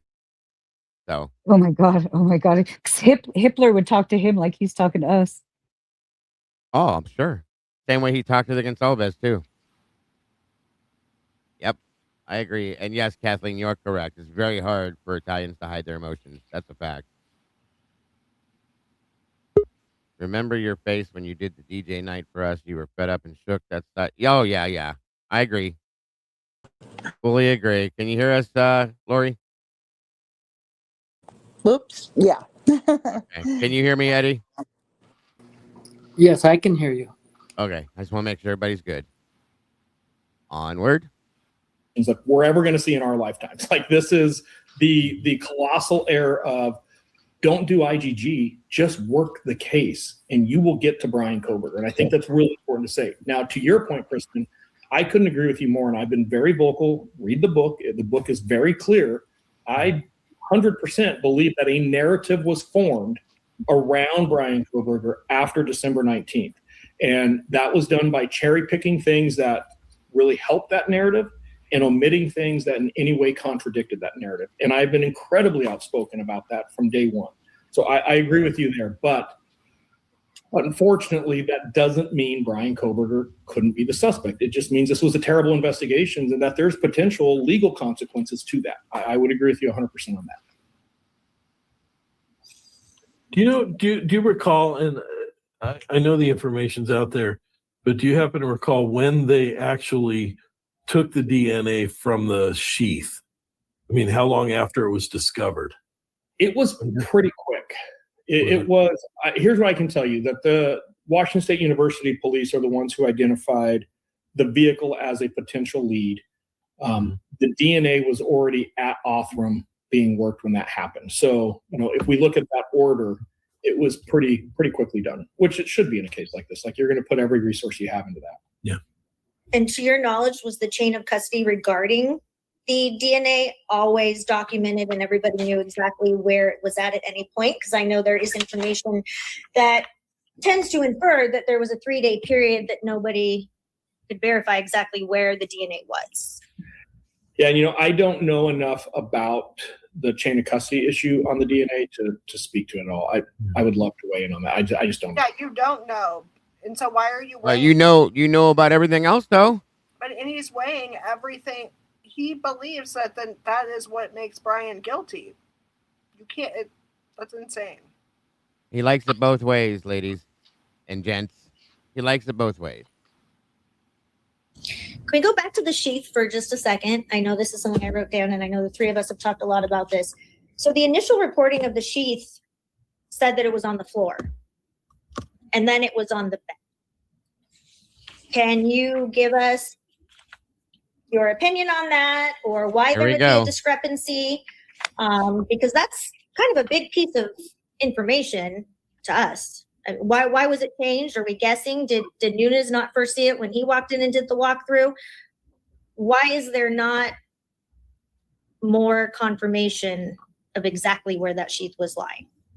Yeah, so I'm going to answer that two different ways. My first answer is going to be, I bet I he wish we is. had better documentation on that. So I'm with you guys on, should we question that? Yeah. And the reason we should question that is the lack of documentation. So number one, I want to make it really clear. I am not defending the lack of documentation there. I think that's what we're really talking about here.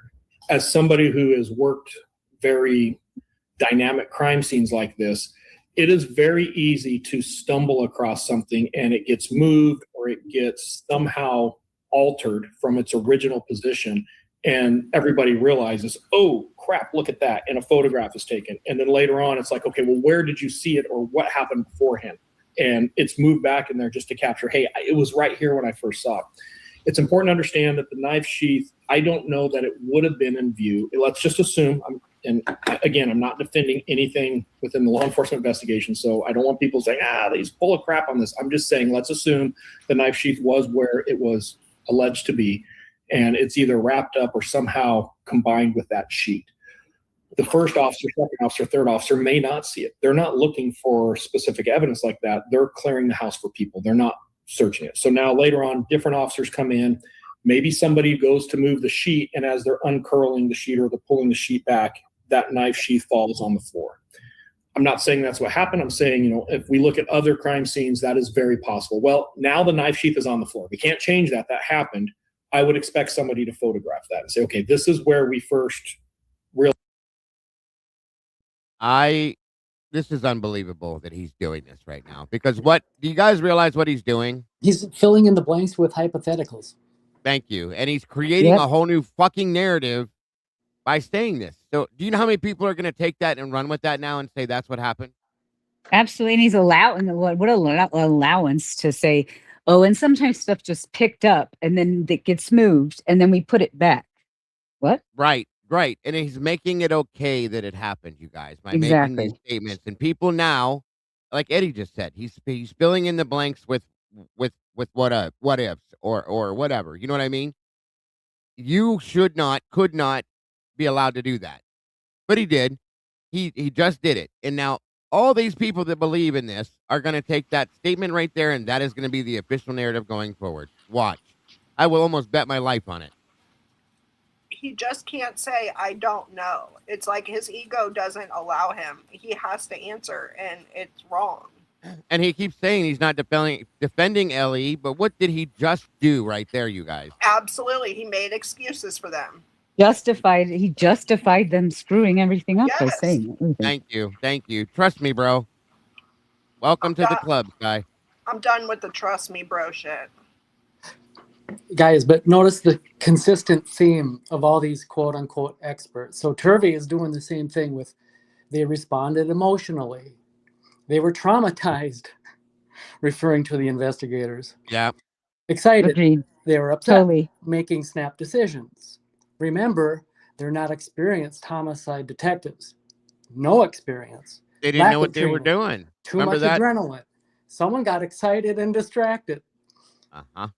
They're inexperienced. I said at the beginning of the interview, they were just inexperienced. They did. Now in the beginning, he said that they intentionally, not in the beginning, in his report and the initial affidavit and his interview, he says they intentionally did what they did. Then he comes out very beginning of this and says they're just new. They were inexperienced. They didn't know what they were doing. Are you fucking kidding me? Come on. This is insane. Everything, like Eddie was saying, it's all being done, and it is absolutely done intentionally what they're doing right now. What he just did there just then, and everything else that he's going to do, as well as everybody else that we've heard from. The same damn thing.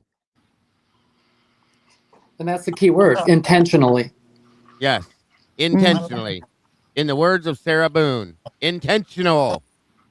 It wasn't intentional. This one is the nothing ever happens in Moscow.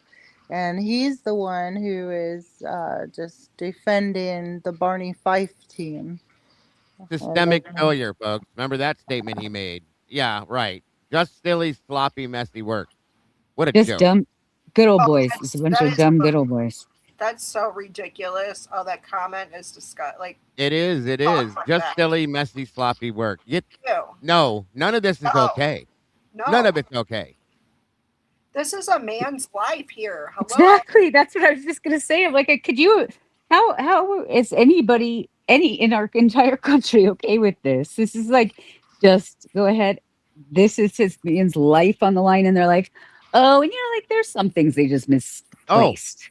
Don't forget the biggest one out of this whole thing for me that really made me almost literally vomit on myself was when the 8-hour statement was made and he said it was just a bad decision. It wasn't it though. Wasn't it the worst decision they've ever made in their lives? I hope It's a very bad be decision. to That's the his truth. answer. It is. Yeah. It is. But you're missing. You know what I mean by that, though. Yeah. That was the answer absolutely. Yeah. No, that was just sweep right back under the rug. Right, and he got quiet when he said it. He was like, "It was just a bad, very bad decision." Go sit the fuck down, please. Yeah, a terrible decision. In fact, he you are so weak, bro. I'm sorry. In fact, he knows that it wasn't their decision to make. They were directed. Totally, Eddie. Totally. What a joke. What a joke. Holy crap. And then I can tell you as a crime scene supervisor who's been on there, if somebody explained, well, it was on the bed, I moved this, it fell off the bed, it's on the floor, I would tell them, okay, take a picture here. Now position it as close as you. All right, Sweepy, take care. Thanks for joining us, dear. Thank you. Bye, everyone. To where it Nice, Sweepy. And now articulate Have a good night. so that we can rebuild what you actually physically observed. And again, we're going to go back to, no crime scene is perfect. We make errors. Everybody makes errors. And anybody who's sharpshooting that, well, that's just terrible police work. Well, you probably haven't been in that situation because it's very easy to do. So the real issue here is the lack of documentation. And it's not just the knife sheath. You make intentional errors too, Si? It's the entire case. I wish we had better documentation on the entire thing. It would be a different conversation today. And you say that that's sort of one possibility. Of course, we all don't know, but that sort of also leaves open the idea that other possibilities could have happened, which as attorneys is why the chain of custody is so crucial. Sometimes maybe it's a harmless error. Sometimes it's the entirety of the case. And when that piece of evidence is the entirety of the case, you can understand, I'm sure, or appreciate why it's such a big deal. Absolutely. There's a reason I took this case. I could not agree with you guys more. And I've been very outspoken about the fact that there are a lot of errors in this case that didn't have to be there. Yeah. With respect to BK's car, is that... I see you, Robert. With respect to the search and there was no DNA and there was no blood in the victims, does that have any significance to you on this investigation? Because were there like 200 stab wounds? I mean, you would imagine that there would have, I think it was your words, there was an excessive amount of blood at this scene. Yeah, it is clearly troubling, and I think that there was an assumption also by law enforcement that once they got a hold of this car, the entire case was going to come together because of that. So, I think it was shocking to everybody not to see that. Is it possible? 100% it's possible. We have to factor in a couple more details here. We're dealing with somebody who understands crime scene forensics to some extent. I don't think by any means they're an expert. I don't think that they had this locked down really well, but there was a basic understanding about evidence transfer, if you will. So is it possible that somebody could do this and not transfer blood to the car? 100% there is. Of course there is. Is it unlikely? Yeah, I would expect to see it. The second factor we have to bring in, though, is the gap in time. And this is probably the most important. Dago. We have a pretty significant... Not in the time frame given. There is certainly... when he's talking about this, there's certainly a way that this could be done for sure, but not in 15 minutes. And that Agreed. that is what he needed to be questioned about. I agree, and alone. That's big to like, it could be done, the way it was done, but not one person by themselves and not in that No. time frame. I fully agree. Yeah, and they need to be questioned about that. These experts coming on here saying this, he's saying, well, yeah, he's got this expertise and blah blah blah, but not in 15 minutes. You cannot possibly disrobe and do all that and get in your car and not have a speck of DNA on you. There's no way you could do that it wouldn't even have been 15 minutes with the time frame of killing them and then getting out to your car. Impossible. Many, many things going into that as well. Like, that's where people like the Gonsalves come in and they bring, well, Brian brought a kill kit. Oh, stop it. Stop it. Please stop it. I'm so fucking tired of hearing this. It doesn't make any sense. That, I don't give a shit how, when, no.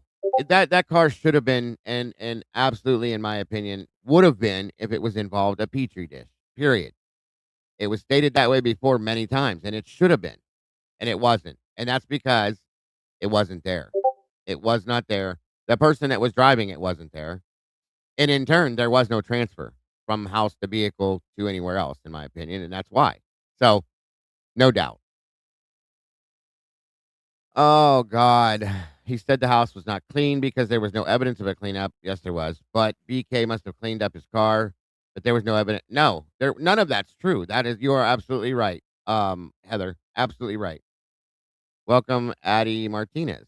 Thank you for joining us. Good God, what a mess. Significant gap from the time of the crime to the time the car is actually processed. And the problem with DNA is, as time goes, we lose it. It starts to disappear in a number of different ways. So, I would love to say that, that in of itself just completely reframes this entire case. But I've had cases where I know bloody bodies have been transported in a trunk and we can prove it 15 different ways, but we didn't get trace evidence out of that trunk. I mean, it's possible to do if you have a suspect or a defendant who understands some basic crime scene transfer. No way. Is it possible for blood to have been in that car and then it dissipated and eroded prior to the search of the car? It's possible that it could have been cleaned. It's possible that things could have come into contact with the blood and there's transfer in it. There's no proof that it was cleaned. It's already been talked about many, many times. So wouldn't there be proof in the cleaning? There would be that would proof. be proof in and of itself. There would be chemicals that would show up. All of this stuff would be there, and it's not. They even tried to make up a scenario where that Brian was cleaning his car with bleach at his parents' house when he got there, and that was disproven. It was another lie that they created to run down the track on the propaganda train to make sure Brian got convicted. That's what they've done through the whole thing. Not at all. And if it was cleaned, it was a generalized cleaning because he drove across the country, period. But not like they're proclaiming that it was. They took the car apart down to the frame, I believe, pulled out the carpet, this and that, and found absolutely not even a hair. So you're going to tell me that guys, we know how hair transfers from people to places, animal hair, especially if there's an animal in the house. You're going to tell me that this man went through this house, killed 4 people, and not one hair, piece of dust, skin cells from anything transferred from that house to him? Miss me with that bullshit. There's no way I'll believe that ever. I'm sorry. No way in hell. They've been removed. There's an idea that when I get in that car, I'm touching the car. We have to understand with a little bit, anybody who's watched a few episodes of Dexter should be tracking right now. There's things I can do to my car that my contact isn't with the car. It's with things that I have put between me and car seats or car doors or car interior. It isn't impossible to hide the transfer from the car. It would potentially be impossible to hide transfer, but we don't know the state of the car at that time, whether it's BK's or anybody else's. Like, we don't know what that car looked like. So, it's an issue that we have to look at. It's an issue that should absolutely be put in front of the jury and let the jury see those issues. But it isn't, it doesn't rule anything out by any means. They call it Sutton opined that he did it. Is it possible that car was not involved in the crime? Sure.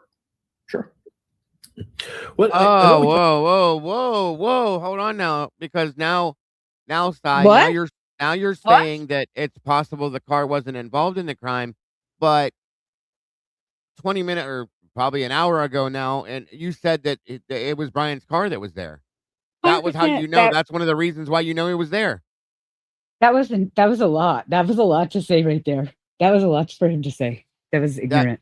You can't play both sides, dude. I've been telling you this. You can't have it both ways. Stop. Talked before when we talked before. You have some thoughts about the route that Brian Koberger took that night, right?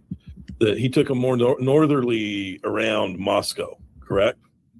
Did you determine that? Well, I put a couple things in my report. So let's start with what I've made very, very clear at this point.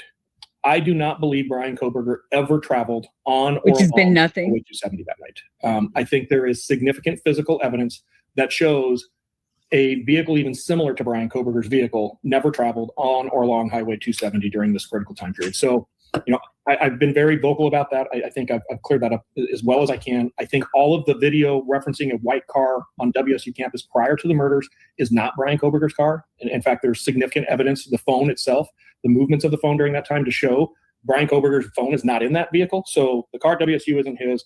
There is no white car that matches Brian Koberger's vehicle that travels on 270 into Moscow that night. Is there evidence that Brian has previously traveled from the general area of his residence to Moscow on another road north of Highway 270? Yeah, there's fairly significant evidence of that. So is it feasible to say, well, because he wasn't on 270, he couldn't have gone to Moscow? And that's what I'll say is no, you can't say that. We can only say his phone was off during that time. The totality here that changes that narrative is when the phone comes back on. And when the phone comes back on, it is due south of Moscow. And when we just simply look, from point A to point B, knowing he didn't travel on Highway 270, knowing that he didn't drop down, because we would have video of it. If he dropped down out of WSU and he went south of WSU, we would have that video, and he's not on that video.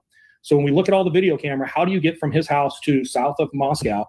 Well, it fits that northerly route. And when we look at pattern of life, he is familiar with, he's driven that northerly route on a number of times. So, it comes down to some logical common deduction. How do you get from point A to point B? And, I'm not talking, I'll be really clear. I'm not talking about Brian Koberger. I'm talking about Brian Koberger's device. So let's just simply say at some point, Brian Koberger's device has to pass through Moscow or very close to Moscow that evening. And I don't think anybody with any type of expertise in this field will ever argue against that. Did you ever determine where his device was when it powered back on? 100%. We have great data that shows pretty precisely where he is and the route that he takes back to his house. And when I say consistent, it's important that everybody understands here. We have a number of GPS hits that perfectly track along multiple dirt roads. So for example, we have GPS hits that are hitting on a dirt road. It comes to a T intersection. We can see that vehicle turned left, and then it continues to perfectly follow that road, and it comes to another intersection and it turns right. We can do measurements in between those GPS hits to look at the speed that he's traveling, and the speed is very consistent with what you would expect on a dirt road. It's also very consistent with what you would expect the length of time it took to travel that route. We then start getting those same type of location data hitting with video surveillance that captures a vehicle very similar to Brian Koberger's car. Multiple surveillance cameras that overlap with the cell phone data. So now we see the cell phone moving along a certain route, and we see a white vehicle that matches the owner of that cell phone moving along the same route. So could we make an argument that that's not Brian Koberger? 100%.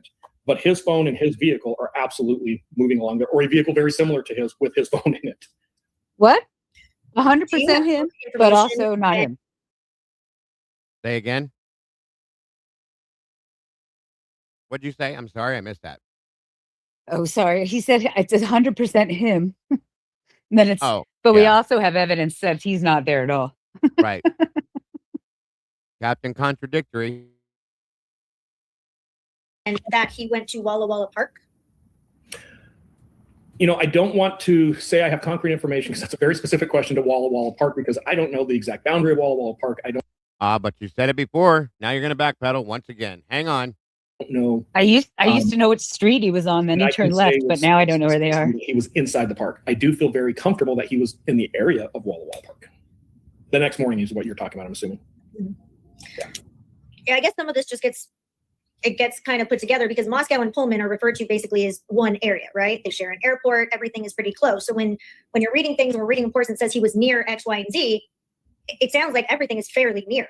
So if we're saying that we can put him in Moscow X times, does that mean he was at the Costco? Does that mean he was at, the grocery store? How close to these exact points are we getting? When you say near the park and you say, yeah, I have him literally at one of the entrances and that's identified in a map, or is it, well, he was in that area, so I think there was a likelihood that he was there.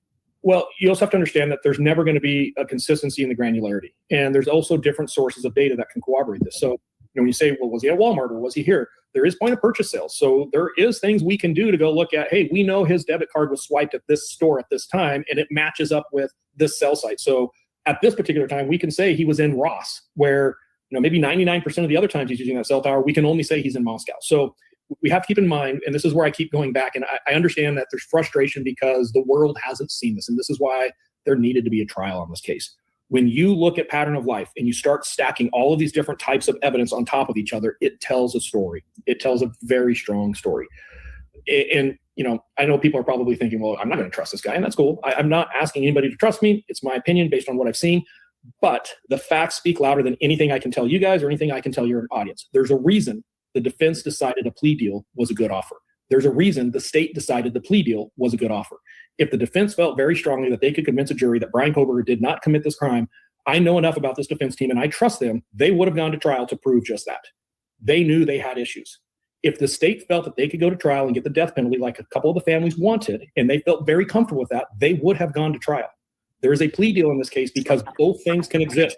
Bryan Kohberger can be guilty and the case can be really screwed up. And that's why I started with, hey, to have a real conversation about this, we have to start with both of those things are possible.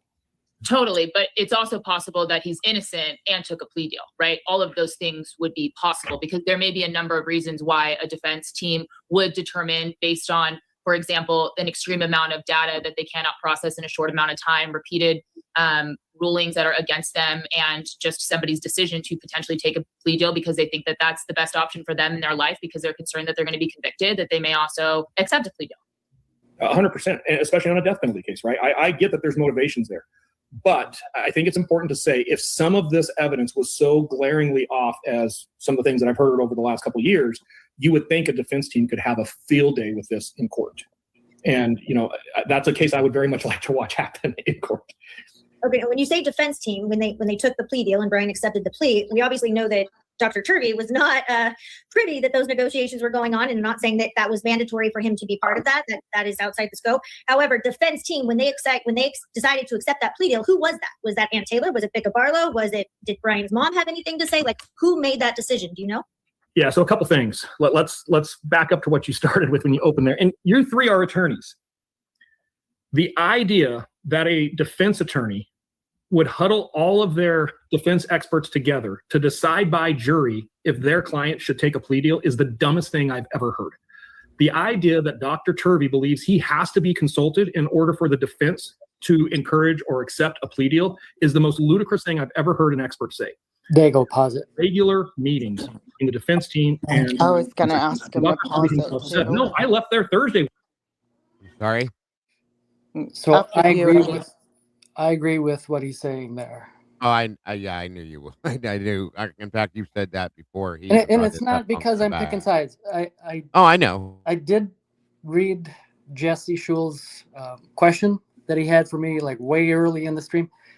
And the answer to that the question was, I think it was, who do you like more? I didn't Turvey see it. or Cy Wright? And my question is, I don't like Cy Wright or Brent Turvey, and I don't dislike Cy Wright or Brent Turvey. I'm not picking sides. I listen to what they say, and if something is rotten in Denmark, I want to communicate that and share it and point it out. And Right. Just because someone has said something that is obviously a lie or untrue or is misleading or there's showing deceit doesn't mean everything that they say is going to be as well. And I know our ire is up and we're really after this guy.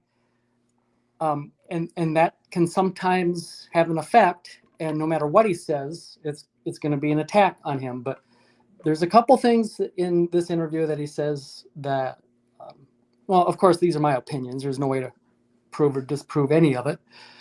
But this is one of the things that he says, that I believe is absolute truth. I am not someone who has criminal trial experience, so Right. I'm not one of the players in a setting like that.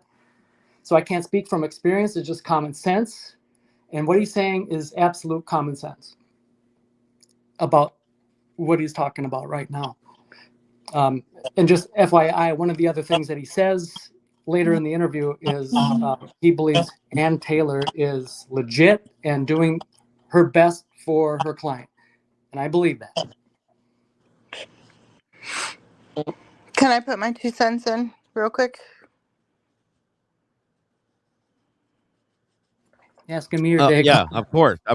Yeah, that's why we're here.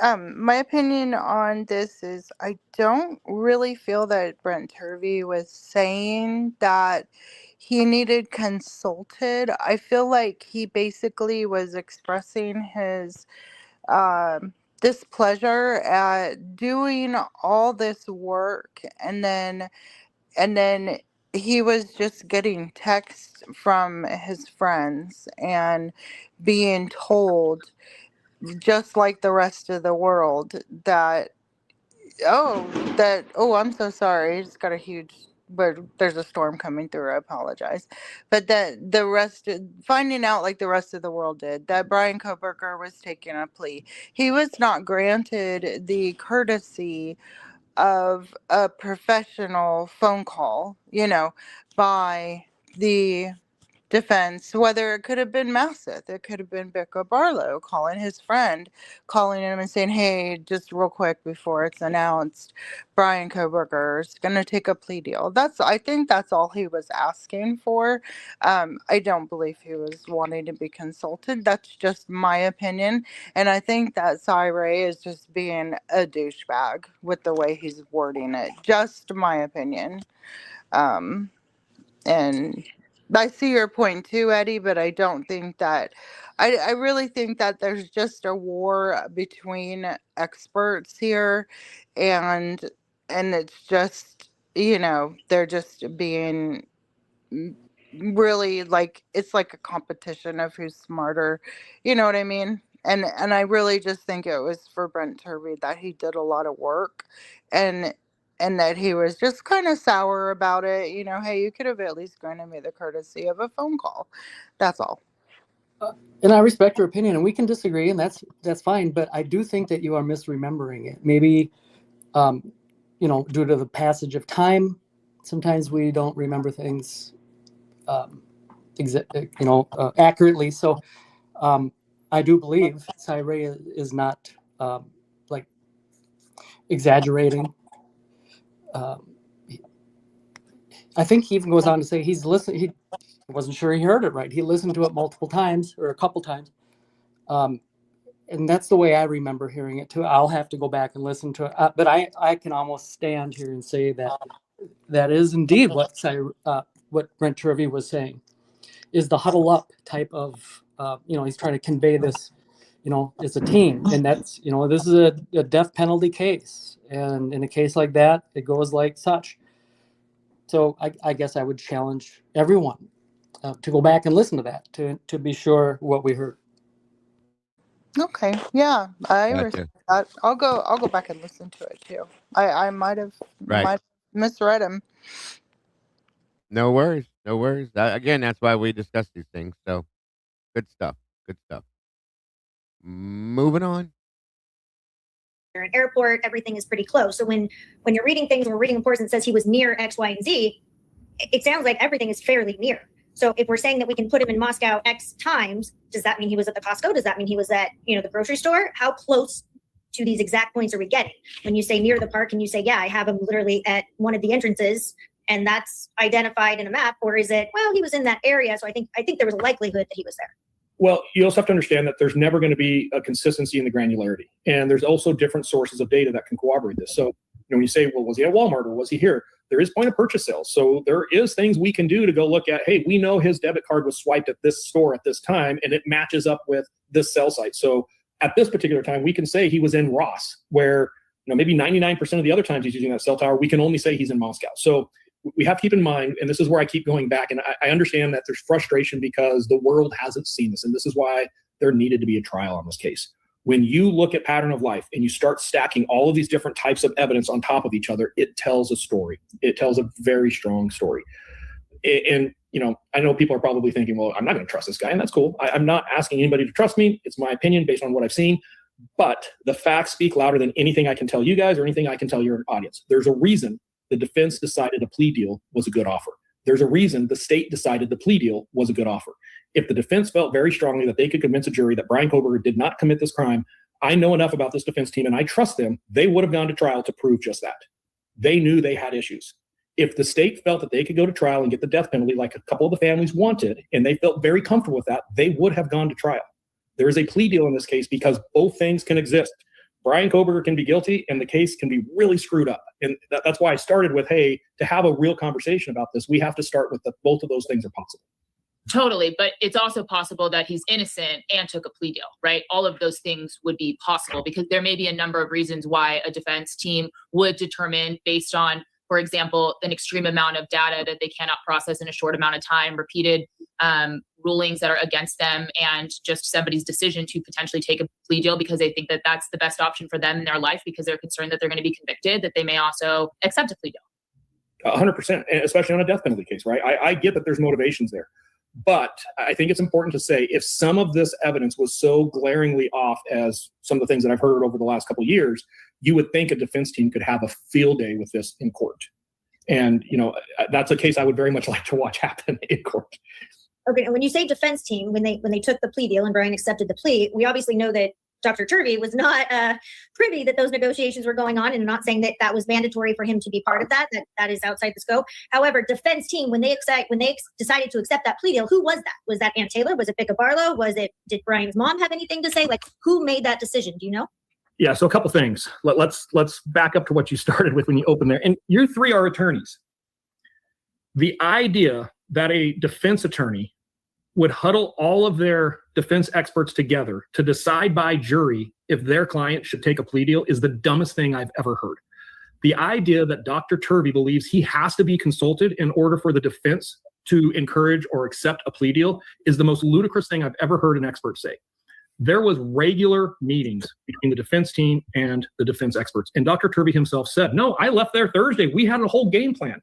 The idea that Ann Taylor didn't know some mystery piece of evidence because Turvey hadn't told her and she needed to consult, at least in his memory, the way that he's framing this is ridiculous. And I would expect you as three attorneys to see the truth in that, right?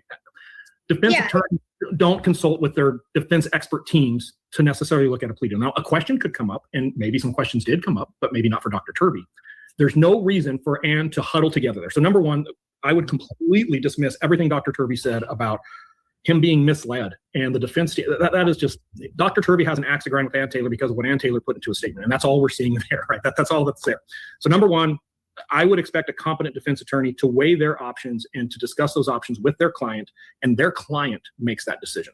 Who Bryan talked to, who he consulted with, who he relied on, and why he made that decision, only Bryan Kohberger can answer. So I can't answer that.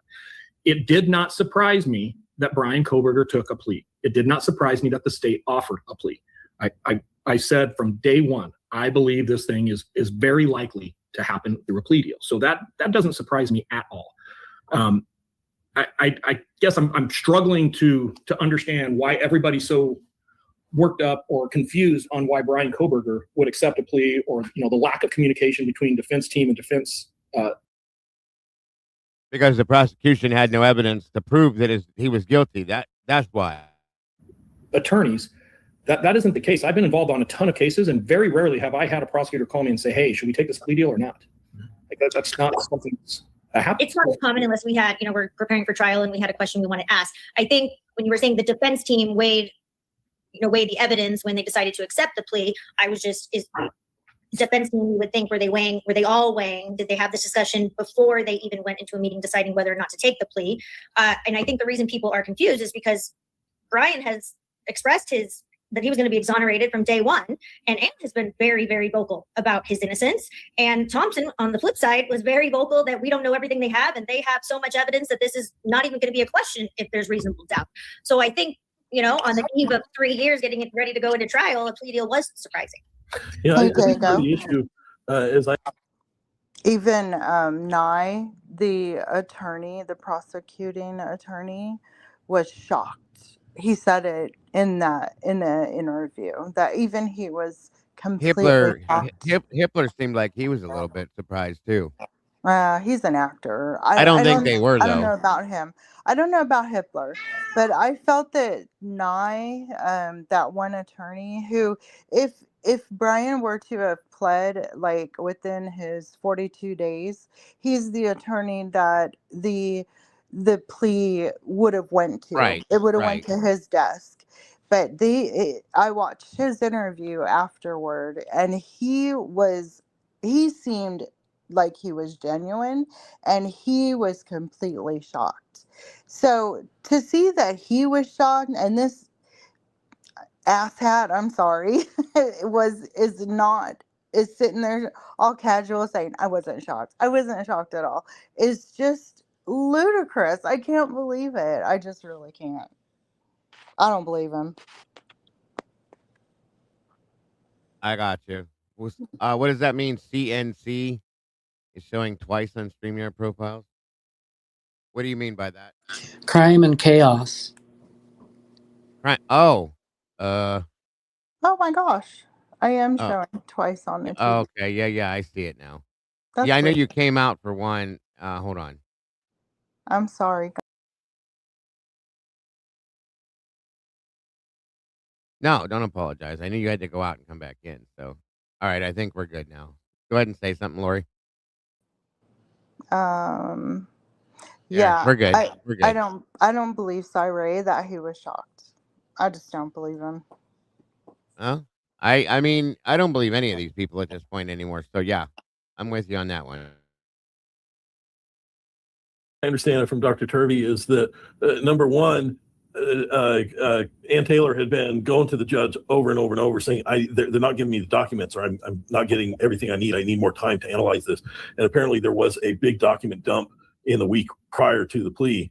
And I think it was also at that time that they were looking at the chain of custody for a number of items of evidence, including the sheath. That was something that was so recent that had come up. I think that's kind of the context of what Dr. Turvey was saying. But you're right on point there, Ron. But there was also something that was really critical when that document dump happened. It's an open court. Anybody can go back and look at these transcripts.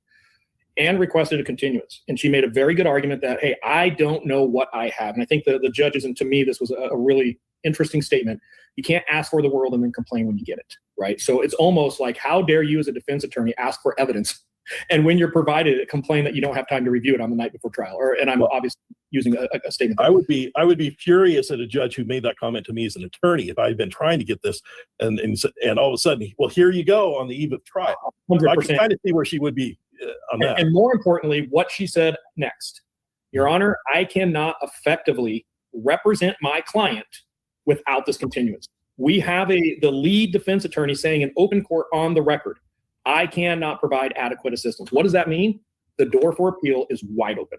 Mm-hmm. And anybody who's like, well, then how does that factor into the appeal? Garza versus State of Idaho. Just go do some reading on Garza versus. There it is, everybody. There it is.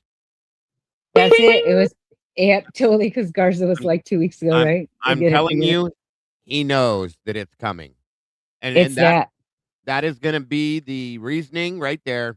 Ineffective assistance of counsel based on the fact that she couldn't get the continuance. He's bingo. I bet it's coming. I bet it's 100%. I can't believe you just said that. I can't. Right. I'm pretty almost positive he knows it too, and he just let it slide. If you watch his face when he says it, watch how he's like excited about it. Prior to the plea. And I think it was also at that time that they were looking at the chain of custody for a number of items of evidence, including the sheath. That was something that was so recent that had come up. I think that's kind of the context of what Dr. Turvey was saying. But you're right on point there, Ron. But there was also something that was really critical when that document dump happened. It's an open court. Anybody can go back and look at these transcripts. Anne requested a continuance, and she made a very good argument that, hey, I don't know what I have. And I think the judges, and to me, this was a really interesting statement. You can't ask for the world and then complain when you get it, right? So it's almost like, how dare you as a defense attorney ask for evidence, And when you're provided, complain that you don't have time to review it on the night before trial. And I'm obviously using a statement. I would be furious at a judge who made that comment to me as an attorney if I had been trying to get this and all of a sudden, well, here you go on the eve of trial. 100%. I can kind of see where she would be on that. And more importantly, what she said next. Your Honor, I cannot effectively represent my client without this continuance. We have the lead defense attorney saying in open court on the record, I cannot provide adequate assistance. What does that mean? The door for appeal is wide open. Yeah. And anybody who's like, well, then how does that factor into the appeal? Garza versus State of Idaho. Just go do some reading on Garza versus Idaho. Time is on their side. So, the plea deal does not surprise me when I look at the rulings we got, and I'm saying from the defense side, what happened in open court and the lead defense attorney saying, ineffective counsel, I can't effectively represent my client. A plea deal stops everything. It prevents, and why is everybody being so secretive? Because it stops everything from being discovered. The defense doesn't have to reveal their tactics. They can sit back. They can review everything now. They're going to get another bite at the apple, potentially, depending on how potential rulings come out in reference to Garza. More importantly, IGG is just now starting to have enough cases that it's being challenged at levels above the state of Idaho. And, a really critical IGG ruling could completely reframe this entire case. And the idea that the AG from Idaho actually goes on a national news media and says, we risk everything for IGG. And if we lose the IGG, we lose the entire case. His words were, it would be devastating to this case. We would lose. And they are going to lose it. They were going to lose it, I think. 100% sense to me from the side of the defense. It is a smart move. And anybody who's like, I don't know what Ann Taylor's thinking is playing checkers while Ann Taylor is playing chess. Like, let her do her job in the way that she's representing her client the best way. And this is my outside opinion. I was not a part of the plea deal. I've had a number of conversations. He absolutely fucking knows. End of story. I have no doubt in my mind now. He absolutely knows it's coming. 100%. Obviously, 100%. Obviously, we don't have a date, but it's coming and he knows it is. Well, look at the timing of this interview. Yep. And there it is. I told you. What did I tell you guys earlier? Timing. There's always You something said big that. comes. These things drop like this in timing. Here it is, right here. Yeah, that is that Wow. vote of confidence that he gave to Ann Taylor right there. Yep, it was. And I believe that. I think she is genuine. She is not compromised. And So- that would also explain, if you guys think about it. Think about why. That would also explain why she would go back at Turvey. They're in the background making plans for something. In my opinion, I've been saying this since he took the plea. I believe this is it. And I think that is the statement that clarifies it, folks. It's not I agree. 100% clear. He's not saying it's happening for sure. But he is absolutely supporting Taylor in this. You can tell it. He's 100% behind her. 1,000,000%. And he just said it. She's playing chess. She knows what she's doing, as I've been saying. And that's why I said I'm not ready to throw her under the bus, folks. Here we go. I bet you this is it right here. Yeah, never throw her under the bus, in my opinion. I would never do that. I think she's a great attorney. No, she's very smart, folks. And I think this has been the plan the whole time. I mean, it's weird how they went about it. Yes, I agree. But what other options did she have? He said that more than once here, too. So at this point, I believe this is the door we're waiting to open, folks. And I think it's coming. Maybe before September. I don't know. But I've said a long time ago, the option I figured they would take would be the Garza side of things. That's the best looking option. So here we go. I'm telling you that I don't know why. As soon as he started talking about that, like I just felt like a chill. You know what I mean? Like that's it. That's gonna be it right there. So, Absolutely. He was waiting. That's the second time he's thrown it out there. He was waiting. yeah, he seems excited about it when he says it too. I don't know if anybody He else does. is getting that, but No, you see it. It's Duper's delight. It's still that Duper's delight, I think, on his face where he And gets I all think- happy. right. And I think that takes it back to early on when Eddie said he doesn't believe what he's saying.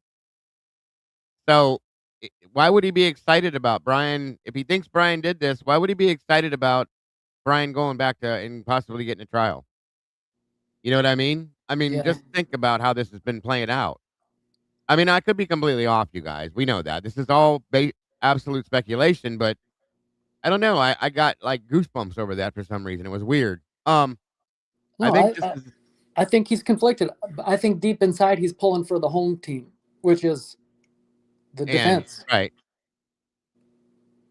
It makes sense, Eddie. It does. But he's obligated to do this and to say what he's saying. He has no choice in that. Right. Right.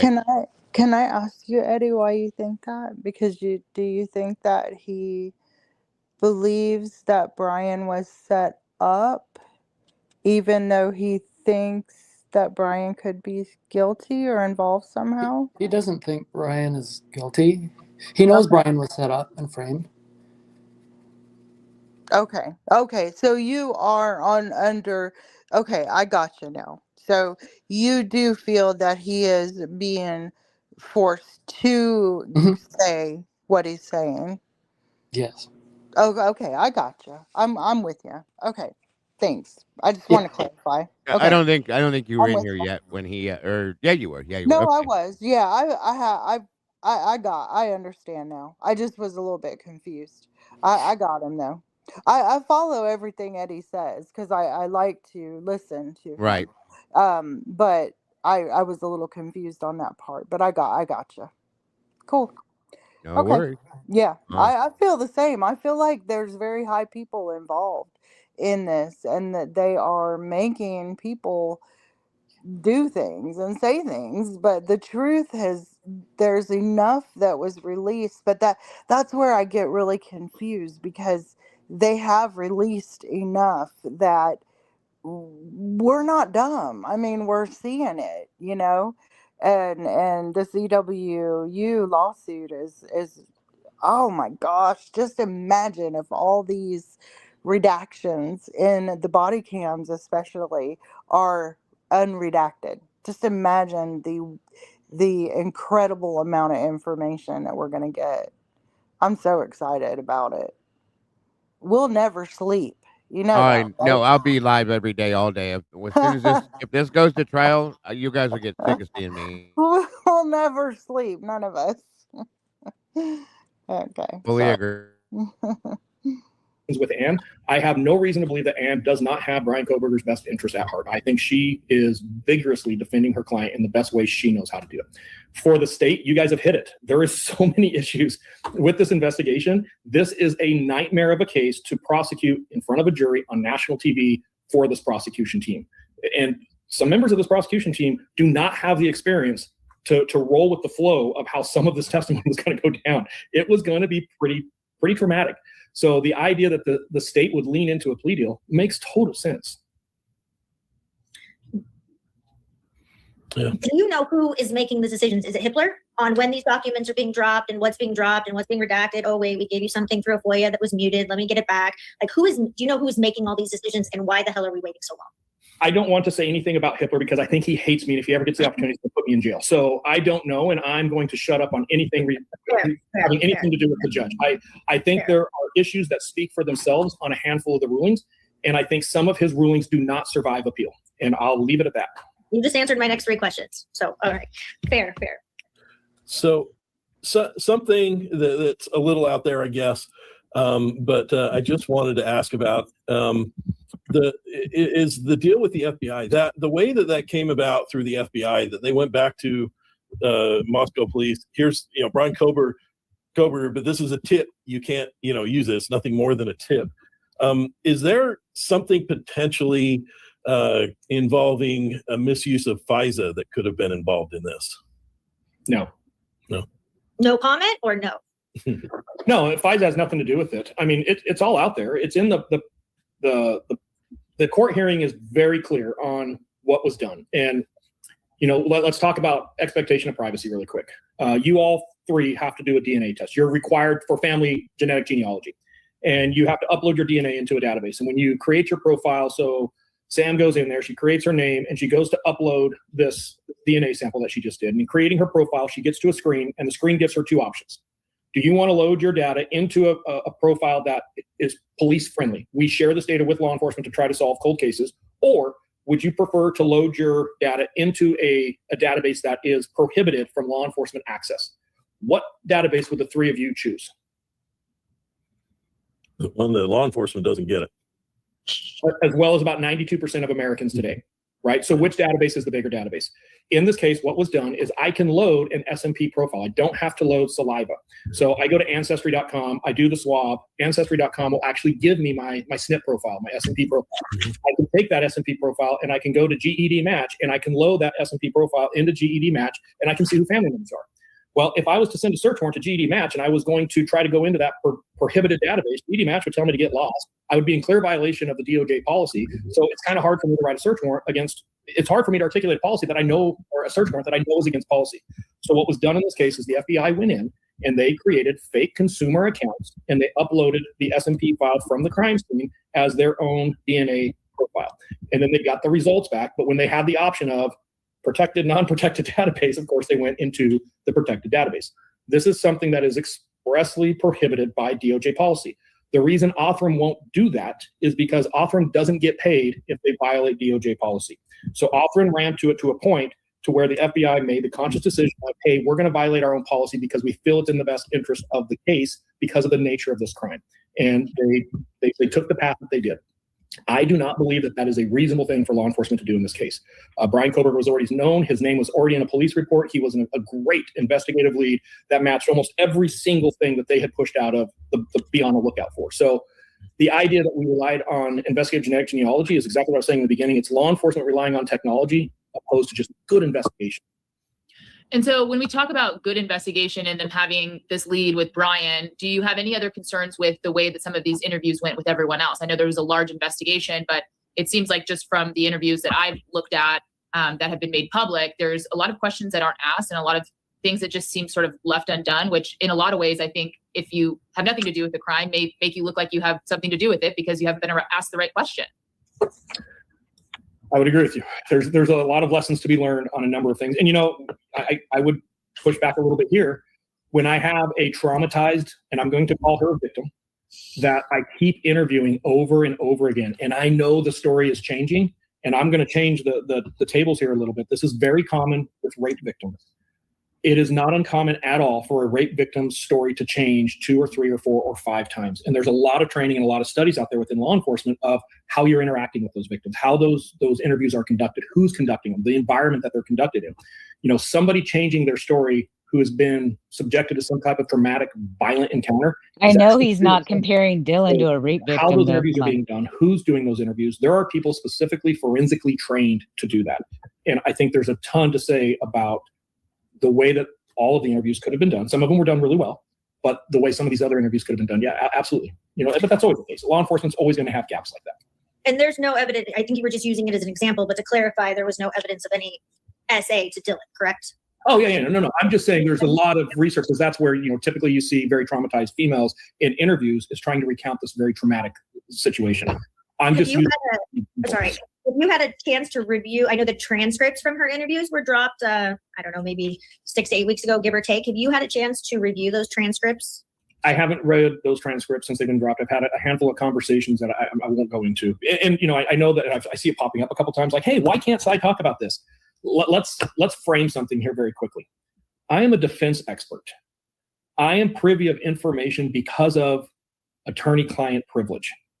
Okay, you guys are 3 attorneys who understand this. I thought he normally worked for the state. Conversations that he's referring to what his part was in this case. Oh, okay, gotcha. Thanks. I can't get into because of that privilege, and I'm not going to get into it. And it's not going to be things that are going to get released somewhere down the road. We're talking about attorney-client privilege, things that are public, things that aren't attorney-client privilege that I can talk about. I'm more than happy to talk about. But you know, I also get frustrated, and I'm not referring to this podcast, when I see a lot of podcasts saying, well, there's just no reason that they can't do this. You guys know as well as anybody, yeah, it's called the privilege. And there is a reason that there's certain things that I can't get into how I know or why I know. So yes, I am familiar with statements made. There's limitations on how far down that I can go because of how I know about it. Certainly. If there's an appellate attorney working on this case, that's a great read. I'll leave it there. Yeah, and well, certainly, I agree with you that there's obviously privileged information, confidential information, and as attorneys, we certainly hold that valuable. Something I appreciated from your report was sort of, it seemed like an ongoing concern with the lack of source data and the lack of work product where you could actually view how some of these reports came to be. And so I think what happens sometimes for the public and for us in general is, although we understand this confidentiality portion, if we're asked to believe a conclusion, but we can't see the work, even if there's a legitimate reason we can't see the work, it's hard for us to accept that conclusion. Yeah, the problem there is that I have created work product for the defense team that has never been publicly released. And no, I'm with you. To be clear, I'm with you that you can't repeat it. I'm just saying that's why I think for us, and I didn't mean to cut you off, but for us, that's where it's hard to follow that. I assume that exists and respect that, and certainly don't want you to put yourself in any sort of position, nor would I assume you would, that would require you to disclose any of that. But I think that's kind of the point I was making. Yeah, 100%. And, that's why I think the lack of trial is really what we're talking about here, is it just left so many things unanswered. I have a couple questions about the sheath and the DNA from that. I saw a report, and it may have been in Chris Wickham's book, that the Othram, they took the DNA, they took the swab, and they analyzed it, and they come up with the computer file of all the data. That was given to the FBI. That at some point, what the FBI gave to another lab supposedly was twice as big of a file, meaning there was other data. Did that strike you as thing? You have a lot more experience with that sort of thing than I do. That kind of struck me as, where did that extra data come from? Yeah, and there is testimony that was in the public eye that covered down on part of it. So I feel comfortable getting into a little bit of this. I'm not going to expand on it.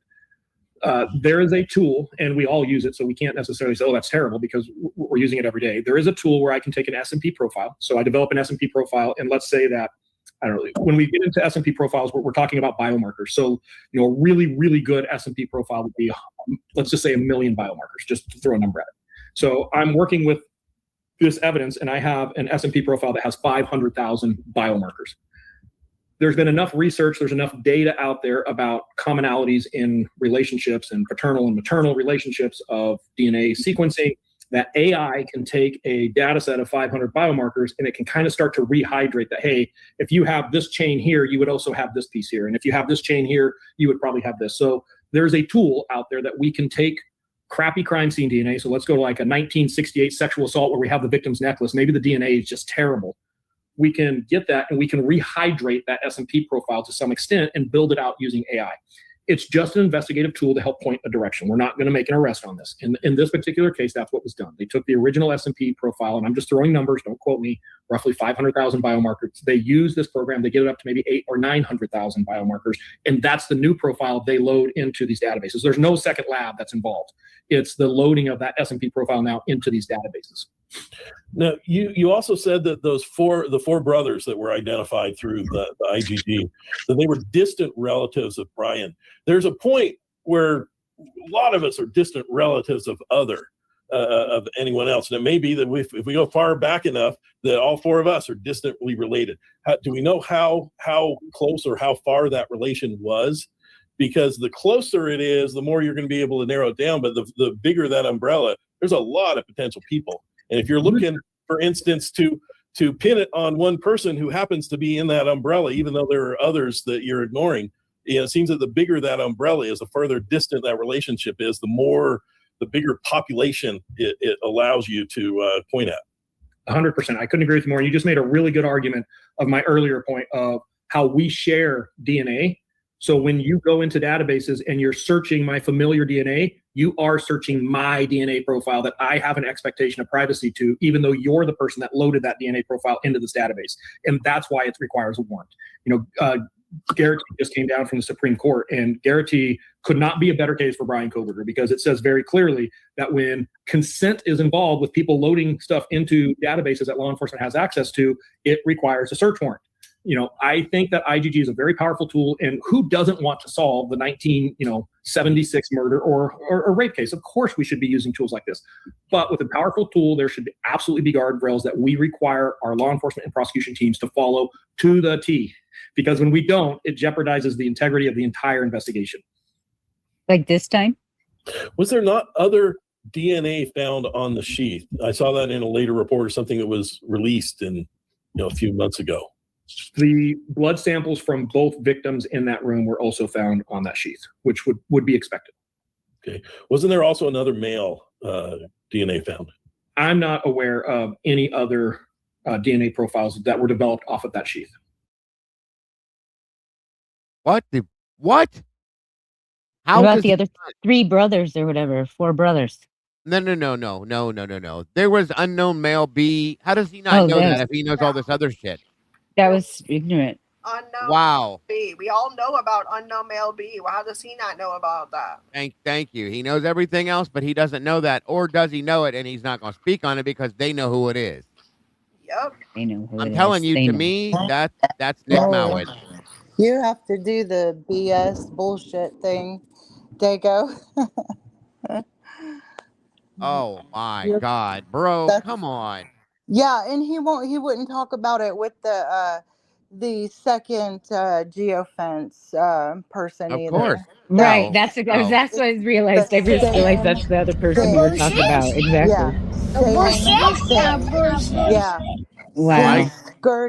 he's skirting it because it is the same exact thing, and it is Mowich, They know it's or Nick Mowat. somebody related to Mowich and driving him there. Whatever it is, it's related to Mowich, and he knows good and well, and he can't talk about it because he is part of the Yep. feds in there. Yep.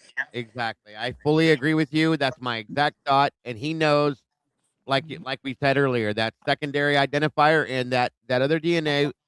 They all Yep. know that it comes back to Nick Mowat. 100%. I agree I'd with that like to fully. see him watching Absolutely. this and hearing us and smirking about it.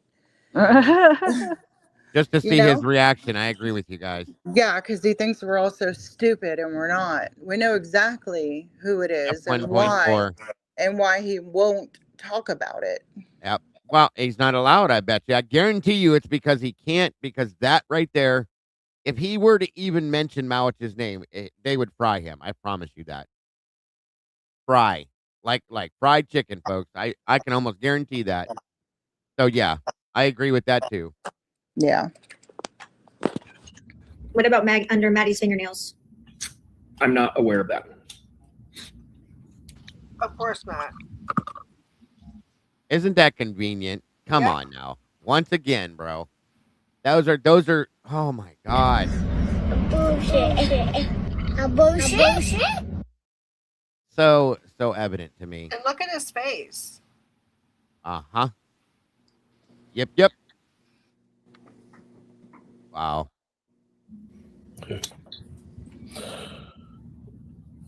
Does anyone have any other questions? I do. I'm trying to find the page in his report.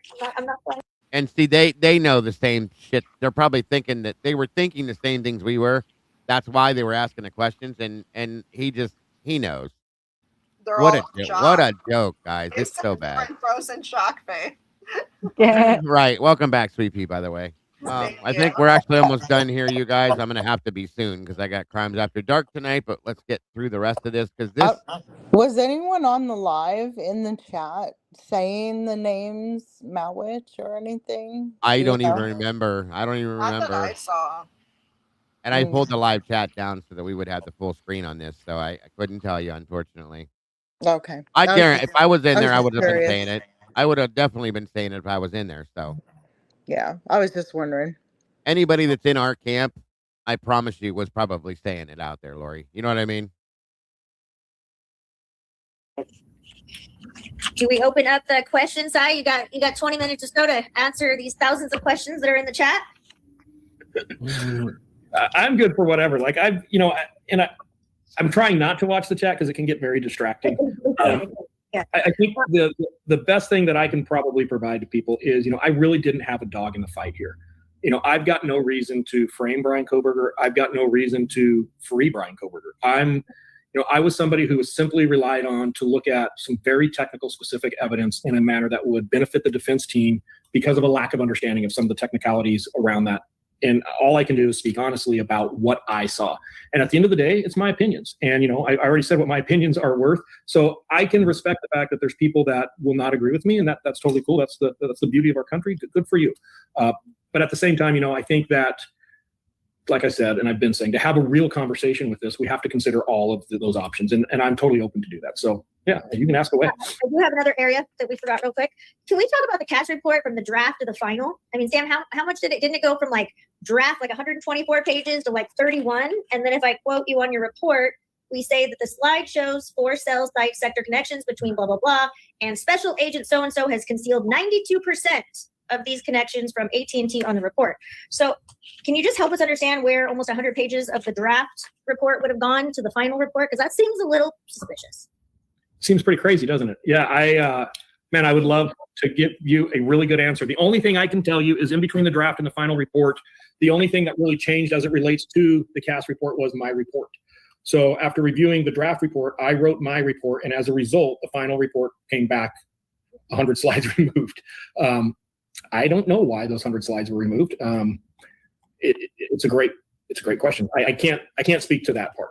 I think that requires the FBI to answer to. And when I say the FBI, I want to make sure I think that the FBI as a whole does great work. I think that the FBI typically is a very reliable law enforcement partner. There are individual actors in this case. When I'm using the term very generally, the FBI, I want to make it really clear that people won't take my statement and be like, oh, so I said all of the FBI. That's not what I'm saying.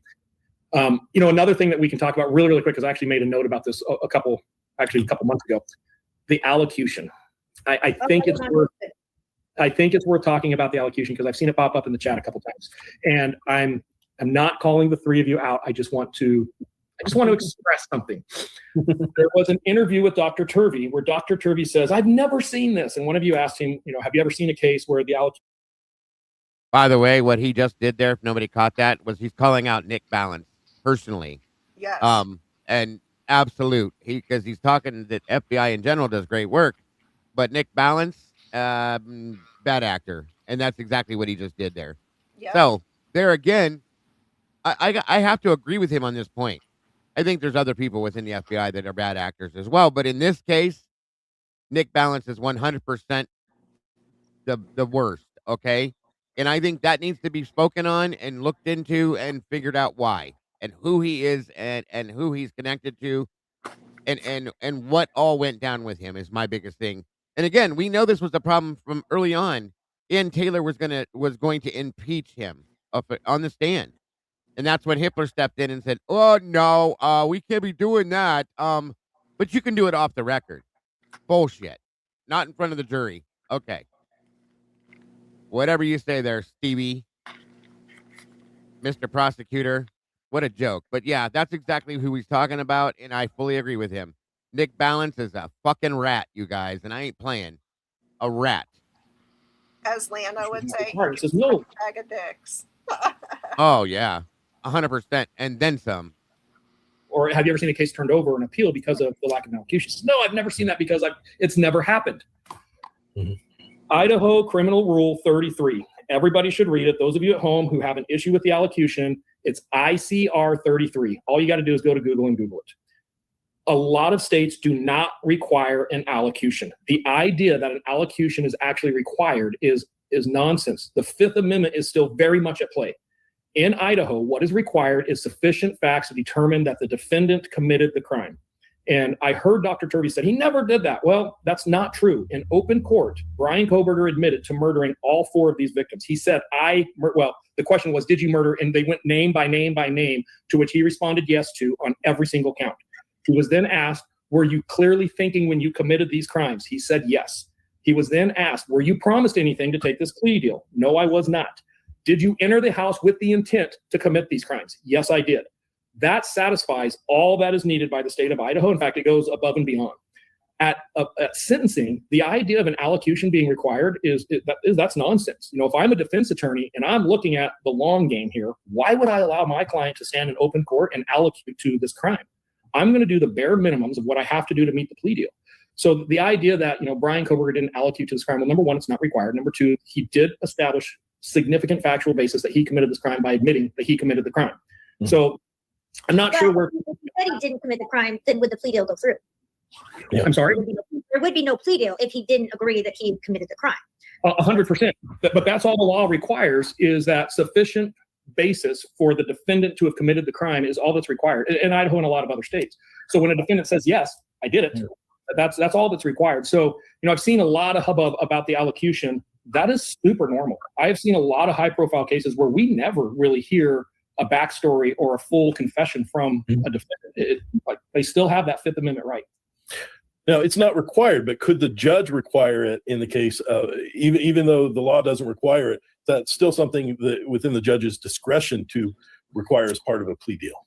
No, not in Idaho. 33 specifically says the judge can only allow the opportunity of the defendant or the defendant's counsel to make that statement. during the actual sentencing, but there's no, the statute's pretty clear, or the criminal rule rather is pretty clear. It's not a requirement. I could certainly see why nobody would want an allocution in this case. 100%. I would have fallen off the couch if I saw Brian do an allocution in this case. Like that doesn't surprise me at all.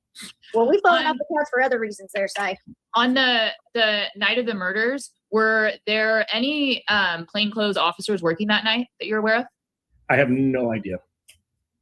I have heard a lot of different things about a lot of undercover officers and undercover officers driving vehicles that aren't accounted for as undercover cars and people being in the area. I think we got to remember the size and resource of Moscow PD to start with. Like, we're not talking a big agency. I also think we have to understand this was a fairly normal night in Moscow. So, the idea that all of these undercover vehicles are all of a sudden roaming Moscow, it's hard for me to understand where those resources came from and where they disappeared to the next day. It kind of goes down that. Oh, he hasn't seen that document either, because all that paperwork exists out there about where they came up with the funds to run that whole thing. So you're wrong on that one. They've been doing that for a long time. It's right. What are you talking about? Oh my God. And the documents are there that he's obviously never seen. So yeah. And their dog, Ragnar. We went through the whole Lana like destroyed that whole thing, and it is there. So the license plate thing too. I mean, right. And his license plate. Yeah, Warner, all in charge. What a joke. Conspiracy home pretty far from me. We do know that there was, in March after this, so a few months after this, there was a big drug-related arrest in the area, not necessarily in Moscow, but there are. And here it is. Thank you, Wrong. This is where I've been showing you guys this for a while now. This is the basis of my theory, my motive, my every bit. This is where it all breaks down to at the point. And this is what I've been talking about now for a good 3 months, I'll say. Maybe even a little bit longer that I brought this to your guys' attention. This wraps this up almost completely with a bow, folks. And this is exactly where I think this is all coming from. So are ties between some of the people who were arrested in that and some people at University of Idaho. So there would have been a lot of federal agents kind of in the area involved in that. It's possible. I would not rule that out at all. But, if I just want to frame this. If I was a federal or a state officer out and about the night that these murders happened, why would I not make it very clear that I was out and about working this drug investigation and here's what I saw or didn't see? I think the absence of that, again, now we're going to the conspiracy where we have. Because you don't want to break the integrity of the investigation. That's why you don't do that. Absolutely. These other law enforcement actors who have nothing to do with the investigation themselves now have to be part of it for that to exist. Mm-hmm. It's very common also in big cases like that. There's a lot of tracking on officers as a whole these days between vehicles and resources and all of that. And it's very common. I can't say specifically to this case. I'm just talking generalities. It's pretty easy to see who's on duty, who's off duty, and what they're doing. It's rare that we have a bunch of cops running around town without anybody knowing that they're running around town. I'm not saying it's not possible. I'm saying it's pretty rare. But MPD would have unmarked vehicles, obviously, in their fleet. Oh, of course they would. I'm not aware of Moscow PD having a Honda Elantra, and that's specifically what I'm talking about. Is I've heard a bunch of scuttlebutt about an undercover officer driving a Honda Elantra on Indian Hills that night, and I think that's complete nonsense. Nobody's ever going to be able to back it up with actual evidence. Do you know when Ethan got home or got to 1122 on the night of the murders? I don't recall. I remember at some point having a discussion of it. I don't remember, as I say here. Asshole. Sorry. That's a lie. That's the biggest part of the case that's unknown. That's a blatant lie. If he has to know that, if he was dealing with the cast information, he knows exactly when. Yes, absolutely. He's lying. 100% knows. There's no doubt about it. He knows. And that's again because it would tell us the true timeline, I think, and that's why nobody will give us Ethan and Xana's timeline. Oh, that makes me shocked. What did you say, Eddie? I know you spoke up because I knew you were going to when he said that. What was your statement again? That's the biggest unanswered question. That's like, I guess, the key piece to this whole timeline. And he does know it. Yeah, of course, that would be something that he cannot forget. He would have to know that. Listen, guys, just as much as that he has to know. Okay? If he knew where Maddie, because he said he worked all their phones, Okay. Mm-hmm. If he knew where Maddie was, Kaylee was, Dylan, Beth, he knew where the fuck Dylan and Xana and Ethan were and when they got home. Absolutely, he knows. So I do not believe that. Damn. And with all the cell data that we have sitting here today, I still don't even think we know exactly when Ethan and or Xana got home. Have you seen evidence that would support that exact timing? And we just haven't, and we're just supposed to trust everybody. We're going to get I can tell you when it's very likely that their mobile devices were not at the house, and when they were at the house, if I sat down and looked at the records, and I don't recall there being any like aha moment when I saw that time. They were there before the murders. That's what I can tell you. Oh my God. All right, what is your, if you were doing a peer review on Agent Nick Balance, what would it say?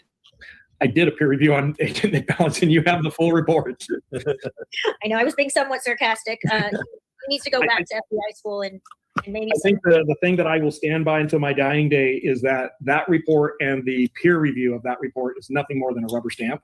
And that report and that part of this investigation can never be accepted as the standard in this field. And that's why I got involved in this case. That's why I'm still very passionate about this case. I'm currently spending my time traveling around the country on my own dime, teaching law enforcement about this case to prevent this from ever happening again. So like I said, I get where people are pissed off. I get where people question law enforcement. I got involved without being paid. I've spent an incredible amount of time trying to absorb this case. I'm still investing my own money and going around. I've got an entire training class that I've done all over the country. We've had about 300 agencies attend it to date so far. We're getting a lot of people coming to the class. And the entire point of this is to educate law enforcement on these issues with mass scale and technical data to prevent this from happening again. And I'm making it very clear.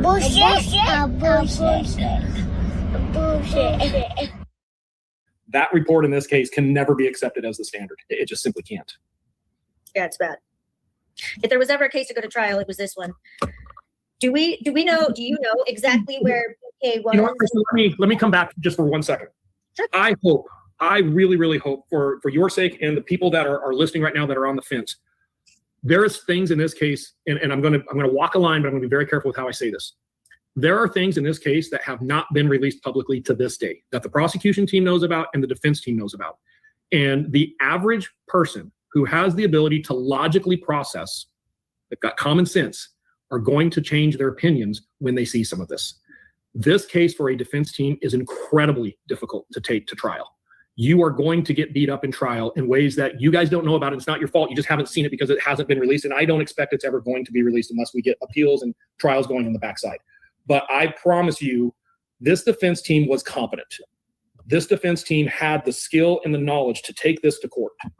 They strategically made the decisions they did because there are things in this case that the general public still doesn't know that I can't get into. I would love to. That reframes this entire investigation that makes this an incredibly difficult case to defend. It does. And it's extremely prejudicial stuff. And I don't expect that the defense would have had any luck, although they don't have any luck so far, getting it where it didn't go in front of the jury. Let me ask this. Can you replay that, There are Dago? basically three pillars to the prosecution's case. The DNA on the light. Never be accepted as the standard. It just simply can't. Yeah, it's bad. Dago. If there was ever a case to go to trial, it was this one. Do you know exactly where PK was? You know what, Kristen, Was that far enough back? Yeah. Thank you so much.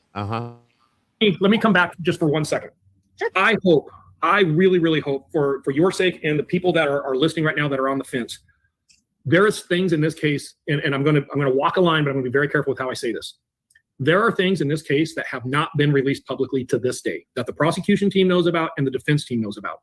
And the average person who has the ability to logically process, they've got common sense, are going to change their opinions when they see some of this. This case for a defense team is incredibly difficult to take to trial. You are going to get beat up in trial in ways that you guys don't know about. It's not your fault. You just haven't seen it because it hasn't been released. And I don't expect it's ever going to be released unless we get appeals and trials going on the backside. But I promise you, this defense team was competent. This defense team had the skill and the knowledge to take this to court. They strategically made the decisions they did because there are things in this case that the general public still doesn't know that I can't get into. I would love to. That reframes this entire investigation that makes this an incredibly difficult case to defend. It does, and it's extremely prejudicial stuff. And I don't expect that the defense would have had any luck. Well, they don't have any luck so far getting it where it didn't go in front of the jury. Let me ask this then.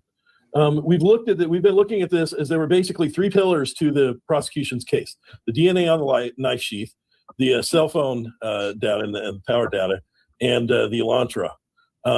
Are there other major pillars to this case, other major categories of evidence that we have not seen, or does this additional evidence fall within those three groups?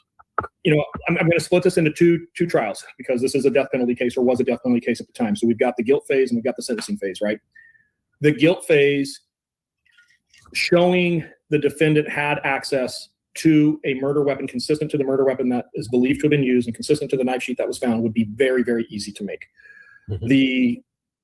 The nature of the crime and as far as the way it's committed and some other details about that, I think would have been challenging on some of the defendant's interactions, social behaviors, personal behaviors that would have come out at trial that I think would have been fairly significant to the average person. What does that mean? Are you talking about vehicle, autism? Phone records, I think, would have been major pillars to the state because I honestly, I don't know. That's weird. I feel like this is important. Like he's saying it, that there's things that Brian did that makes that's what. Yeah, he's definitely saying that there's something within here that we don't know that would change our minds. Let me see it. I said that a long time ago. If you have something that is going to show me that he did this, then let's go. I'll change my mind. I will change my mind so quick. They're saying it. Well, he's saying it was incredibly difficult. It was. What I'm thinking. It has to do with the first part of what he said too. So. Well, what I'm thinking is it has something to do with Brian's mental health evals. They were sealed. They were sealed tight. Okay. And he makes a mention, and I told you before that he said there are mental health issues at hand here that definitely need to be addressed outside of his wheelhouse. Yeah. But I'm guessing that that's what this is all about, because these things are the only things we really don't know about at all. And they have been sealed like you wouldn't believe. So there's got to be something within that aspect of it that we don't know. Now, yeah, but I don't think they would. I don't think. I'm sorry, I didn't mean to interrupt you. I no, don't you're think okay. that would be something that he would qualify as that being incredibly difficult to defend. I mean, that just, I do. I could absolutely see that, because if his evaluation brought to the table some kind of previous mental health experiences or things that may have happened, things that were diagnosed that nobody knows about, then it absolutely could be hard to defend if they're brought to the table. The prosecution could use that to wipe the floor with the defense if they're brought to the table. But if we remember when the defense they motioned like crazy to have that shit sealed. Well, that's probably why right there, because they knew that would probably be the be all end all for Brian, and that a jury would look at that and go, it goes beyond autism, in my opinion, you guys. It goes way beyond autism. I think there's something that might be in there, whether it's real or not, that was evaled and it came back, and it would make Brian look like a monster possibly. And that's why it was sealed immediately. But my thing, Dago, is why was he able to even see that? I agree. I said that before. Like, he should not be talking about that. You're out of your lane, bro. But he doesn't have any history of any of that either. We don't know, though. Oh, we don't. I mean, all of that stuff was kept quiet. We don't know what could have happened. Maybe there was there could have been some kind of ongoing mental health treatments that he was on, things that happened in his past, maybe, that nothing has been talked about because they made sure to keep that quiet. Visual snow. Well, that's definitely one thing, but I don't think it's anything like that. No. I just meant like other things that were there that we still don't know really that have caused or whatever. Right. There's something. Yeah, I think it could be that too, Burr. Maybe things that happened as a child that they have kept out of the. You can steal stuff like that. But that would make me think he committed the murder, though. We don't know, though, and he's probably saying in reference to like a jury. an aspect. If all these things came, if it came out, say that Brian was schizophrenic and had in his childhood some form of attacks on people in different, Yeah. you know what I mean? Yeah. That Totally. something Totally. like that would definitely be very hard to defend in court, and the prosecution would fucking destroy that. You know what I mean?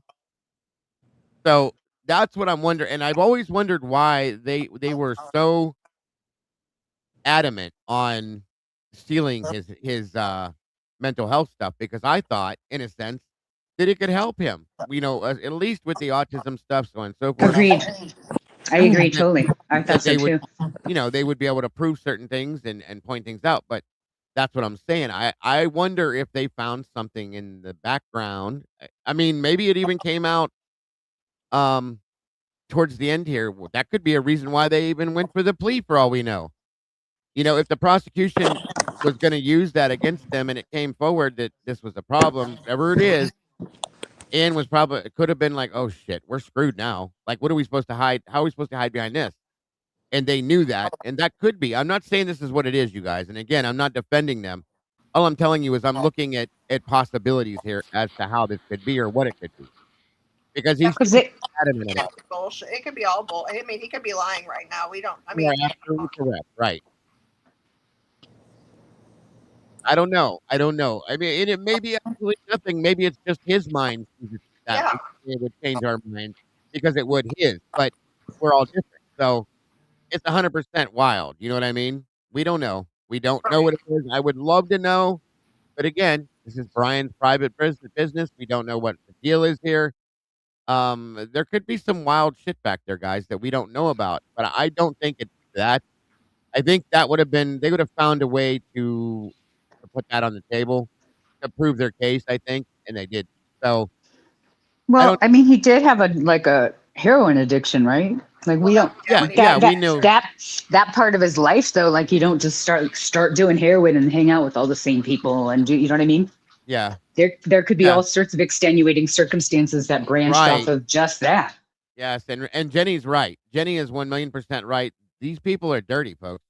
Prosecutors will absolutely weaponize something that is a dark part of your life that maybe 100%. wasn't even your fault, but they will do it to make sure that they win what they win. So that's again something I've been kind of worried about for years now, is when I saw how fast and how hard the defense tried to steal his mental health stuff. I said, "Oh God, what is it that they have that they don't want out there?" Because I think again, knowing how prosecutors are, especially this piece of shit that we've got to deal with here, likely would absolutely use that to slaughter him. So it's very sad. It is very sad. One of the reasons why I've always tried to defend Brian is because of the autism side to this, and I see my son in certain things that Brian was doing that they were calling out, saying we're weird, we're this, we're that. And my son's not weird. He just has autism, okay? And it makes him a little different. He doesn't get social cues. And you know what's crazy is after I saw the DMV video with Brian, I didn't see any of that. So some of that I think is bullshit. I'll just put it that way. But anyway, but Yeah. that's one of the reasons why I wanted to defend Brian, because I felt like it reminded me of my son being bullied.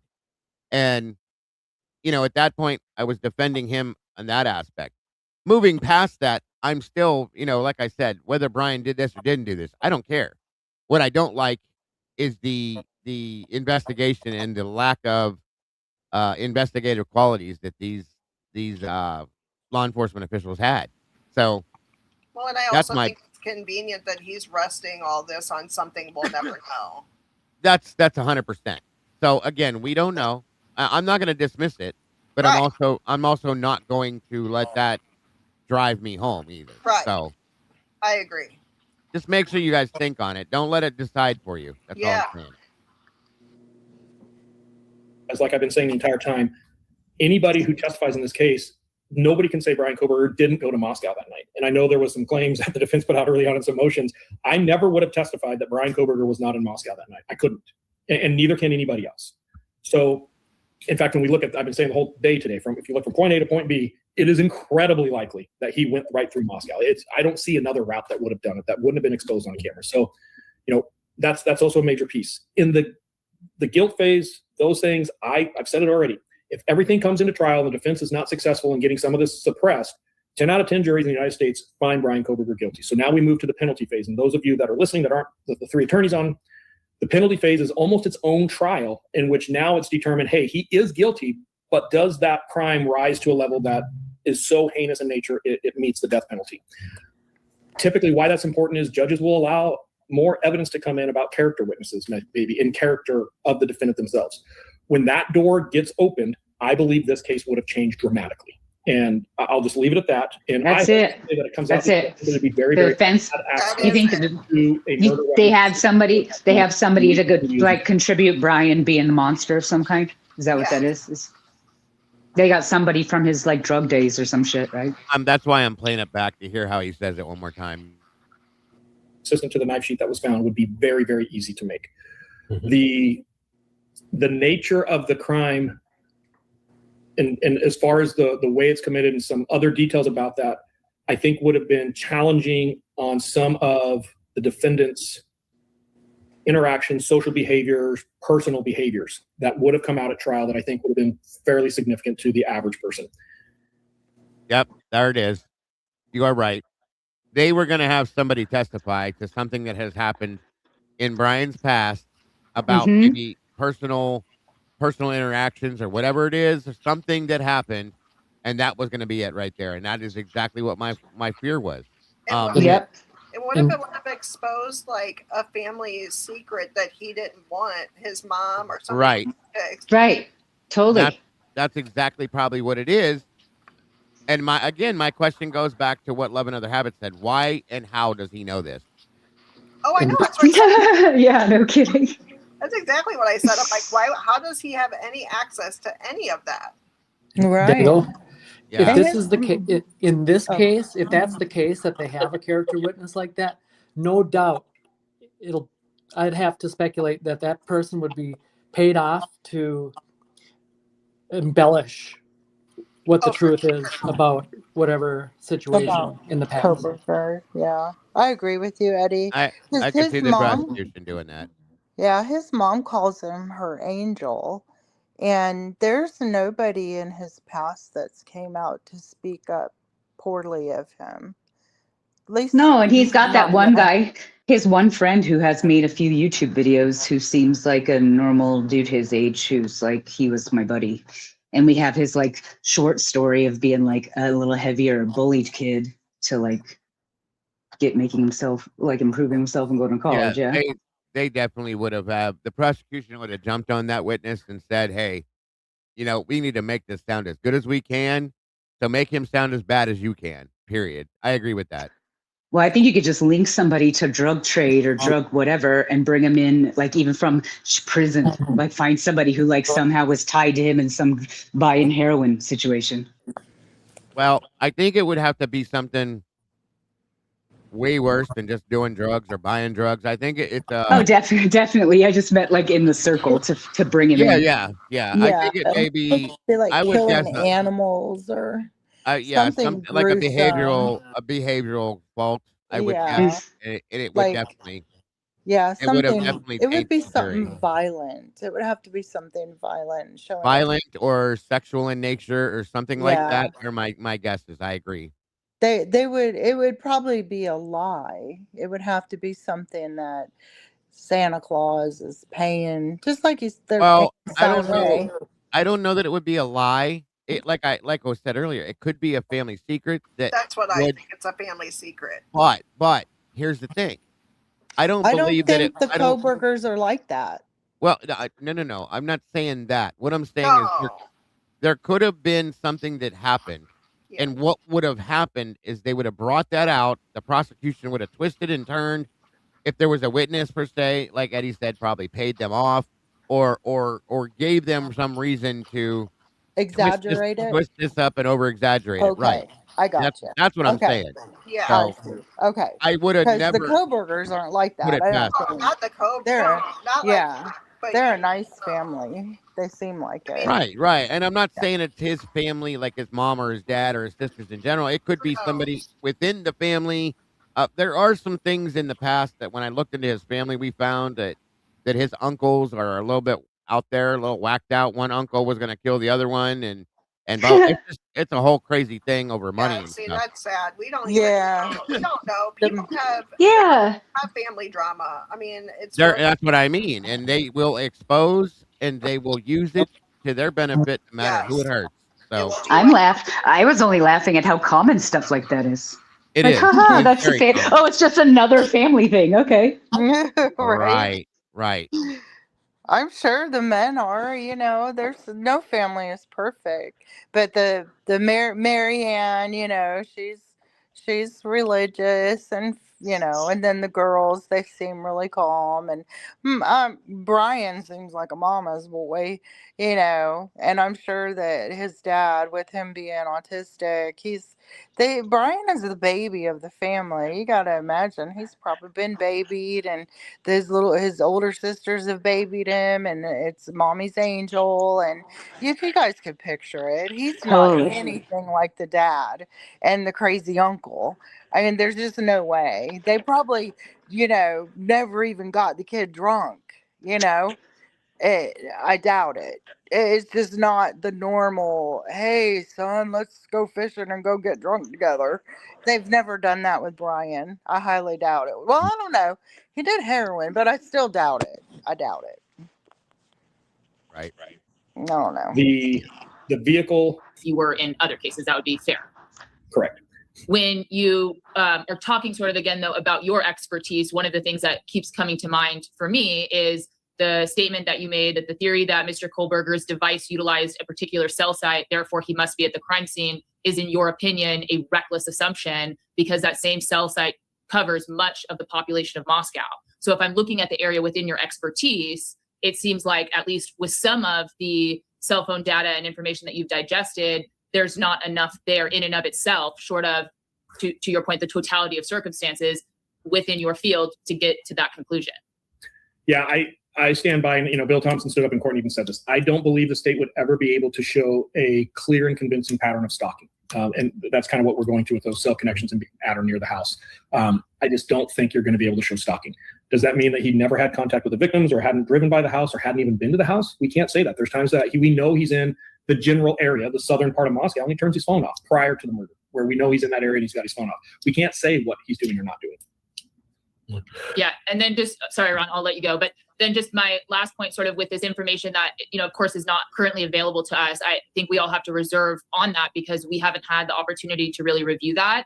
And I think that a lot of us have differing opinions on the evidence that is out, whether it's the IgG evidence, the hair evidence. I know we haven't really gone into that, but the credibility of the witnesses, all of those things are reasonably, and that's what a jury would do, be looking at the facts and making those determinations if the case had gone to trial. Yeah, I would agree with you. And I think we have to, that's kind of what I was talking about in the very beginning. I think that the case of guilt, to me, is not where the focus should be. It's not where the effort and the exhaustion should be of, did he do it? Did he not do it? Yeah, we haven't seen anything, but I really feel this way or that way. I feel that as the general community looking at this case, the question should be the legal process. The question should be the way this investigation is done, the effort. All right, guys, I hate to do this because I know there's a few minutes. There's nothing really left. I double checked this earlier. But Well, I got to get out of here. Go ahead, Eddie. It's a good time, based on the next question that's coming to stop it anyway. So I agree.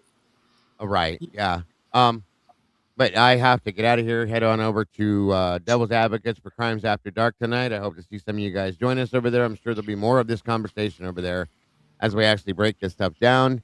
Looking forward to it. It is Friday night, and it gets a little wacky over there. So come on by, check it out if you will. And I want to thank you guys, Eddie, all of you, for joining me up here tonight. Sophie, of course, always Miss Lori, and of course, Miss VP, back and forth. Thank you guys so much for dropping in up here and dropping your opinions tonight, guys. I appreciate that very much. Thank you, and you guys are amazing as always. Eddie, always appreciate your inputs. Thanks, and I think we're all on the same page with this, but I also think, guys, I think that there was a big old nugget dropped here that I think that we're looking forward to post-conviction relief coming. Or We only got like a some- week or two left, huh? Is Something it like that. September? Is it September, or is it the one that the date that's in like next weekend? September 3rd, I think. September 3rd. Okay. Yeah. Yeah. Yep. So thank you guys again. I'm looking forward to jumping into tomorrow's conversation. And don't forget, guys, tomorrow night, 6 p.m. Eastern Standard Time, the awesome show with the Verdict Room, Unfiltered. Mr. Pavarotti is going to be joining myself, Miss Logan, Miss Kim, and Mikey, and it's going to be a great one. You don't want to miss that. For those of you that have nothing else going on tonight, come on over and hang out with us at Crimes After Dark. It's always a good time. Great conversations, and it can be fun at times too. So let's do it. And I will see you guys soon. Nothing but love for you all. And guys, please don't forget to love yourselves, love each other, and don't change anything, because that's truly what I love about you all. You being you. I'll see you soon, folks. Bye-bye. Bye, Dago. Thank you. Bye-bye.